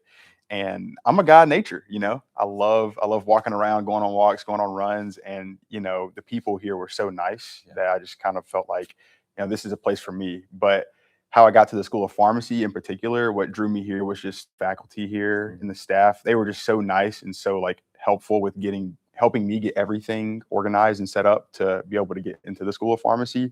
And that's the kind of support that I knew I would want to have if I came to college. I mean, that's huge. World-class faculty, you don't always think they're going to take the time to really see you or, you know, see your needs, but we have a lot of faculty doing research who are, you know, writing papers, who are doing media requests as well. So getting all of that and then getting a world-class education is really big. I did miss the biggest question. And where's home? Where's home? Yes. Laurel, Mississippi. Laurel, Mississippi. Okay, I've only been there one time. And I know you're not from too far from here, but just a little bit out of the Mississippi walls. Tell us about where you're from and how you ended up here in the School of Pharmacy at Ole Miss. I'm from Gadsden, Alabama, so that's northeast Alabama area. And I transferred in, and I really was just lucky enough. My best friend had a family friend, and they were a married couple and had both gone to School of Pharmacy at Ole Miss, loved it. So they brought me here for a weekend. I went to a football game. I walked around campus. I toured the pharmacy school, and I just loved it. Like, everything in Oxford is just a good vibe, like happy to be here. And then the School of Pharmacy also, everyone I met with just seemed really kind, but also really intelligent. Like, I felt like I was surrounding myself with people that were going to make me better at the profession I was choosing. And then a big kicker for me too was in the pharmacy school, we spent 2 years in Oxford and then we moved to the Jackson campus. And so I loved the idea of being at UMMC in Jackson. It's a wonderful hospital, lots to see, lots of different rotations. So I really like the opportunity there. I love that because when I think of a lot of my opportunities, a lot of them started with a friend of a friend of a friend. Yeah. So that friend hooked you up and now you're here. And you mentioned the nature, just the iconic Grove football games, if you like sports, if you like the Faulkner House being in Oxford, it really is. You know, people say, oh, that's a small town. A lot of my friends saw me come into Oxford and they're like, where is that? And I'm like, hey, there's a lot of stuff happening out here. Amazing student life. And then, as you mentioned, a lot of world-class faculty. We're going to jump back into our cold cream because I'm hoping to use it maybe as a little lotion. I forgot to put a little lotion on my hands under these gloves. So we'll see what happens there. I think it's pretty melted down. It may be a little bit lumpy. So let me just kind of give her a little start. I'm going to grab it from the top. I know this is hot. I would like to not get too, actually, I don't want to take it off the heat while I stir it. I don't know if you're supposed to start, y'all. You can correct me. I haven't done a science experiment since like middle school with a frog. So we are going to see what happens here as that keeps going though. I mean, y'all have some new facilities out here. Even the skills lab that we're in, I know it's been remodeled too. I mean, what is it like to be in the school? Are the students working well together? You guys talked about the faculty. I know there's a lot of student organizations kind of connected to School of Pharmacy as well. What can you tell me about kind of the student approach? What do you see among your peers or student organization opportunities? I feel like there's plenty of opportunity, and that's what separates this from just being like another, just place you're getting a degree from and turning it into like a place that feels like home and a family and a community. The organizations, there's something going on every week here. You will never go bored in the School of Pharmacy. Just a few examples, things like the Honors College and things like that, they have their formals, and so does the School of Pharmacy. A lot of people think that we're just kind of studying all day, taking tests every day, and in class for hours a day, but we also have our formals, and we have a bingo night next week. We have service events out in the communities where we're checking blood pressure, looking at heart rates, looking at cholesterol, and doing diabetes clinics, and just helping out the community. So we have a good balance of helping out the community, but also making sure we're able to relax and decompress a little bit. I bet when you're doing all that studying, you need a little bingo, you need a little trip to the square, or whatever it may be. And the formal, I did not know about that. That is really interesting to see. I know we're entering our next phase. Let me clear my area a little bit. That stirring seemed to help. So we're going to go to this next phase. And Jay, I'm asking y'all because I'm like, do I pour this directly into here, this, and then just go at it? Yes. Okay. Y'all, I got briefed on this. I should already know what I'm doing. So I'm going to set this here. I want to make sure the camera can see. So let's move some of this stuff out of the way for you all. Okay, we're going in. I've not burnt myself yet. This is the fun part. Okay, so I'm going to go. Okay, perfect. We're going to pour in. This is our oil phase. Boom. I'm going to set this back down. And then our water phase, we poured a little sodium in there. Ooh, look, I'm just easily amused. Okay, so now we get to grinding, or we get to going. Okay. Mix, Oh, mix, whoa, mix. okay, sorry, I forgot I was on camera, y'all. And I just wanted to ask, just kind of, can you tell me about what you think makes this so special? I mean, obviously we're making cold cream. Y'all are doing much more serious tasks maybe than this, though you could be needing a cream. You may for rashes, for things of the sort, a lotion that you need. I've had to see dermatologists, but for you, what makes the School of Pharmacy so special? I think knowing that we're all training with the same goal in mind, like to help patients. And you mentioned in pharmacy, there's so many different paths you can take within pharmacy, which is really exciting. You can do hospital, you can do community pharmacy, independent, you can work more on the insurance side of things. There's all kind of paths you can take. But at the end of the day, your main goal is to help the patient and be really an accessible healthcare professional, because especially in like more rural areas, it's hard to reach a doctor or a hospital, and there's normally a pharmacy nearby. So it's really nice that we a lot of times are the first person that a patient will go to seek things out. Yeah. I mean, even when I think about the pandemic, like a lot of people going to get their COVID vaccines, to get their flu vaccines, to ask a question, to get something behind the counter, maybe that Sudafed, and which one of these is best? And when I say people, I mean me. So I know that pharmacists wear a lot of different hats. We are thickening up. Is this about what we're looking for? A little thick? It's looking really good. So Yeah. good. Okay. So we have our cold cream, aka Marvis Special Lotion, coming up soon. This is a limited edition. I don't want to make it too thick. Okay. Let's see here. Now You can use a spatula to kind of scoop out, and then I can hold this for you if you want to just scoop it. Look at this teamwork. It's just like okay. Woo. All right. Okay. Yeah, here we that's go. thick. That is some good. Ooh, I'm glad, because I have been so ashy this winter. School of Pharmacy hooking me up. Okay, so this is awesome. I mean, we started out as some of these being oil. Ooh, I'm so sorry if this splashed on. Oh no, you're good. We are in the danger zone right now. But we started out with some oil phase. We had the water phase. Y'all saw some of this was almost looking granular. Okay, we're gonna just put that in there for now. Oh. You know what you're doing. And so I kind of want to show this on the camera. I kind of lazily flopped it in here. If you look, you can see, and I want to show this beautiful branding on here too. So we've kind of pretty much made, this is a cold cream. I have called it the Marvis Delight. I keep changing it. Working title still, but I kind of want to just kind of show that you can see, I mean, this experiment is something that maybe a certain age group, but you can maybe do something like this with your family. You maybe aren't making the cold cream exactly. We did have some sodium involved and things of the sort, but to me, it was something we could talk over as we kind of did this. I mean, this is something that maybe someone can catch at home as well. So I'm going to be taking my gloves off because I do want to do a little test on this. But I know I kind of skipped over you when I talked about kind of what makes the School of Pharmacy special for you. Obviously, there are 1,000 maybe memories that you have, but are there anything that you think of if you were to say to someone, why should I do School of Pharmacy at Ole Miss? I know I want to go into pharmacy, but why Ole Miss? I feel like the key in what you said is why at Ole Miss, and it's because the University of Mississippi School of Pharmacy, it's a nationally recognized and renowned program. Yeah. Like when people, whether it be on LinkedIn or people that you're just applying for jobs to, or an internship, or you want to do rotation with, when they see that you're from the Ole Miss School of Pharmacy, that gives you kind of like a street cred type of thing, but it's more of a reputation. Yes. And we're a top 25 school, public pharmacy school in the country.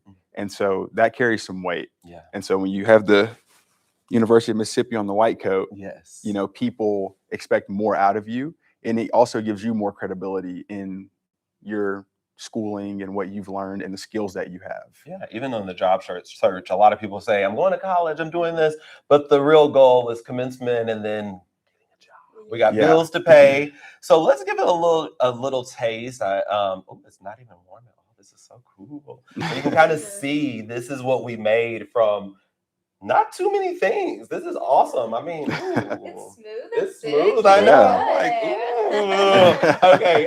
But I do want to ask kind of one last question, and that's really to both of you. But we're here. We're talking about Giving Day. It's never easy to talk about money. So I just kind of been talking to you all about what you think makes it special. But And either of you can take this question first. I always hate to put someone on the spot, but why would you say a lot of donors are watching from home? We've had a winter storm, we've had college football playoffs. It has been a year and we've been busy. People are tight with their money, but they want to know where it's going.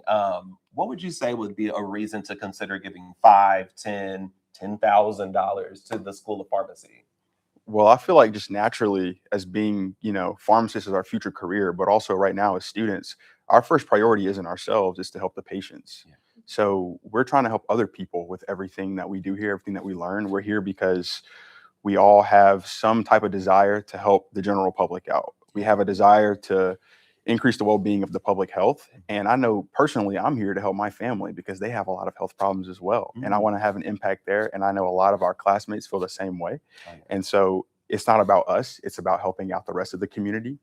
And I feel like that's always a good cause if you're helping multiple people. Yeah, you're really investing in Mississippi because you're investing in education, you're investing in the people that are serving Mississippi. That was really, really strong answer. Yeah, this is really a profession that by pouring into us, you're pouring into your community because we are all going out into the community to help people there in a way that is really needed. And I think Ole Miss especially, this is one to give to because like he said, top 25, they're doing a great job here. But unfortunately, everything in front of us, someone had to pay for. We need money to keep learning the way we are, to encourage students to want to go into this profession.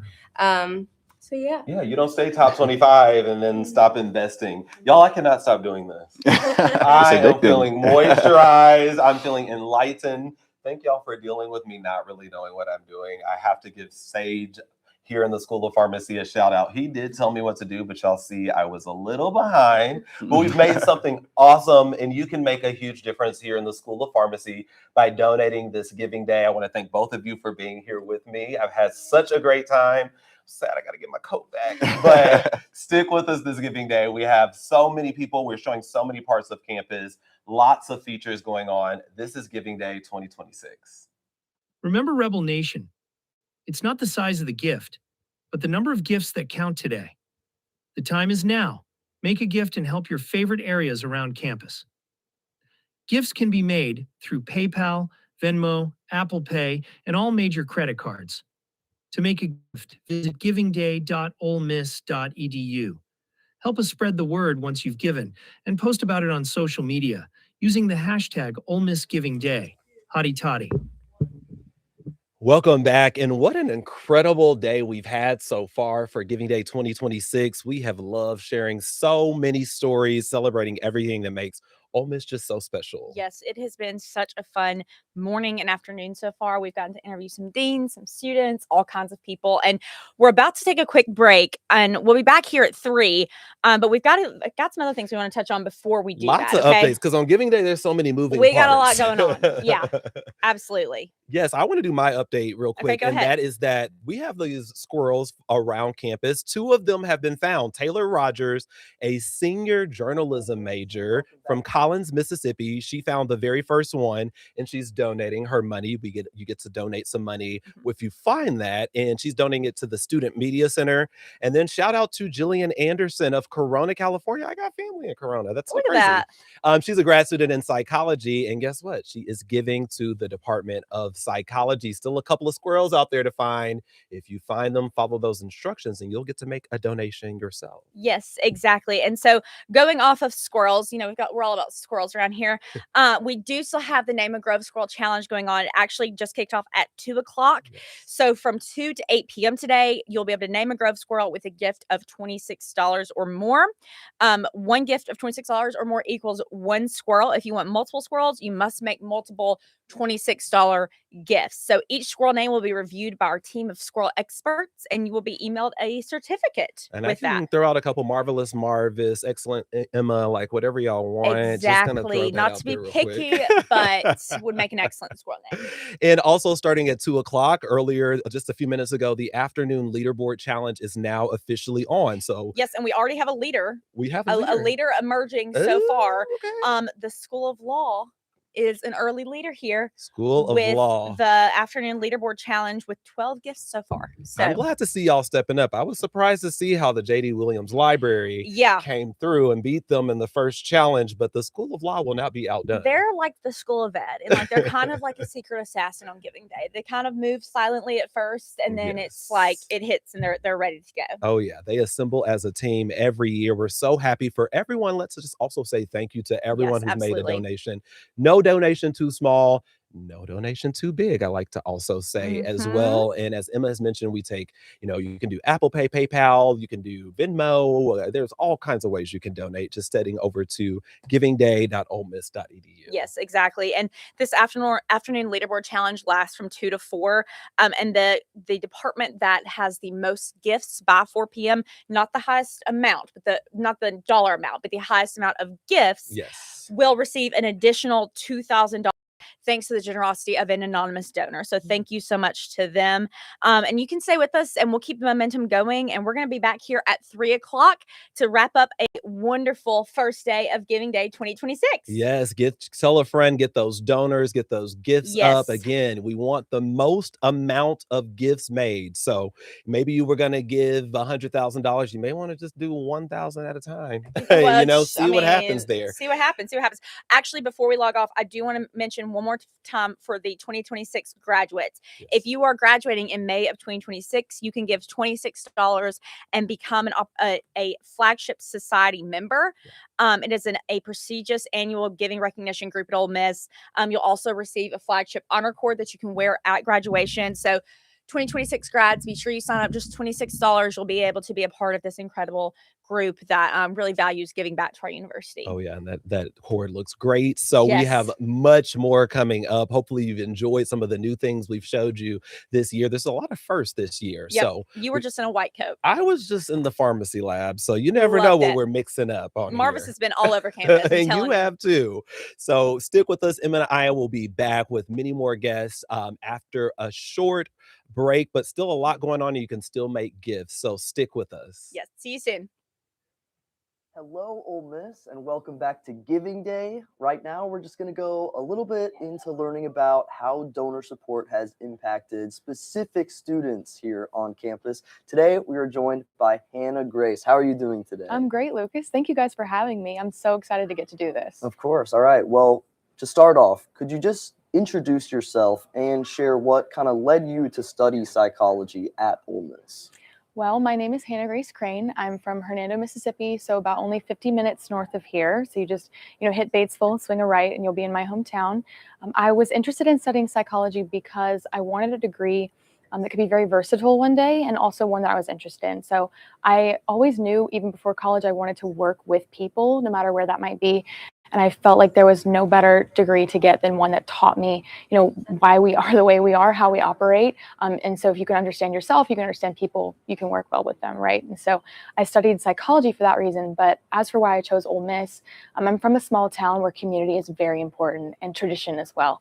And once I stepped onto this campus, I was actually very surprised to feel that community atmosphere on such a large SEC campus. But once I got a taste of it, I knew I wanted to call this place home for the next 4 years. Right. So then after you chose Ole Miss, what sparked your interest in intelligence and security studies? So I actually came into Ole Miss interested in the program. I was here for a pre-summer or pre-college program, so I was studying here over the summer, and someone heard me say that I was interested in working in the intelligence community in the future. And so an employee actually approached me and gave me a flyer for the ISS program. And so I came in with the mindset of, I want to take the intro course, I want to apply, I'm interested in that program. I was really drawn to the job placement. It's very high in that program. And I was also drawn to the opportunity to intern and network with IC professionals. And I've gotten to do all of that and more. Well, it sounds really interesting. And personally, I don't know anything about any of that major. So could you just tell us what has been one of the most interesting or maybe eye-opening things you've learned in your CISS degree? Yeah. So the Center for Intelligence and Security Studies teaches Ole Miss students the basics of intelligence tradecraft. And so that's everything from writing skills, research skills, and presentation skills. You also have the chance to take electives that teach you a little bit more about specific parts of the community, and then also maybe even history. So I think the most eye-opening thing for me was it kind of shifted my entire mindset, and it has changed a lot of the ways that I approach things, not just in class. For example, we do an annual national security simulation, and I had a professor, this was my first time at this event, and he approaches me and says, brief me, tell me what's going on. And so I kind of regurgitated all this information, and I thought that would get me a pat on the head. But he said, that's great. What do you think? Why should I care? And so from there, it's kind of like the light bulb went on, and I've carried that sort of attitude into everything else I've done at the university. This mindset of so what, that's something that we really drill into our students. And so I think through my classes, it has taught me to be a more critical consumer, a more critical and intentional creator as well, of what I put out there, what kind of messaging I'm putting out there. It just has, I think we're entering a season in our culture where critical thinking is going to become so much more important.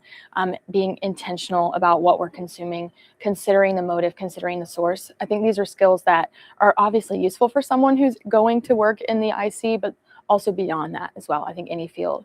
And so I think that that's what I've gained most from being a student in the CISS is just the mindset shift. And I think to receive that coaching and that training in these formative 4 years of college, I just think that's been invaluable. Right. And now that your time here at the university is slowly coming to a close, Don't remind right? me. I'm sorry. So you've learned a lot. How do you plan to move forward in your life, in your degree? Well, so the ultimate goal hopefully will be to one day work, obviously, for an intelligence community element. My goal would be a 3-letter agency.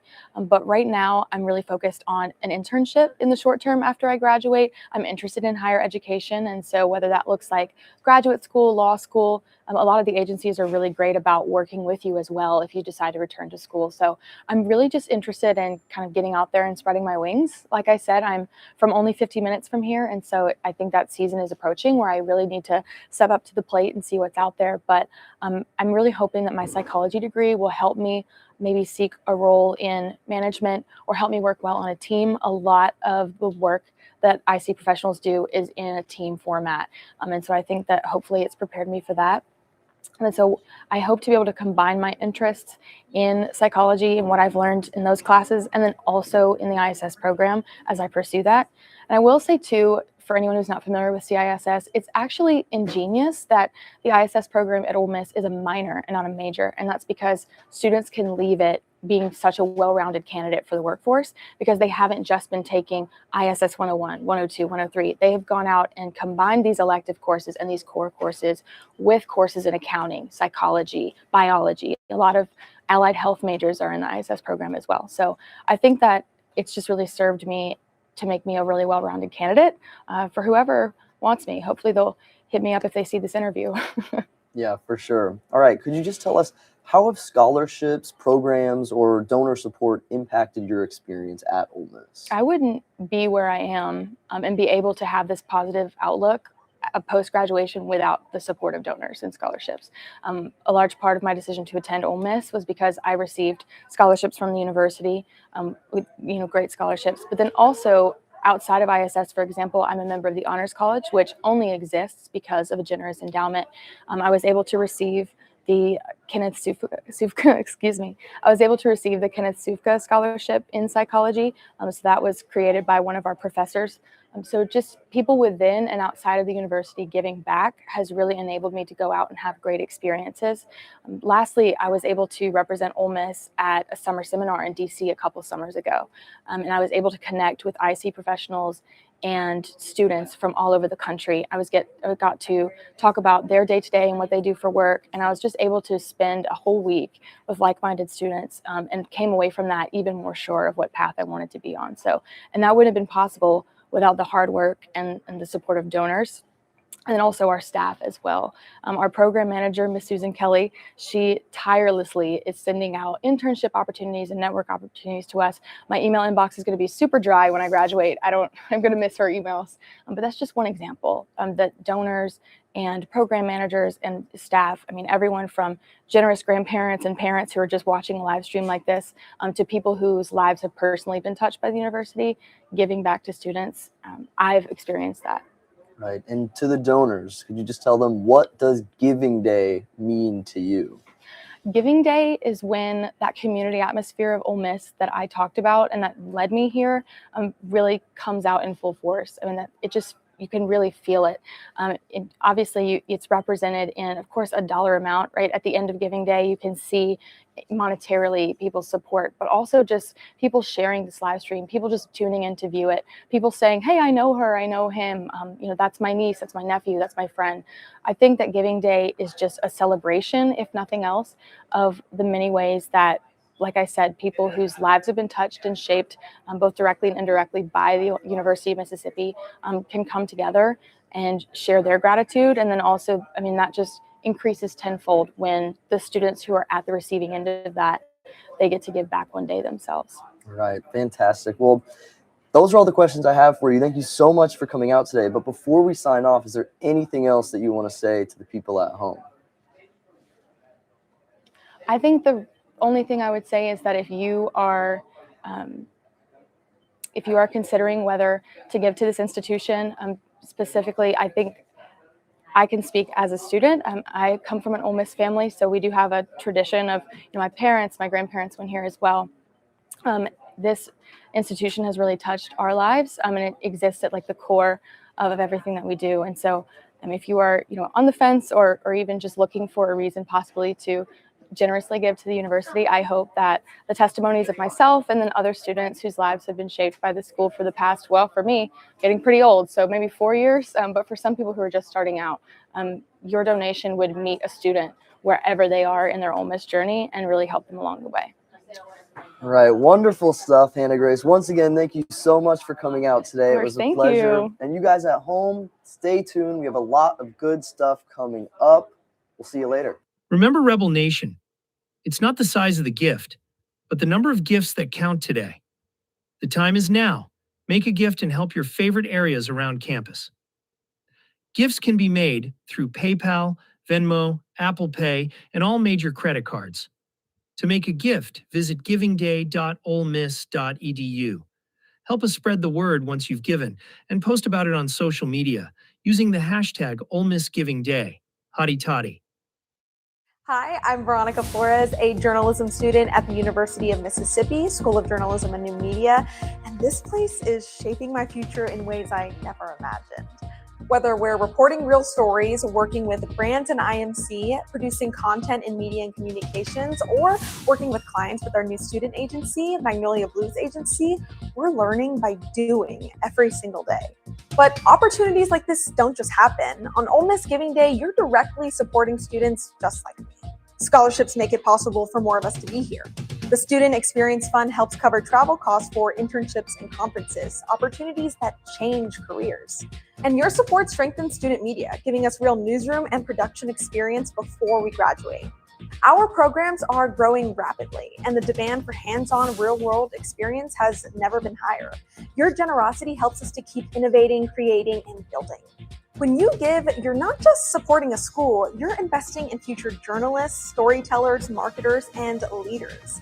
Join us on Ole Miss Giving Day and be a part of the story we're just beginning to write.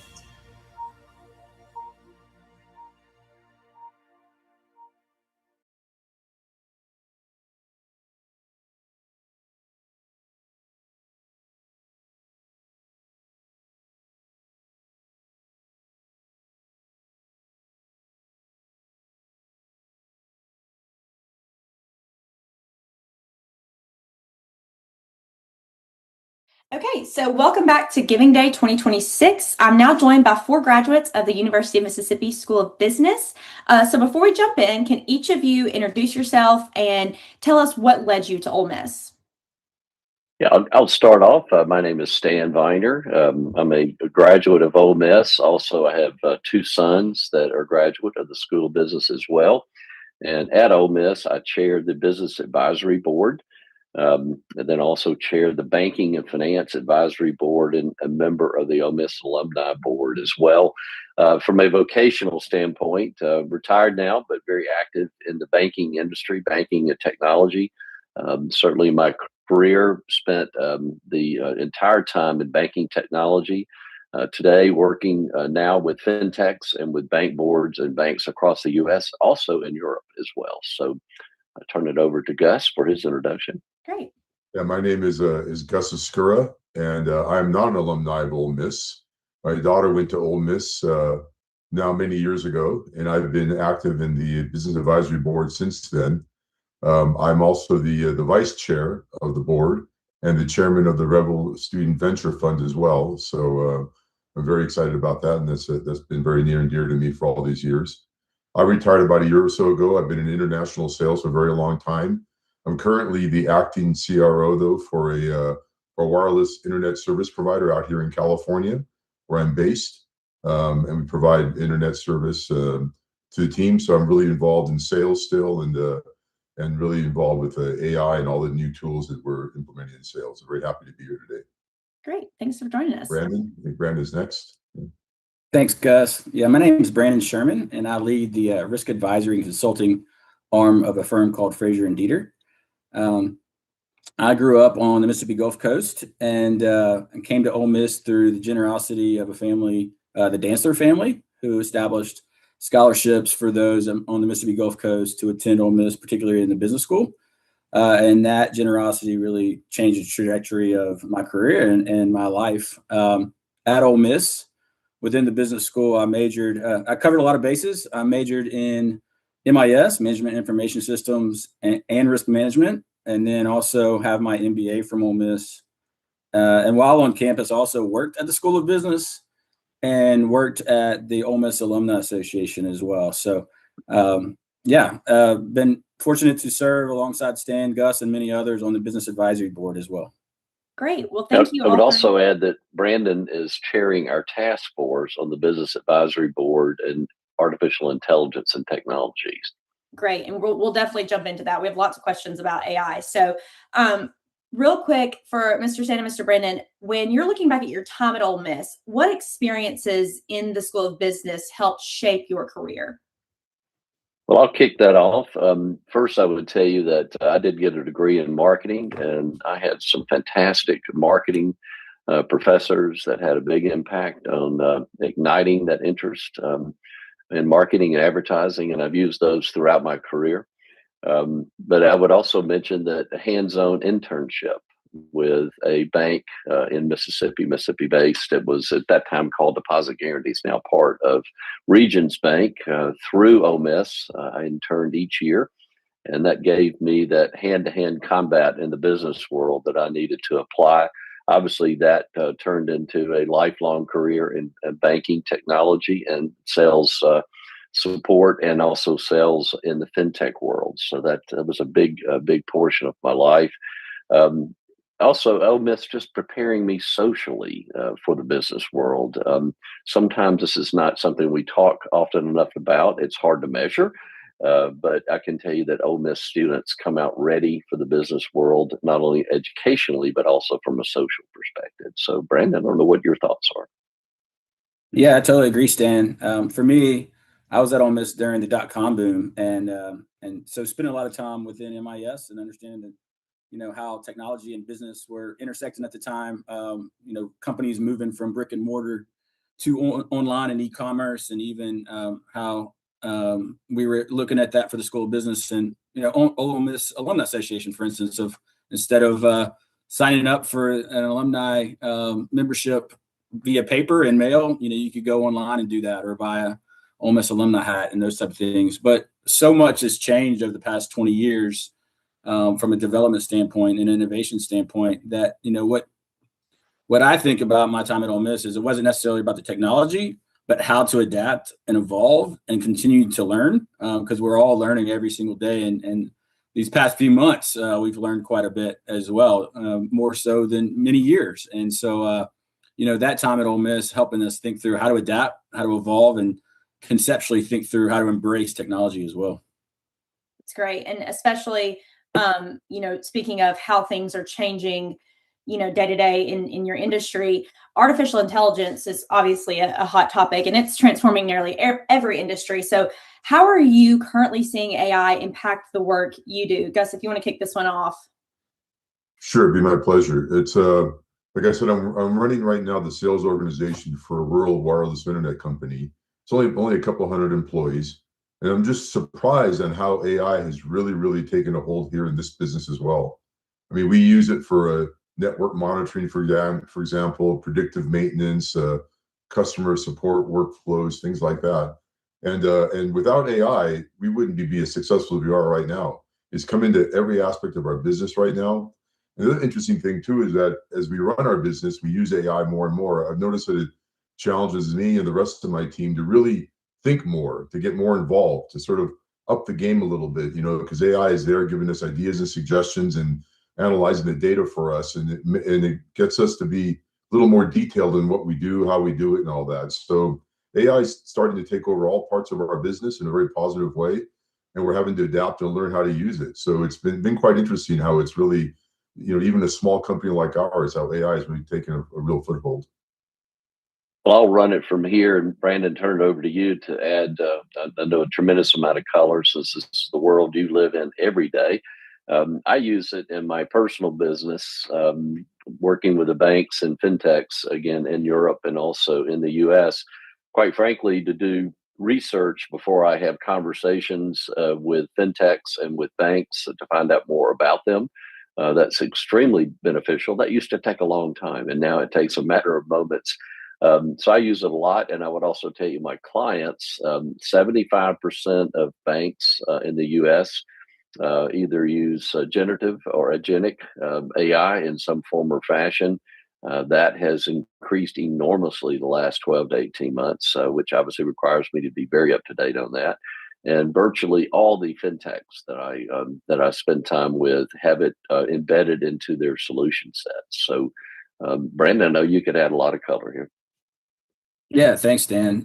For me, being in consulting, I get a unique opportunity to look under the hood of a lot of different organizations across the globe, and spans the spectrum of where they're at from an AI perspective.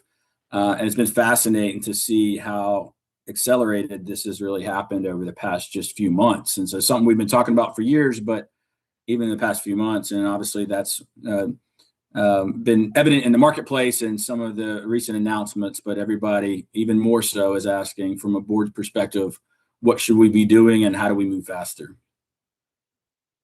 Absolutely. So how important, and Brendan, this is probably a question for you as well, how important is it for universities to keep up with these emerging technologies so that students are prepared to utilize them when they enter the workforce? Yeah, we were talking amongst us within the board and talking about within many of our organizations how we're seeing it, and it's also coming up as part of interviews, right? Of how are students embracing AI? Where do they see this coming? How can they leverage this to be better value to their employer? And so that's one area that we've immediately worked that into the interview questions for students coming out of campus. And that's something that, we're going to be looking for them of how are they embraced the technology? How are they thinking about it, and how can they leverage it to provide that value?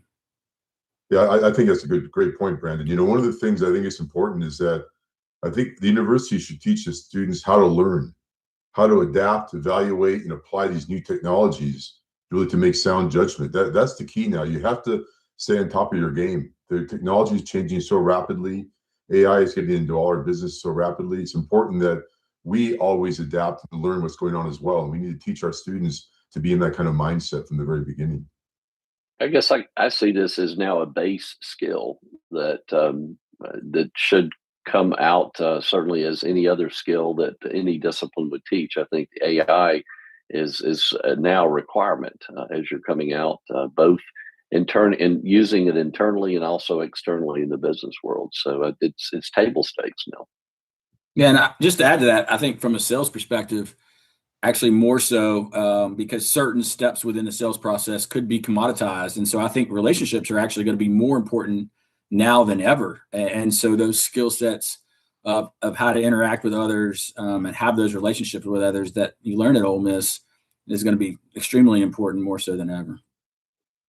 Yeah, and I was about to ask something, kind of veer off our path a little bit, and ask how you think the two go together, like being able to utilize AI and also maintain those skills that we've always valued in business, your personal skills and that kind of thing that Ole Miss, we mentioned, teaches us as well. Because a lot of times you hear AI is coming to, quote, take your job or to make people less able to communicate or whatever it might be. But you guys are saying they actually kind of compile together and one benefits the other just as much. So that's good to know.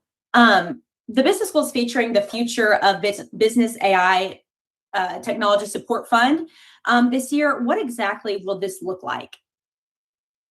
Well, I'll start off. Obviously, we're excited to be a part of Giving Day.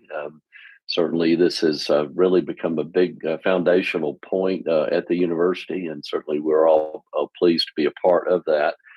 Certainly, as we look forward to how to fund this portion, this is something that the Business Advisory Board has worked with the foundation to allow actual giving to this very, very important, well beyond seed money, certainly, to apply, whether it's educational benefit, whether it's additional business tools or other items to, quite frankly, add and fund this very, very important portion of our educational process at School of Business. I don't know, Gus and Brandon, you probably have some good color to add there.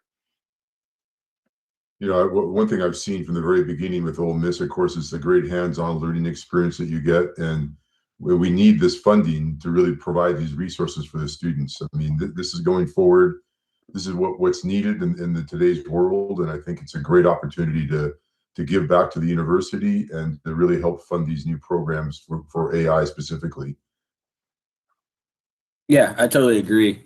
Creating those hands-on experiences, I think the marketing team has done a great job on sales workshops and acting and role play and those type of things, and taking it to another level throughout the business school for students to experiment and have those experiences that they can take to employers and have them more ready for success on day one. Right. And, maybe on more of a granular level, but what kind of impact do you think the donor support will have on the future of the business school? Maybe I can tackle that one first. As I, over the years running the Rebel Venture Student Fund, it's been amazing to see the talent the students have. I mean, it's just unbelievable to me. Twice a year, we have presentations from student groups for the fund, and they come in with outstanding ideas, really focused, really, and to keep feeding that and having the students have the ability and the tools they need to keep doing that and just foster that kind of innovation that they have, I think is really, really important. I'm excited over these kind of developments. I'm excited about these kind of funds to give back to the students. I've seen it. And over the years, I've seen Ole Miss get better and better. The students get better and better in terms of the talents and abilities they have. And I'm very excited to see us going in this direction and really getting ahead of the game for them as well. So.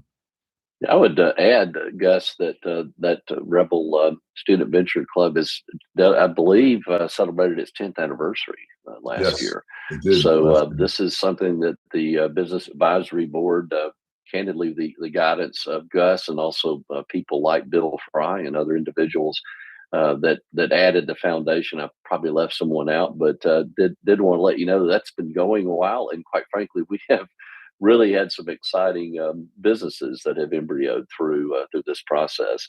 I would also mention that this allows enablement, and that's through financial gifts, financial support.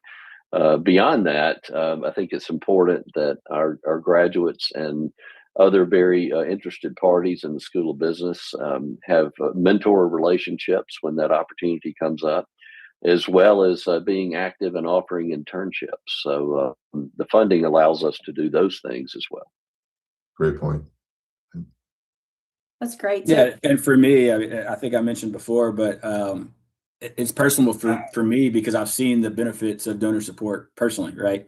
I wouldn't be here where I'm at today if it wasn't for someone that invested into students back in my hometown. And this is an opportunity for other donors to give back and create some opportunities for students that could be coming to Ole Miss or enriching their experience while at Ole Miss to set them up for success. Right.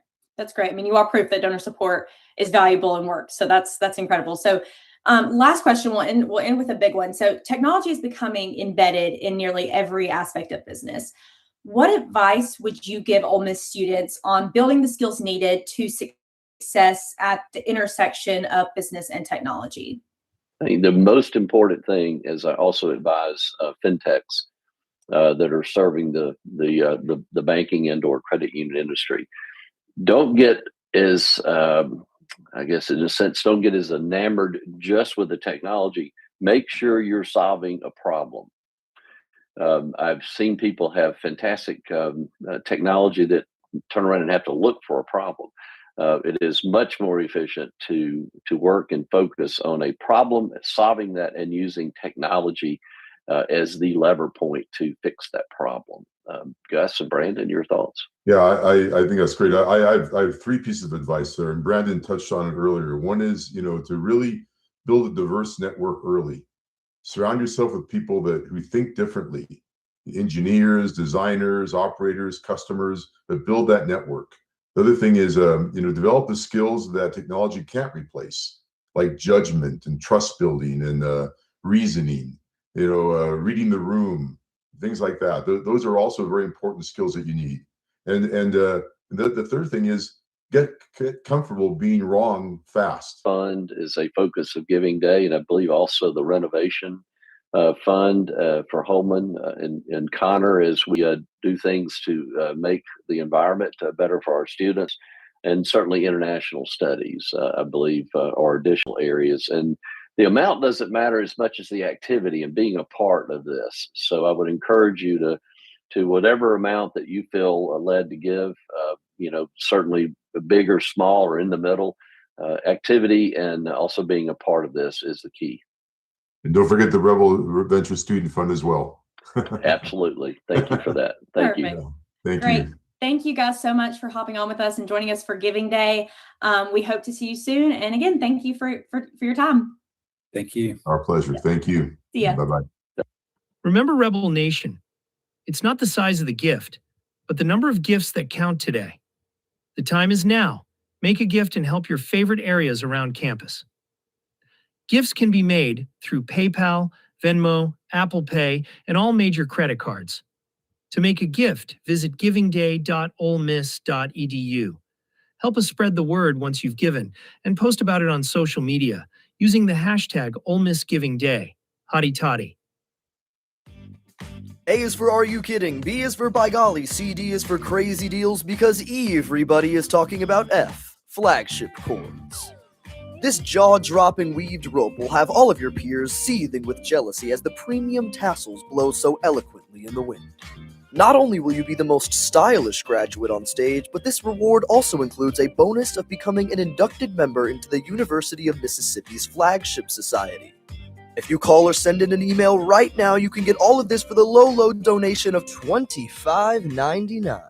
For no additional charge, you get to direct your hard-earned funds to your department of choice. Had a professor you loved? Send the donation to their department. Had a professor you loved? Not as much? Send the donation to their arch enemy's department. There is no wrong way to give back to your community.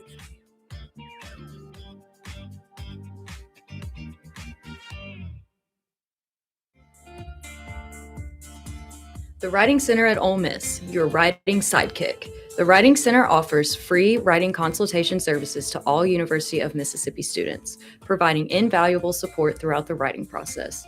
Our highly trained peer consultants collaborate with students on projects all across different disciplines, helping them at any stage of composition, whether they're brainstorming ideas, drafting, revising, or polishing final drafts. With a focus on personalized feedback and guidance, our consultants empower students to develop their writing skills, enhance their confidence, and improve the clarity and coherence of their work. Whether for essays, research papers, creative writing, or any other written assignment, the Writing Center is a welcoming space where students can receive constructive feedback and grow as writers. You can support the Writing Center today by going to givingday.olemiss.edu. Making a gift is easy. You can give through Venmo, PayPal, Apple Pay, and all other major credit cards. Hi, I'm Carlene Gardner, Director of the University Museum in Roanoke. We have an incredible collection here at the museum, and whether you're a student, a community member, or it's your first time on campus, we hope you'll come explore the museum. This is one of my favorite pieces in our collection. It's by Georgia O'Keeffe, and one thing I love about this painting is you can look at it and ask somebody what they see, and you'll get a variety of different answers. And that is one of the amazing things about abstract artwork. You can bring your own imagination to it. And Georgia O'Keeffe titled this or she didn't title it, really. It's called Untitled. And one thing about this painting to me that's very important is that she painted it in 1918, and it's the first time that she was recognized as an artist. She had just moved to New York, and she went to Lake George in upstate New York and spent the summer there. And she painted over 200 paintings of Lake George during her lifetime. So this was really one of the first ones that she painted. And one thing I really love about Georgia O'Keeffe, she says that art, she doesn't want to copy what she sees. She wants you to feel what she's seeing when she's looking at something. So painting is a very emotional experience for her, and she wants to kind of inspire that emotion and feeling in her viewers. And I think if you're looking at this, you can have a variety of different emotional feelings. You might feel calm, you might feel energetic, but it's really up to you as the viewer to make your own meaning and connect with the painting in your own way.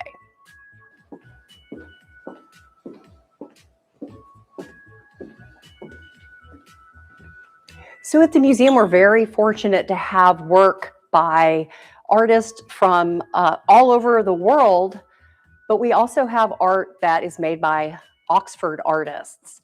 And this is by Glenn Ray Tudor, who I know probably many people have seen his work. You could hardly distinguish this between a painting and a photograph because he uses a style that's called photorealism and paints everyday objects like these fireworks, but really through these paintings elevates ordinary objects into extraordinary things. And also, I think so many people can connect to these and probably have a lot of memories. If you think about fireworks, what associations do you have with fireworks?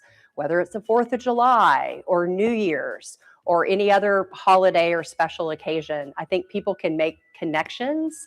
And then I think really people have a great time looking at all the intricate details that he can convey with his paintbrush.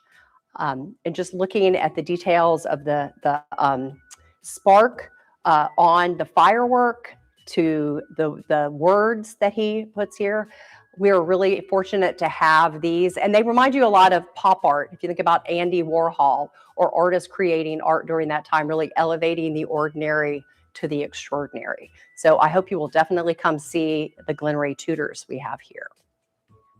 We also have scientific equipment that is very special because it really is tied to the history of the University of Mississippi. Now, this is called an orrery.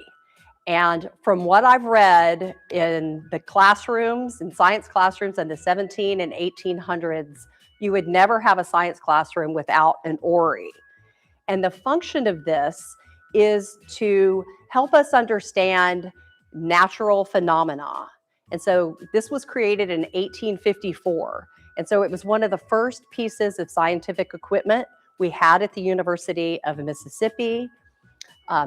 John Millington, when he was hired as one of the first professors when the university opened in 1848, brought a lot of scientific equipment with him, very cutting edge stuff. So this was used in the early classrooms at the university. And this machine helps us understand the orientation of some of the planets. So the Earth, the Moon, the Sun, Venus, and Mars.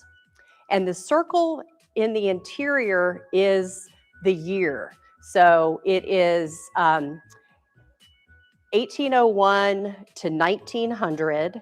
And then this outer rim are the months and the days. So you can move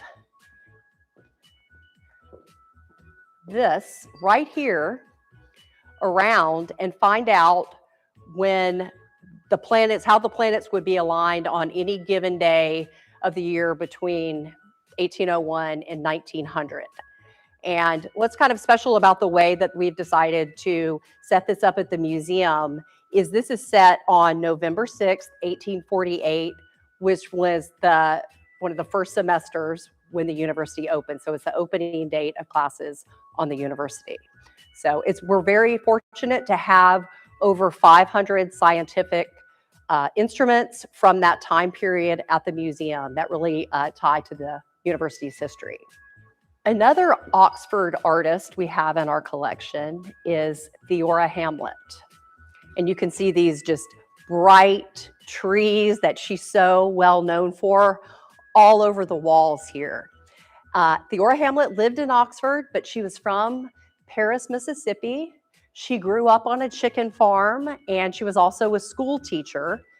And she moved to Oxford after her mother passed away and started dabbling in painting at the age of 52. So she really came to art later in life, but she created a lot of paintings after she turned 52. So a lot of her subjects have to do with her time teaching school, and she has a whole series of children's games, which you can see this whole gallery reflects that. This is a series called Sing a Song of Sixpence, which is a nursery rhyme that probably a lot of people know. I personally didn't know it was a game, but it is a game. So you sing a song of sixpence, a pocket full of rye, that goes on. But this is a circle game where children would get together. They would go around in a circle, sing the lines of the song, and then they would also do hand gestures, impersonate the king and the queen. So it's a very much a children's game that I'm sure students in her classes played at her school. She's very much known for her trees, like I said earlier, and they're in a style that we call pointillism, which are little bitty dots. And what I love that creates these shimmering trees is that she layered dabs of paint on top of one another to give it the different colors, effects, and really make it kind of shine. So I think she's known for her incredible use of color and vibrancy. And she also painted a series of dreams and visions that are not on display currently, but we do have those in our collection. And we have the largest collection of Theora Hamlet's artwork and archives in the world. She left all these to the University Museum, so we're so fortunate to have this collection. So look at some of our ancient Greek and Roman art. These are some of the earliest collections of the museum, and we are so fortunate to have this incredible collection. A lot of this artwork was used in day-to-day life, daily life. This piece that I wanted to focus on today was a grave marker. And I think you can look at the size of it. And if you get close, there's just incredible detail, and the craftsmanship of this shows you that this would have been on the grave of a very prominent, wealthy person. And it is just full of symbols and messages. The two handles here, you can see this female face with the little horns sticking out. That is the priestess Io, who was transformed into a cow by Hera, the wife of Zeus, who was jealous because her husband Zeus, king of the gods, had an affair with Io. So she was transformed into a cow. And that's a pretty common decoration for these kind of circular handles on this. And if you follow these down, you see these incredible little duck heads on each of the corners of the handle. And when you look at the neck of the vase here, you can see this white figure. That is a sphinx. And that would also have been a very popular thing at this time, which this was made about 2,300 years ago. But the Sphinx was a very popular grave marker too, as it protected the grave and the spirit of the person buried there. You can see the wonderful decorations, floral and geometric patterns. And then if you look farther down at the body of the vase, you can see this structure here that is a a funerary shrine. And you see the three figures in there that show different phases of life, from being a young boy to a man to an older, like a senior citizen. And on either side, you can see maidens and young men in various activities. And this would have been a symbol for kind of the ideal past life that the person who's buried would really had hoped for the afterlife. We can go to the other side here. You see the beautiful floral decorations. And over here, you can see on the neck, you see the bust of a woman. And down here, we see a warrior, again, in the kind of the funeral shrine. And this might have indicated that the person whose grave this was a warrior or in the army or military. And again, this was, the marker of a grave, a very prominent person who died in, it was in Southeast Italy. It's called an Apulian vase. And this art form, it's got Greek origins, but it also has a real influence of the local area in Italy where it was produced over 2,300 years ago. Besides the Greek and Roman collections, another strength of the collections here at the University Museum is our collection of self-taught and folk art. And this is a piece by Lester Willis, who, like Theora Hamlet and Glenn Ray Tudor, is another Mississippi artist. He is from Copiah County, and Lester started doodling, sketching when he was young. He says that he got in trouble in class for goofing off. He was doing caricatures of his classmates. He quit school in 8th grade and really worked on a farm, went to the military, but he always was expressing himself creatively, always drawing during his lifetime. But after his father passed away, he moved back to their farm in Copiah County, Mississippi, and really began to create art. He used a variety of materials and a lot of different subject matters.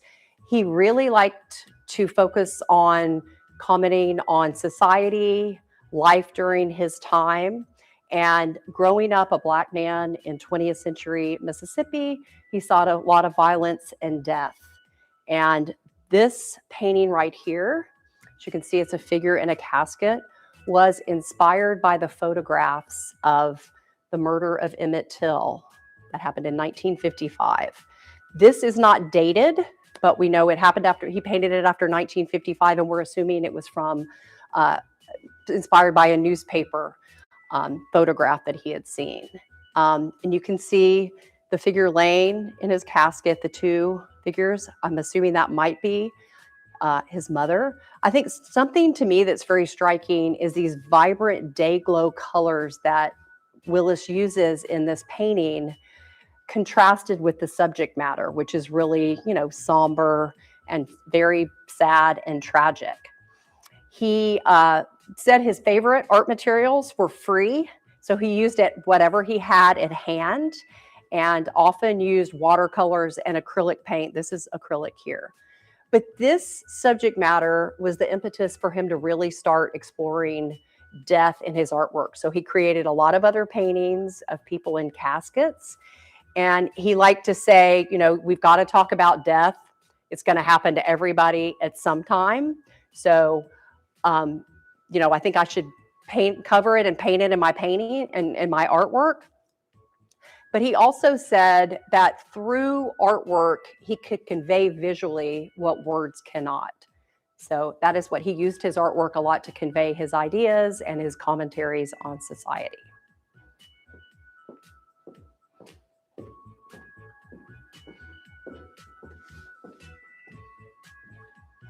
So you might be surprised to see the Mona Lisa in Oxford, Mississippi.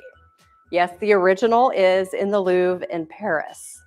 But this is a very special painting. This was created by Mary Bowie, who was the founder of the University Museum.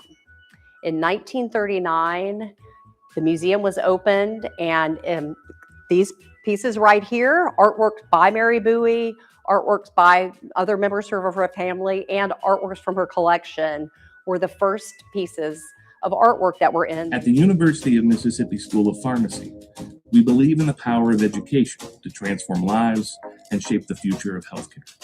Our commitment to excellence has consistently earned us a spot among the top 25 schools nationally, and we remain among the top 20 in federal research funding. Our faculty and students have been recognized nationally and internationally, and our alumni make us proud every day with their accomplishments and the impact they have in their communities. Our school's accomplishments are a testament to the dedication of the entire School of Pharmacy community, including the support of individuals who share our passion for advancing pharmacy education. Please consider giving a gift today that will serve as an investment in not only our school, but also the health and well-being of communities across the nation in the years to come.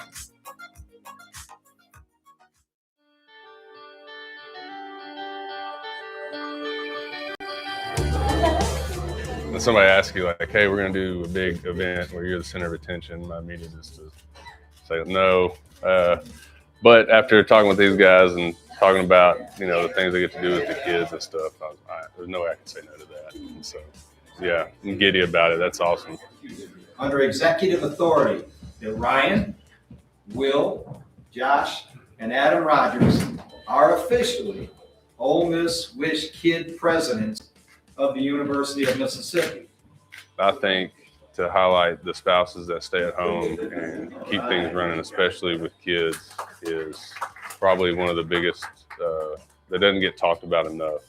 And my wife's a stellar example of that. So, while I'm away, it amazes me every day that I view her service in this whole endeavor as probably the most sacrificial, taking the most out of, that takes the most effort. She's the biggest, I would say the biggest champion in this journey we've had. I don't know how she does it. She does it with a smile on her face, rocking it the whole time. I can't wait to be back with them.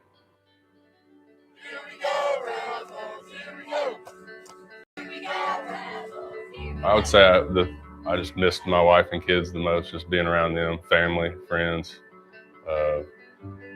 I don't know what to expect. There's going to be a whole bunch of thoughts is what's going to be running through my head. Don't cry. Yeah, and don't trip when I run out in the field. So, no, it's going to be excited. I can't wait. I've been wanting to hold the boys for a while now, so hopefully it'll be pretty cool. I enjoy it.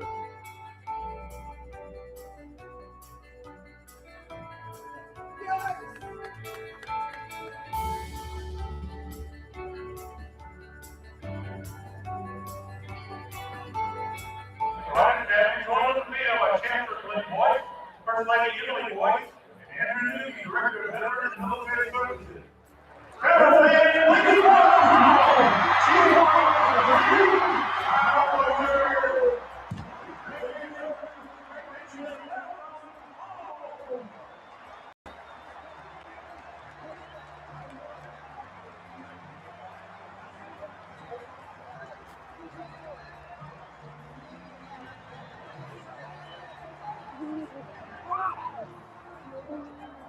Daddy. Yes.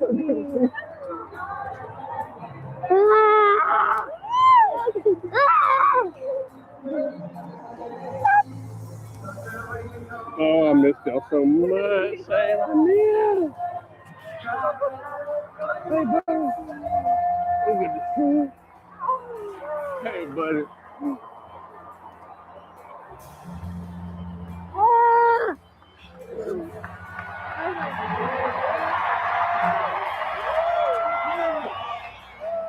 It amazes me to this day how blessed I am that all these people come together to put on an event or going back to community that just off of a whim, and then now we're here, and I'm super grateful for that.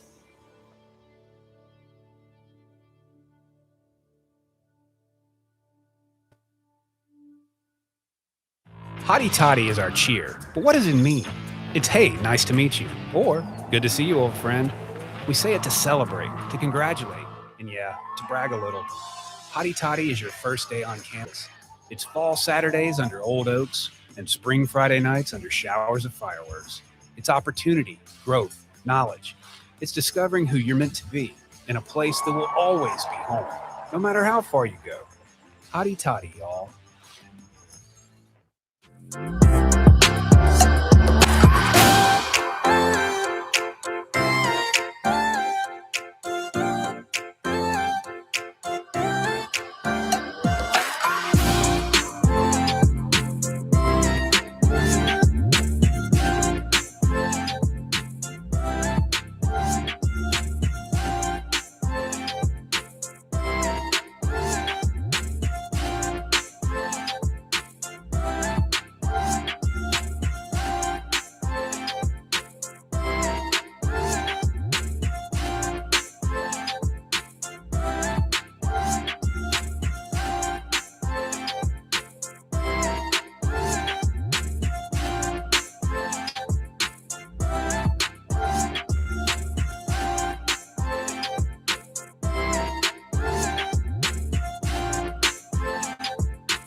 Miss family. I'm Ryan Augustine, Mr. Ole Miss. I'm Riley Dellinger, Miss Ole Miss. I want to tell you about Giving Day. It's an annual celebration where we support what we love about the University of Mississippi. There are many ways to support Ole Miss, of course, but during Giving Day, we show our love by giving back. Giving back to this special place that has always been important to me. During my campaign for Miss Ole Miss, I raised $2,071 for emergency funds that benefit Ole Miss students in need. I raised $2,088 for emergency funds that benefit Ole Miss staff members in need. This campus is living evidence of what can happen when people commit to their community. As a scholarship recipient, orientation leader, honors college student, and Comm Society member, my 4 years at the university have been shaped by people like you. People who continue to invest in the future of the University of Mississippi. Giving Day is our chance to support the people, places, programs, and one-of-a-kind experience that define the university. Like me, you may decide to give to students or staff members in need, or you can help fund scholarships. Support life-saving research or the students and professors who conduct it. Together, we can help build new classrooms, fund new technology, start innovative programs, or simply plant more trees on campus. Visit the Giving Day website and explore all the causes and challenges. Make your gift or two, and then spread the word. We need every member of the Ole Miss family to show up for one another.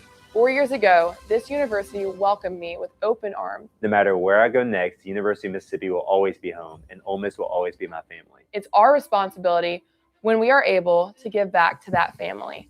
What better time to give back than on Giving Day? Are you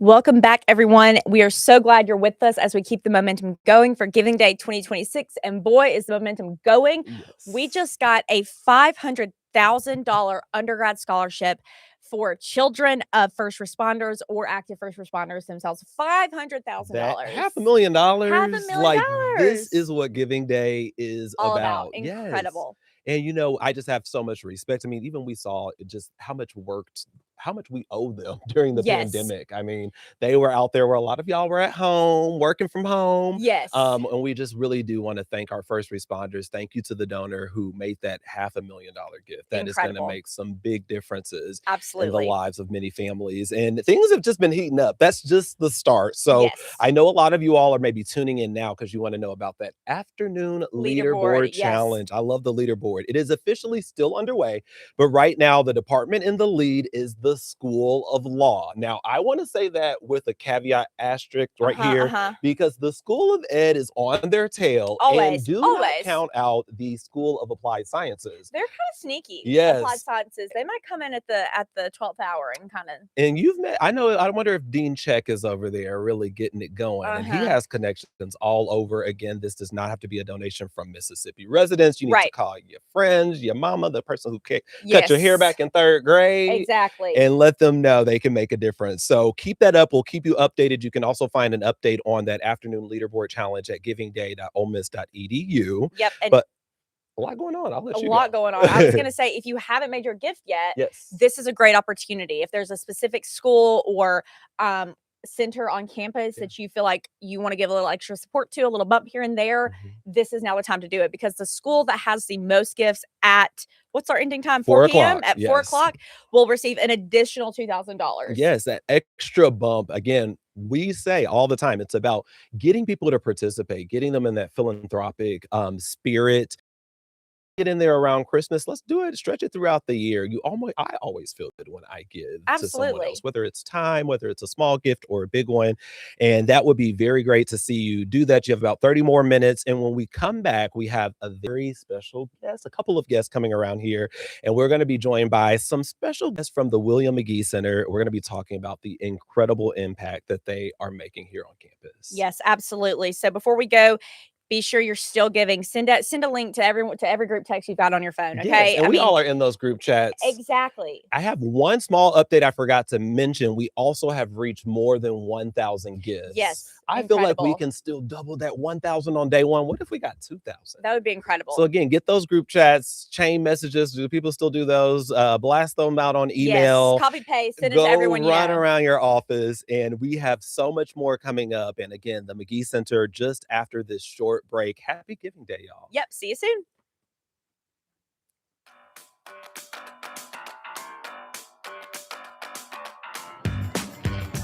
I had $500 to give to the university on Giving Day, I would give it to the Ready program because they're starting a higher special education program for people, and our university doesn't have one. And it's one of the only SECs that doesn't. So that money would go a long way in helping give a kid a quintessential college experience.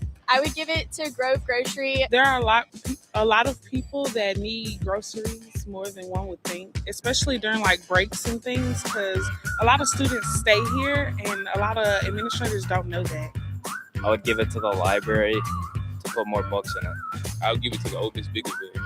The University Museum. I would give it to the School of Accounting. I'm a pre-nursing major, so I would give it to the HPAL office. I would give $500 to the William McGee Center because they have really great programs supporting mental health and drug addiction. I think I'd give it to the Theater and Film Department. I'll give it to the School of Business for the sales department. A special fund for startup student organizations so that they have a little bit of something to get them on their feet. I'd give mine to the Lyceum Locker so everyone has school supplies. I think I'd give it to the big event. Yeah. If I had $500 to give the university for Giving Day, I would give it to the university marching band. Go Rebs, Hotty Toddy. I would give $500 to American Sign Language Honor Society. If I had $500 to give to the university for Giving Day, I would give it to our landscaping crew as a thank you for all the work that they did over Winter Storm Fern. Thank you to everyone who supports Ole Miss. Happy Giving Day.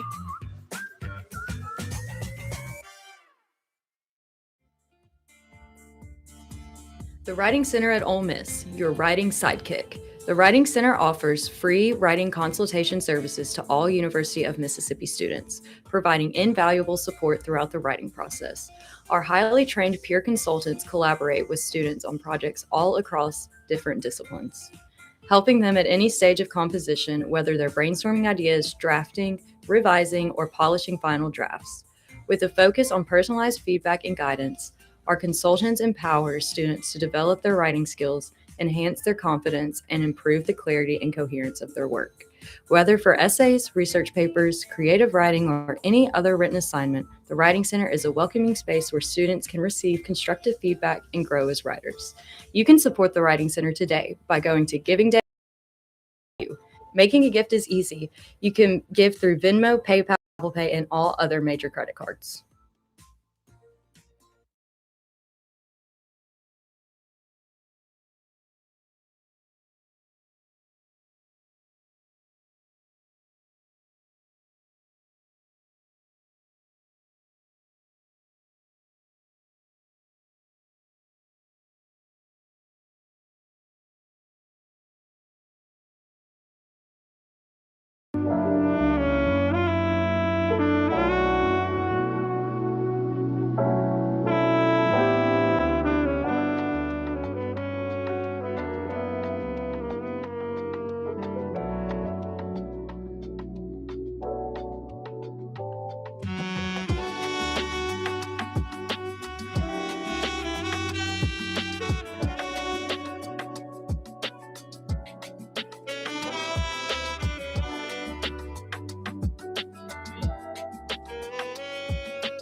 Welcome back. Giving Day 2026 continues to move on with some very special guests from all over campus. Our next guests are from the William McGee Center, and we have the assistant director here, Shannon Richardson, as well as a graduate assistant, Dana Cobb. Thank you both so much for being here. We were just talking on the break. I've been here 2 years, and one of the first centers I got to learn about was the William McGee Center and the wellness education that you all do. And I was really, as a former reporter, very just impressed by all that goes on.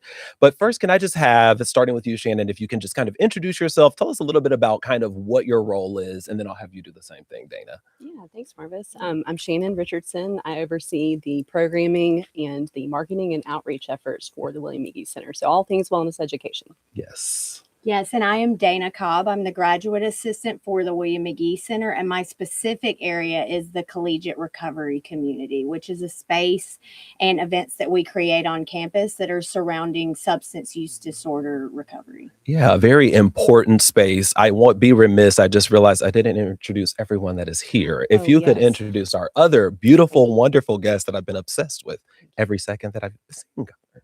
This is Connor. He is our certified therapy dog, and he comes with me every day to work. But he is really instrumental in a lot of our wellness events, and students love him. He just breaks the ice a lot of times when we're talking about hard subjects.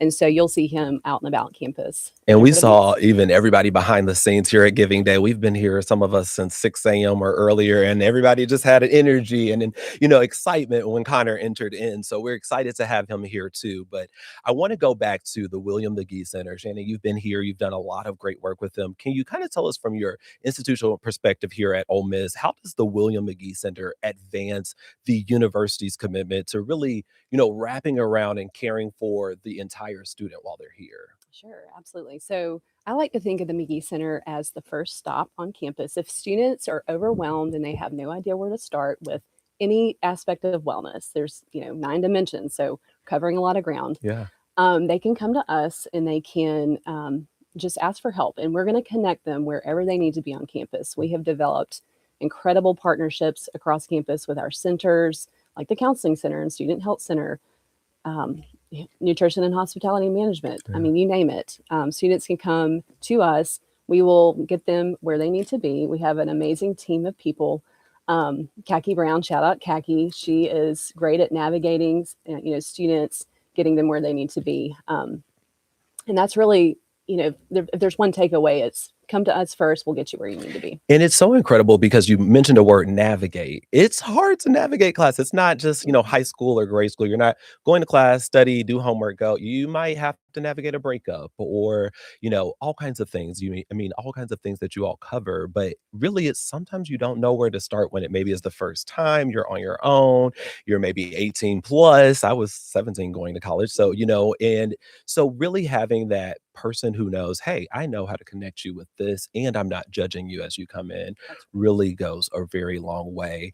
I think that's really important. And Dana, you mentioned kind of a very big topic. It's sometimes people are scared to ask for help. Can you kind of tell me a little bit about, how your role, what you've seen in that role, helping students here at Ole Miss? Yeah, absolutely. So like Shannon said, if let's just say you come in the William McGee Center and you're trying to connect to resources, or you're speaking about some things that you might be struggling with.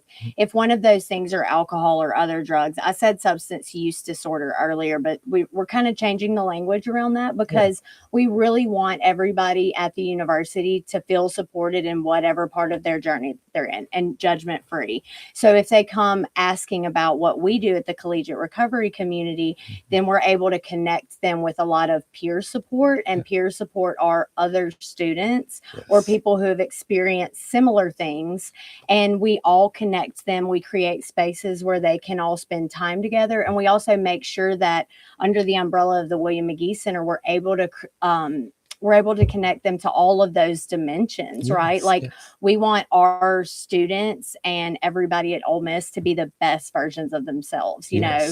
And Y'all so are that's what we removing do. those distractions or moving those, hurdles. But also, I think of one word when I think of the William McGee Center, and that is options. My solution may not look the same as Shannon's, may not look the same as, someone who grew up in Oxford their whole life, or, southern Mississippi or near the coastline. So I love that you all have you have to do this to get to success, but we have a lot of options, and we want to break the ice, whether it's, throw the dog a little bit or let's go peer to peer. I think that is so big to be able to, even talk to someone around your age about it. And, I've had the privilege of talking with a couple of peer mentors and things from this area, and it's so fantastic. So maybe people at home aren't so familiar, Shannon, with some of the key programs that you all do. Can you tell us a little bit about some of those programs the center uses to address either alcohol or, drug education or overall wellness? It's not always, do we want them to be well? That's right. Well, you mentioned peer support. So we have an incredible program called Well Reps. They're certified peer educators, and you're going to get to hear from one of them in person in just a few minutes. Yes. So I don't want to steal her thunder, No, but we won't.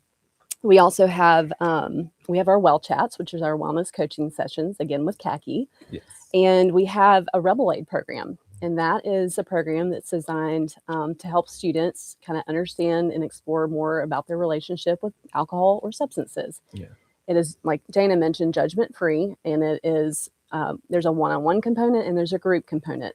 So it's all about providing students with informed decision making. Oh, yeah. And I even think about that as, I have a lot of younger cousins. I have a lot of friends that are parents. And, really you could get drug education or alcohol education before you have an issue with it. So getting them thinking about that, the options I said are not endless, but there are plentiful and bountiful at the McGee Center.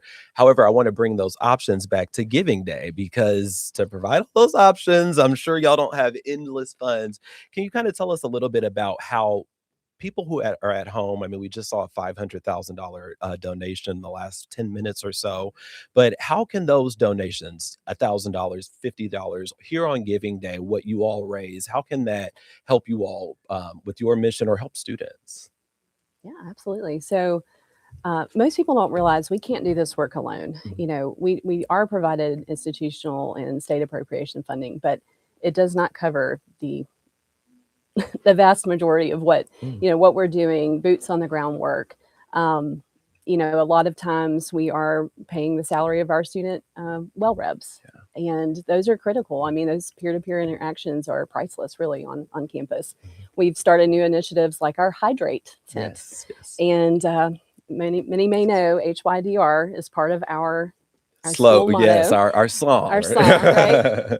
And so we played off of that, and we provide this free water tent in the Grove on every home football game. Yes. And it sounds very simple. We're handing out free bottled water and hydration packs, but it really has become sort of this oasis safe space in the Grove for people to come, stop by, know that they're going to be taken care of. Yes. We didn't know what kind of, response we get from our Greek life and our student body, but they have embraced it so well. Yes. They love coming up. They're like, thank you so much for being here. And we're able to do that because of the support of generous donors, quite honestly. Even that small stop too, to, grab that liquid IV or hydration packet. I know at Mississippi Day, I was burning up. I grabbed me a Powerade, but, it stopped and made me think, how am I feeling right now? I was at Mississippi Day, and whether people are at tailgate, it makes you stop for a second. And as you all said, getting the community thinking about wellness. And, it was funny because I had obviously heard about it from Shannon, and I was like, oh, this is what I need right now. It's 85 degrees. I'm burning up. And so I really appreciate what you all are doing. Dana, if you had someone asking you, you're a grad assistant in there, you aren't, faculty or staff that has to say this line, what would you say about why people should consider donating to the McGee Center this Giving Day? Sure. So I love the Hydrate tent. I just have to double down because I will be in the Grove. Shannon and I are both really big football fans. Yes. And so one of the funniest questions that we get is like the opposing team will come up and they'll be like, is this for us? And so it really feeds into that like hospitality that the Grove is known for. And also like on the competitive side, like we have the best system for SEC football because we also hand out free water. We do the all encompassing like wellness for all of the fans and the opposing fans. But specifically what I do at the collegiate recovery community, we are able to, from donor donation, give scholarships to some of our students. And, there's a lot of things that we can do support wise, but when it comes to being supported, a college student needs some money to figure out some things. And money is often the factor between, am I going to drop out of school Mhm. and work full time, or am I going to be able to finish my degree? And we are team finish your degree. And because of donor support, we're able to keep students in school and for them to finish their degrees. And so there's just nothing more special to us than that. The money better be rolling in. I actually slipped that question in on Dana, and that it hit me because, you know, when you're stressed and you know you don't know how you're going to get this paid, now they're calling for this bill, or I need to let my cousin borrow $20. You know, it can make you give up. But you know, these donations aren't just money. They can donate hope. You know, really, that you are the word supported. To feel supported, it really, at least for me, the people that I know that I've talked to, it really means a lot. You all have really just done a great job encapsulating the many things the McGee Center does. I do want to make sure, is there anything I missed that either of you would want to add? I just want to thank the donors. It means a lot. I love working for this institution, but specifically this center, and we can't do the work alone. So thank you very much for your donations. Yeah, absolutely. And I wish that people could just see what we see, which are the students that we have sent all over the country back to their lives and careers that are forever connected to Ole Miss because of what they were able to do through donor support. Some incredible work happening at the McGee Center and all over here at Ole Miss. This is a great time to donate to the McGee Center, givingday.olemiss.edu. But I like what Dana said too. Know what they're doing. Check out what they're doing. Go to our Ole Miss website and check it out. Instagram. Ole Okay. Miss WMC is the William McGee Center, and Ole Miss CRC is us. Follow us. Okay. Ole Miss WMC and Ole Miss CRC. And the wellness fair is currently happening right now, 3 to 5 p.m. in South Campus Rec Center if you want to see it firsthand. Come get some goodies. Come check it out. We would love for you to know everything happening here, and we would love and be honored to have your donation this Giving Day. Look, I didn't even know about the wellness fair just yet. I might have to scoot on over there when Emma is up here. But thank you, ladies, so much. Thank you, Connor, because you're reminding me what I'm going to be having to get into when I get home, a good nap. And we're hoping that you're not falling asleep yet. Keep the donations going. We want to keep Giving Day energized right now. We have so much more going on. We've reached more than 1,000 gifts this Giving Day, day one. We have much more after this short break. Stick with us. I'm Carlene Gardner, Director of the University Museum in Roanoke. We have an incredible collection here at the museum, and whether you're a student, a community member, or it's your first time on campus, we hope you'll come explore the museum.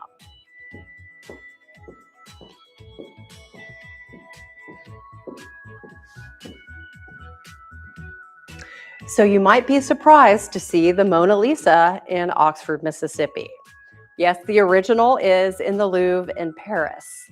But this is a very special painting. This was created by Mary Bowie, who was the founder of the University Museum. In 1939, the museum was opened, and these pieces right here, artworks by Mary Bowie, artworks by other members of her family, and artworks from her collection were the first pieces of artwork that were in the University Museum. And Mary Bowie moved to Chicago after she got married and became a copy artist for Marshall Field's department store. And I think a great story about this Mona Lisa painting is it was painted in 1911. That is the year that the Mona Lisa was stolen from the Louvre and wasn't returned for 2 years. So the Mona Lisa was all over the news. And that is why Mary Bowie decided to paint this copy of it. And she does an incredible job. The eyes of Mona Lisa that everybody knows do seem to follow you no matter where you move in front of the painting. She also does an incredible job with this atmosphere in the background, this kind of foggy, smoky atmosphere. And that was a technique in the Renaissance. And Leonardo da Vinci, who painted the Mona Lisa, was the master of this technique. It's called sfumato. And I think Mary Bowie did an excellent job with her sfumato in the background. She also did an incredible job on the fabric and drapery. So although a copy artist, she was an artist in her own right. And I would say just kind of a trailblazer. She cared about this community. She cared about art. She knows the power of art, and she wanted there to be an art museum in Oxford, Mississippi. So she and her half-sister, Kate Skipwith, made that happen. And that is how our museum is here today. Thank you for taking this time to explore this piece of artwork with me. I hope you'll come to the University Museum and see it for yourself in person. Your support helps us care for collections, develop dynamic exhibitions, and impactful programs for students, faculty, and community members. If you enjoyed this glimpse into the museum, please consider making a donation on Giving Day. Your support helps us keep the museum and Roanoke inspiring curiosity and learning for years to come.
Welcome back. Giving Day 1, 2026. We continue to have some beautiful and special guests here in the studio with us for Giving Day. And we continue to love and thank you for your gifts that you've made, more than 1,000 gifts this Giving Day. But we have two new special faces. We were just talking about the William McGee Center, and we have Darlene Sands and Layla Warden. Both of them are here from the William McGee Center. I want you to kind of tell our audience a little bit about who you are and what you do at the William McGee Center. And I will start with Darlene. Oh, hi. My name is Darlene Sands. I'm a junior at the University of Mississippi. I'm on the pre-PA track currently. And to me, to be a well-rep at the William McGee Center is just such an honor and such a privilege because we bring awareness about alcohol, substance abuse, and disorder and prevention. But not only that, we have an emphasis on holistic wellness and just the approaches and what it looks like. Yes. And Layla? Hi, I'm Layla. I'm a sophomore civil engineering student here at the university. The William McGee Center is really a one-stop shop for all of the sorts of wellness that students need, and being a well-rep allows me to help as many people as possible. And so the well-reps, if for people joining us, maybe you're just tuning in, they are peer-to-peer mentors. I mean, I think that is huge, and really talking about some things that you may have more access to with when it comes to alcohol or things like that when you're out on your own. And really the Chancellor Glenn Boyce, always talks about really supporting the full student and caring about the whole person as we prepare for the successful futures, not just getting a diploma. How would you say that the William McGee Center brings that mission to life on campus? Yeah, well, we don't just focus on academic growth, while that is very important, but we also focus on mental, social, physical, and emotional growth. We believe in having successful and healthy coping skills and tools in order for a student to grow, and not just to have these tools for short term, but long-term success as well. Yeah. And really, Layla, I wanted to ask you, really, you've seen and you've worked with other students. I guess for you, what do you like best? Or what have you even gotten to see? Have you gotten to help other people and see that transformation? What do you like best about being a well rep? I love tabling. So we do tabling all over campus we do admitted student stay and that kind of stuff. And so talking to the students and just like enlightening them on what we do, really, because like people don't know about us. And so well reps, like we are just now becoming these figures. And so informing students of what we can do is really important to me. Getting out there, whether it's the student union or in this event, and really having that table that says something they don't know. Well rep, they maybe come over there and you never know. You know, I have gotten to meet a lot of the well reps of my 2 years here, and it's been very fantastic to hear about how excited they are to help, you know, how they want to say, oh, I have this, this, and this, no matter what their story is, no matter what their major is. And really looking as NASPA certified peer educators, you're trained to help other students navigate behavior change, mental health, and decision-making. Can you talk a little bit about that, Darlene? What does that look like? Or Layla, either one of you, about, you know, it's not just always drugs and alcohol. You may have gone through a bad breakup, or you're struggling being away from family, or have, you know, as I've heard more and more from some of the William McGee Center, you know, I may need a little help with gambling. What does that support you all provide look like? Well, peer on peer is very vital because we feel as though students are more comfortable talking to other students, people like them. And so we provide our experiences also as students. We've gone through many things throughout our lives that help us grow too. And so we want to be able to talk to them, and having open and honest conversations really like enlightens and allows trust to be built. I think that's so huge. Darlene, anything to add to that of really like what you're saying why is the peer-to-peer support important? Yeah, we know that college is a very stressful time for everyone. Like, and I want people to understand, like, I've been stressed out so many times, and just being able to have that support and guidance is it's really helpful. And just being able to connect with people, like, we want students to remember that they're not alone and they're not going to be judged and they're not going to be punished. But I always tell everybody, like, we'd rather you be safe than sorry. Yeah, and I mean, that's really, what we're here for. Y'all are there for that. You have the training, you're certified. And sometimes people don't know where to start. When I read the part about behavior change or mental health or maybe smoking cessation, whatever it may be, I would want to say, you know, I want to stop wearing glasses tomorrow. I don't know where to start. I might need LASIK. I might need this. And so really you should treat your mental and behavioral health really like that. Nothing to be ashamed of at all. You've really talked about how meaningful it is to help break that stigma, Darlene. And so when you think about that impact, what does it mean to you? You know, you're sometimes it's not like you're in it for the money or you're in it for the fame, but what makes you feel, what do you feel when you've helped a student? Honestly, it's so rewarding. I've struggled with my mental health a lot. I don't really like to open up about it, but that's what I'm here for, like having these open and honest conversations. We also do practice like a lot of fulfilling ourselves first before we give into others. And I try to put that into practice, try to make sure that I'm okay first so I can help these students become okay. And it looks a lot different for everyone. Like, we're not all gonna like feel 100% all the time, and that's okay.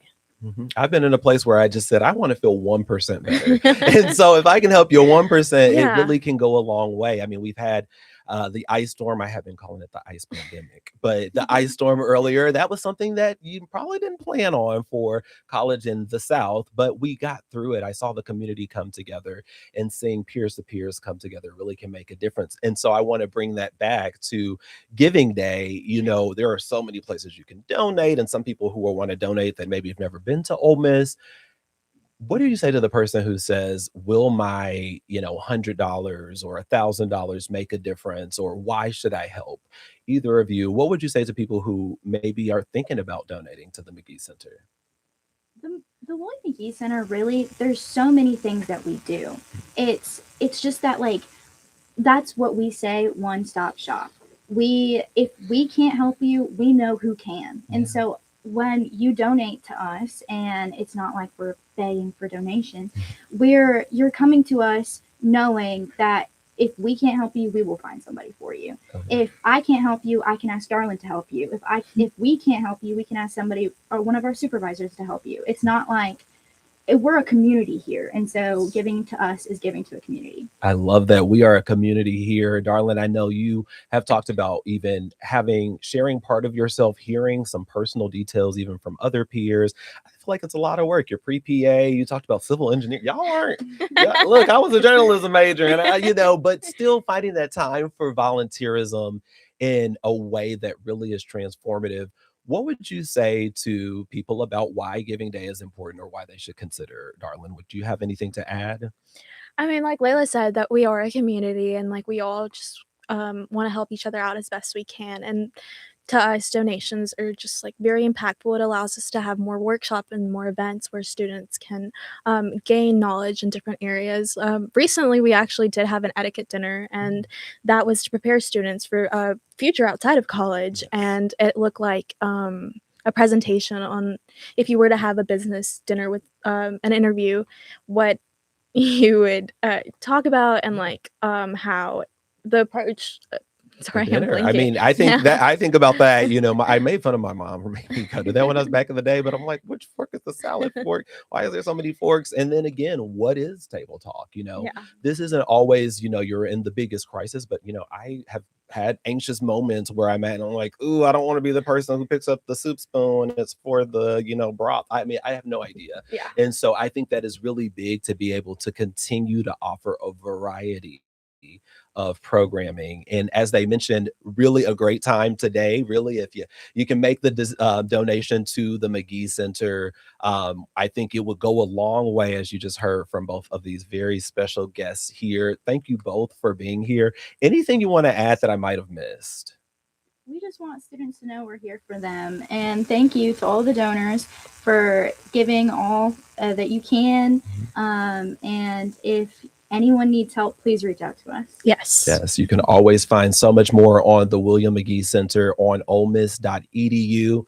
And you can find more about Giving Day at givingday.olemiss.edu. Darlin and Layla, y'all were wonderful. I love having you here today. And you are doing some special work here on campus.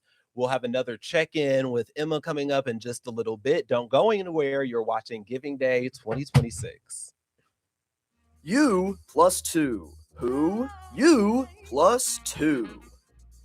That's right, folks. For this donation, you'll have to prove you're an influencer because you need a donation from you plus 2 of your closest friends. Send your friends your unique influencer. Who? Oh, shoot. I forgot who. Who is it again? All right, it's you plus 2. If your combined donations amount to at least $250, we'll also throw in this versatile silicone cup. Take it to class. Take it to the Grove. This cup is virtually indestructible, so there is no stress involved. For the pennant and cup, what do? Just remember, U plus 2.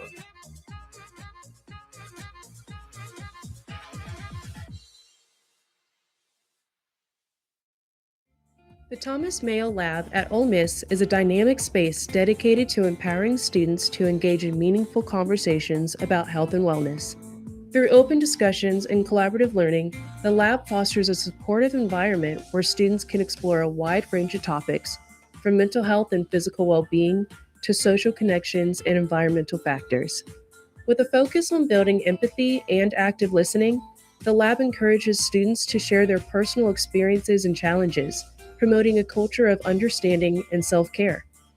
By providing tools and resources for students to navigate their health journeys, the Thomas Mayo Lab creates a community where individuals can support one another and grow together in their pursuit of holistic well-being. You can support the Thomas Mayo Lab today by going to givingday.olemiss.edu. Making a gift is easy. You can give through Venmo, PayPal, Apple Pay, and all major credit cards. The more you know. Did you know that in the Ole Miss Grove there are tens of dozens of squirrels that roam around completely nameless? How would you feel if you didn't have a name? However, all of that can change for our furry little friends because a donation of $50 or more will allow you to give any name you'd like to one of these cute little scavengers. Names such as Trash Can Cane's Box Combo Thief, Sir Pufftail III, Glenn Goyce. There's no limit to your imagination. Fill out your name when submitting your gift to receive a personalized squirrel name certificate.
I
know we haven't spoken in a while, and things have been weird.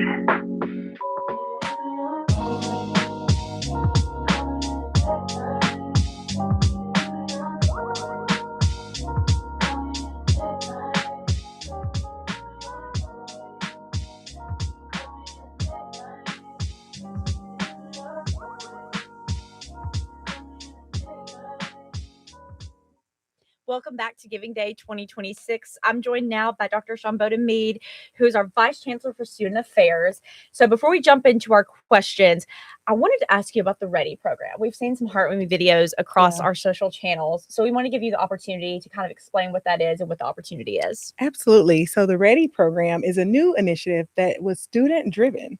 So students came to us with that idea to create an inclusive higher education program for students with intellectual and developmental disabilities. And so we're really excited. We hosted a winter preview day this spring, and this summer we will host a 6-week residential program and allow students to get to experience our campus and hopefully gain some skills that will help them continue to develop in their independence. So we're really excited about it, and we're so appreciative of the support that we've gotten so far to really make this program a reality for so many students and for their families. Right. That's So incredible. we're excited. Absolutely incredible. Yeah. So we often say that your role as Vice Chancellor for Student Affairs kind of touches everything and it goes beyond what happens in the classroom. Can you share a bit about your role as Vice Chancellor for Student Affairs and how you think it is shaping the student experience here at Ole Miss? Absolutely. So we think about it in just the way you described. You know, we have 15 departments, 6 additional functional areas. And so our work really is around helping enhance the student experience beyond the classroom. Right. So we really think about how do we strengthen that overall student support ecosystem so that students are having a seamless experience, that they are getting all the resources and the tools they need to be successful. And so ultimately our goal is that our students are not just surviving here at the university. Like once they're here, we want them to be successful. And so a lot of the work in student affairs, of course, in partnership with so many others, but it's really about helping students not only survive and persist, but truly flourish and thrive during their time here so that they can go on to do all the amazing, great things that they're going to do in the state of Mississippi and also beyond. Yes, absolutely. So sort of on like a micro level, what would you say a thriving student experience looks like from your perspective? And how do student affairs help bring that to life? Yeah, it's students getting connected. It's students feeling like they have community, that they belong here, that this is their home, home away from home, right? And so it's really about getting connected to those leadership opportunities, having just that network of friends and ways that they can then contribute to the local community to give back. So it's really all of those things in one, like that they're gaining skills outside of the classroom that they can take with them far and beyond. And so that they're getting the resources. And so that's really what we see is when we think about a thriving student, it's one who knows when to ask for help. It's one who knows that it's okay to, not have everything figured out, but there's so many people here that's going to help them along the way. And ultimately, we want them to get across the graduation stage. And so it's really being there for every step of that experience once they're here to make sure that they feel supported, they feel connected, Mhm. and they feel like this is their university. Right. I've spoken to so many people today about the importance of community and Yeah. how so many of the programs that we're discussing today on Giving Day, they are about connecting students to a community, to the community, and it Absolutely. helps their overall college Yeah, experience. it makes such a huge difference. It really Absolutely. does. Yeah. So one way that you guys do this is through the Grove Wellbeing Initiative. Can you talk about the impact it's having from the mental health first aid training, embedded counseling, and some other broader support for students? Absolutely. So what the Grove Wellbeing Initiative is really about, us as a university emphasizing that message of like Mhm. that you don't have to, when you have challenges, you're not alone. Right. That there's so many resources, there's so much support, and it's really looking at student at the whole student, right? Right. That their students are, have so many different things that they're dealing with. Mhm. And so the Grove Wellbeing Initiative is really considering all of those aspects Mhm. of a student's well-being, from physical to mental to spiritual, all the things that they are experiencing once they're here. Right. And so it's a collective effort that really involves lots of different partnerships. Mhm. But the end goal is making sure that our students are well, that they feel supported, and they have, access to all those things that they might need in any aspect of their lives. Right, Yeah. right. And if we Yeah. recognize that the student is much more than what happens in the classroom, Absolutely. and you can help feed and encourage them in other ways, they actually end up being more successful in the classroom. Absolutely. So yeah, it's Absolutely. a double benefit there. So Absolutely. another exciting area is the Ole Miss Opportunity Yeah. and the Let's Book It Fund. Yeah. Can you share how the support is helping students and what it means that every Ole Miss Opportunity student has received funding for course material this year? Yeah. So we're really excited about That's this because incredible. over 450, about 480 students Mhm. who received the Ole Miss Opportunity Scholarship also received the book scholarship for the first time this year. And so what that means is just a removal of that last barrier Right. to their ability to be successful, to have the course materials they need Mhm. once they are in those classes. And so that was something that we recognize as a final barrier, although the scholarship handles so much of what they are responsible for.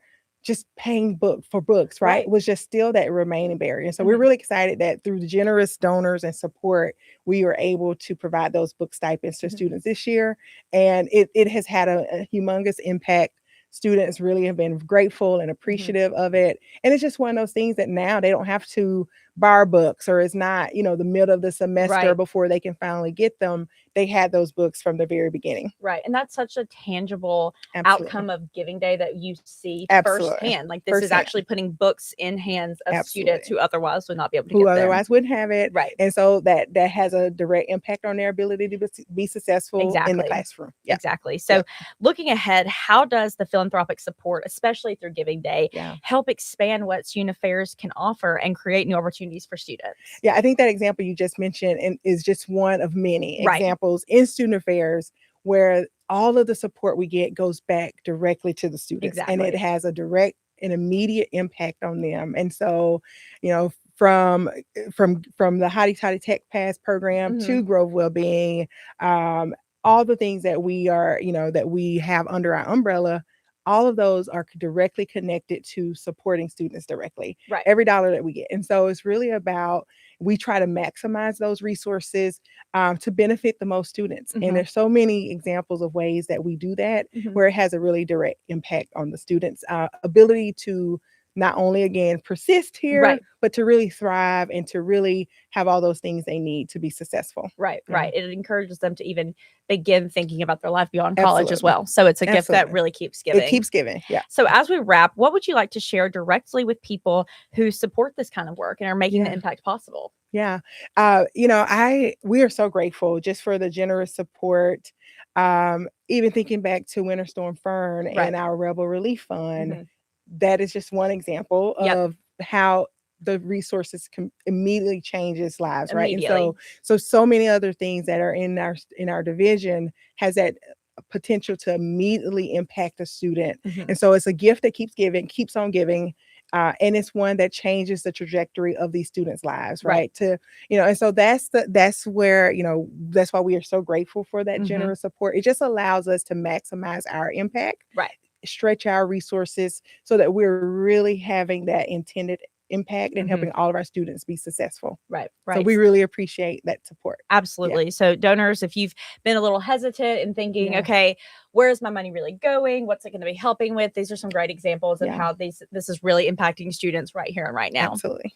Thank you so much for joining us, Dr. Mead. Thank We've enjoyed this you. so much. It's still easy and still time to give. You can head over to givingday.olemiss.edu. We take Apple Pay, Venmo, PayPal, major credit cards, all of the things. So be sure you head over to givingday.olemiss.edu to give now.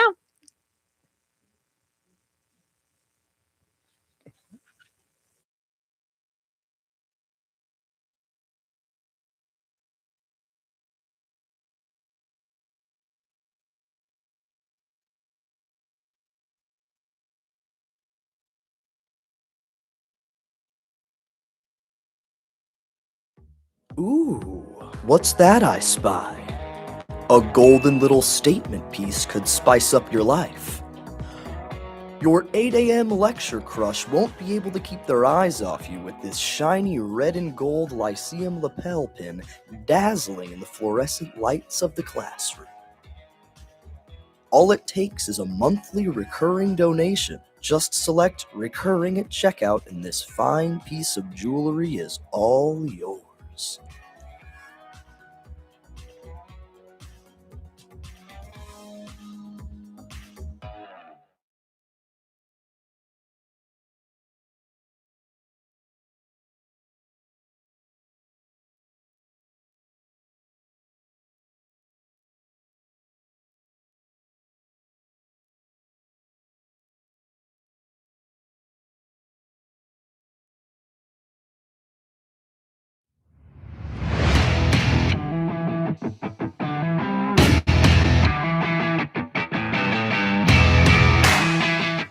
As soon as I stepped foot on campus, I knew Ole Miss was the place for me. But as soon as I walked in the doors of the CME, I knew this is where I wanted to be the next 4 years.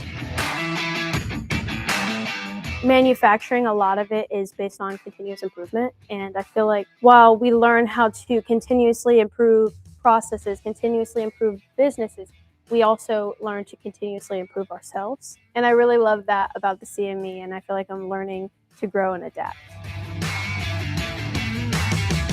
The CME building itself is a community where we all love to get together to study, to work on our CME projects, to work on other coursework. But then you can also find students all the time out on the factory floor building personal projects, building class projects, and also in the maker space, just developing their creativity. Everyone that leaves the CME expects to go be a leader in manufacturing. You can ask any one of your professors in the CME, and they will help you strive to get that internship or co-op that you want. They will also just try to make you the best person that you can be. Even today, as I consult across different industries, I reference back to my classes that I've done here and bring that knowledge and expertise into our clients, which is something that's so valuable. The student that's going to thrive in the CME is a student that is always up for a challenge, but is always willing to think outside of the box to solve that challenge. They know how to get things done. If a kid was really interested in this program, I'd really make an effort to get them into Oxford and make sure that they could see this program firsthand. Because as soon as they saw this building, they'd fall in love. In the next 4 years, they'd be a member of our cohort.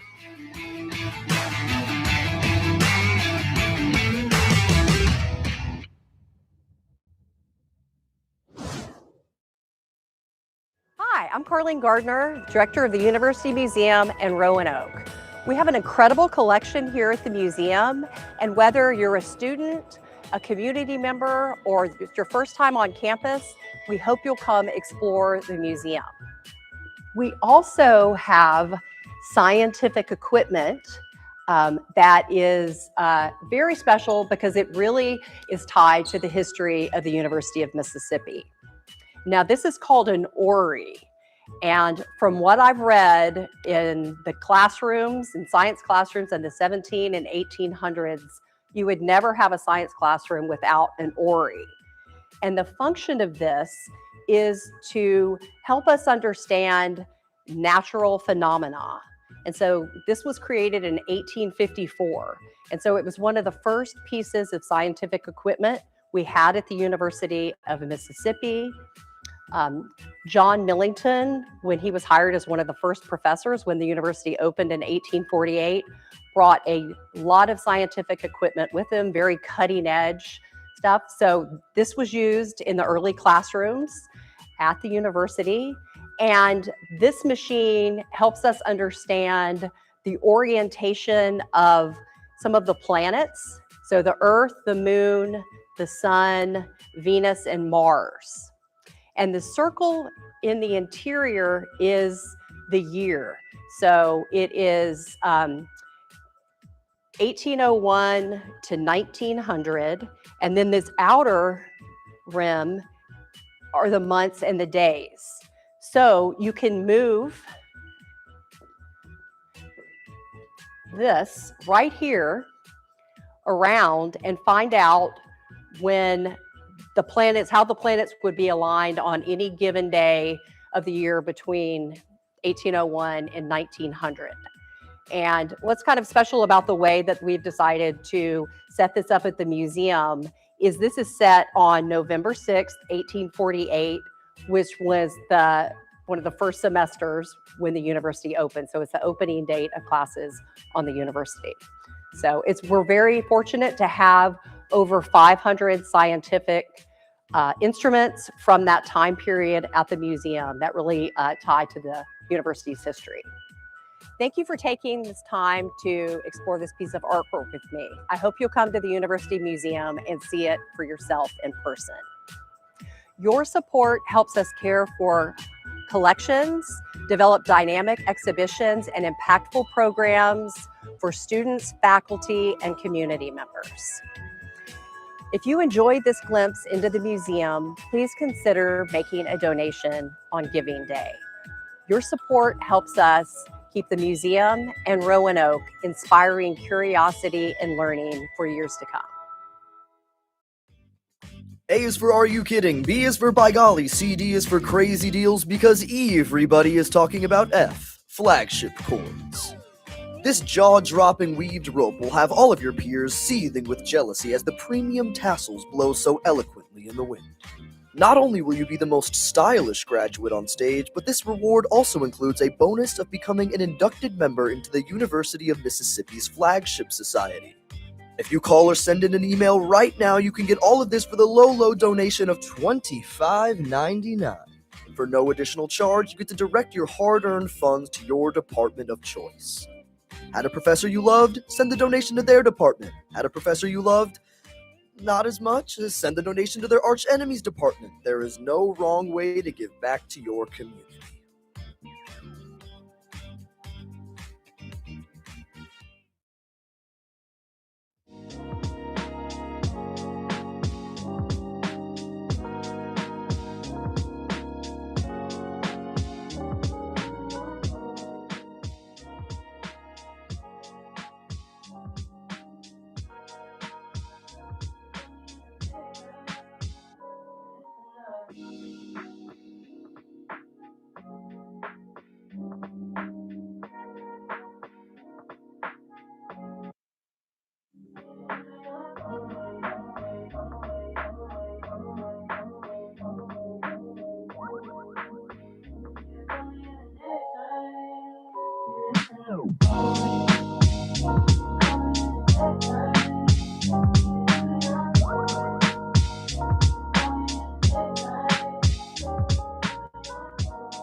Welcome back, y'all, to Giving Day 2026. Today has been so much fun from start to finish. It has been filled with energy and generosity and so much of the Ole Miss spirit. Yes. We've had a chance to talk to so many amazing people. We've learned about so many incredible programs and departments across our university.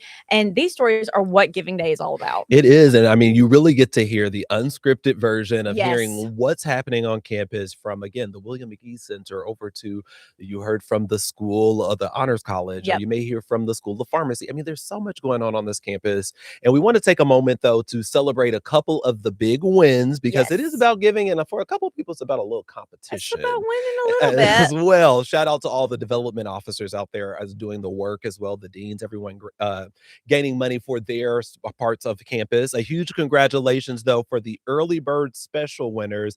That was the J.D. Williams Library. Yep. They got an extra $1,000. And then for our afternoon leaderboard challenge, it is finally in, and the winners are the School of Law. Yep. They had 64 gifts in that short amount of time during the afternoon leaderboard challenge. That is a incredible effort. Rallying that support, you'll get an extra $2,000. Yes, exactly. And the best part is that this all continues tomorrow.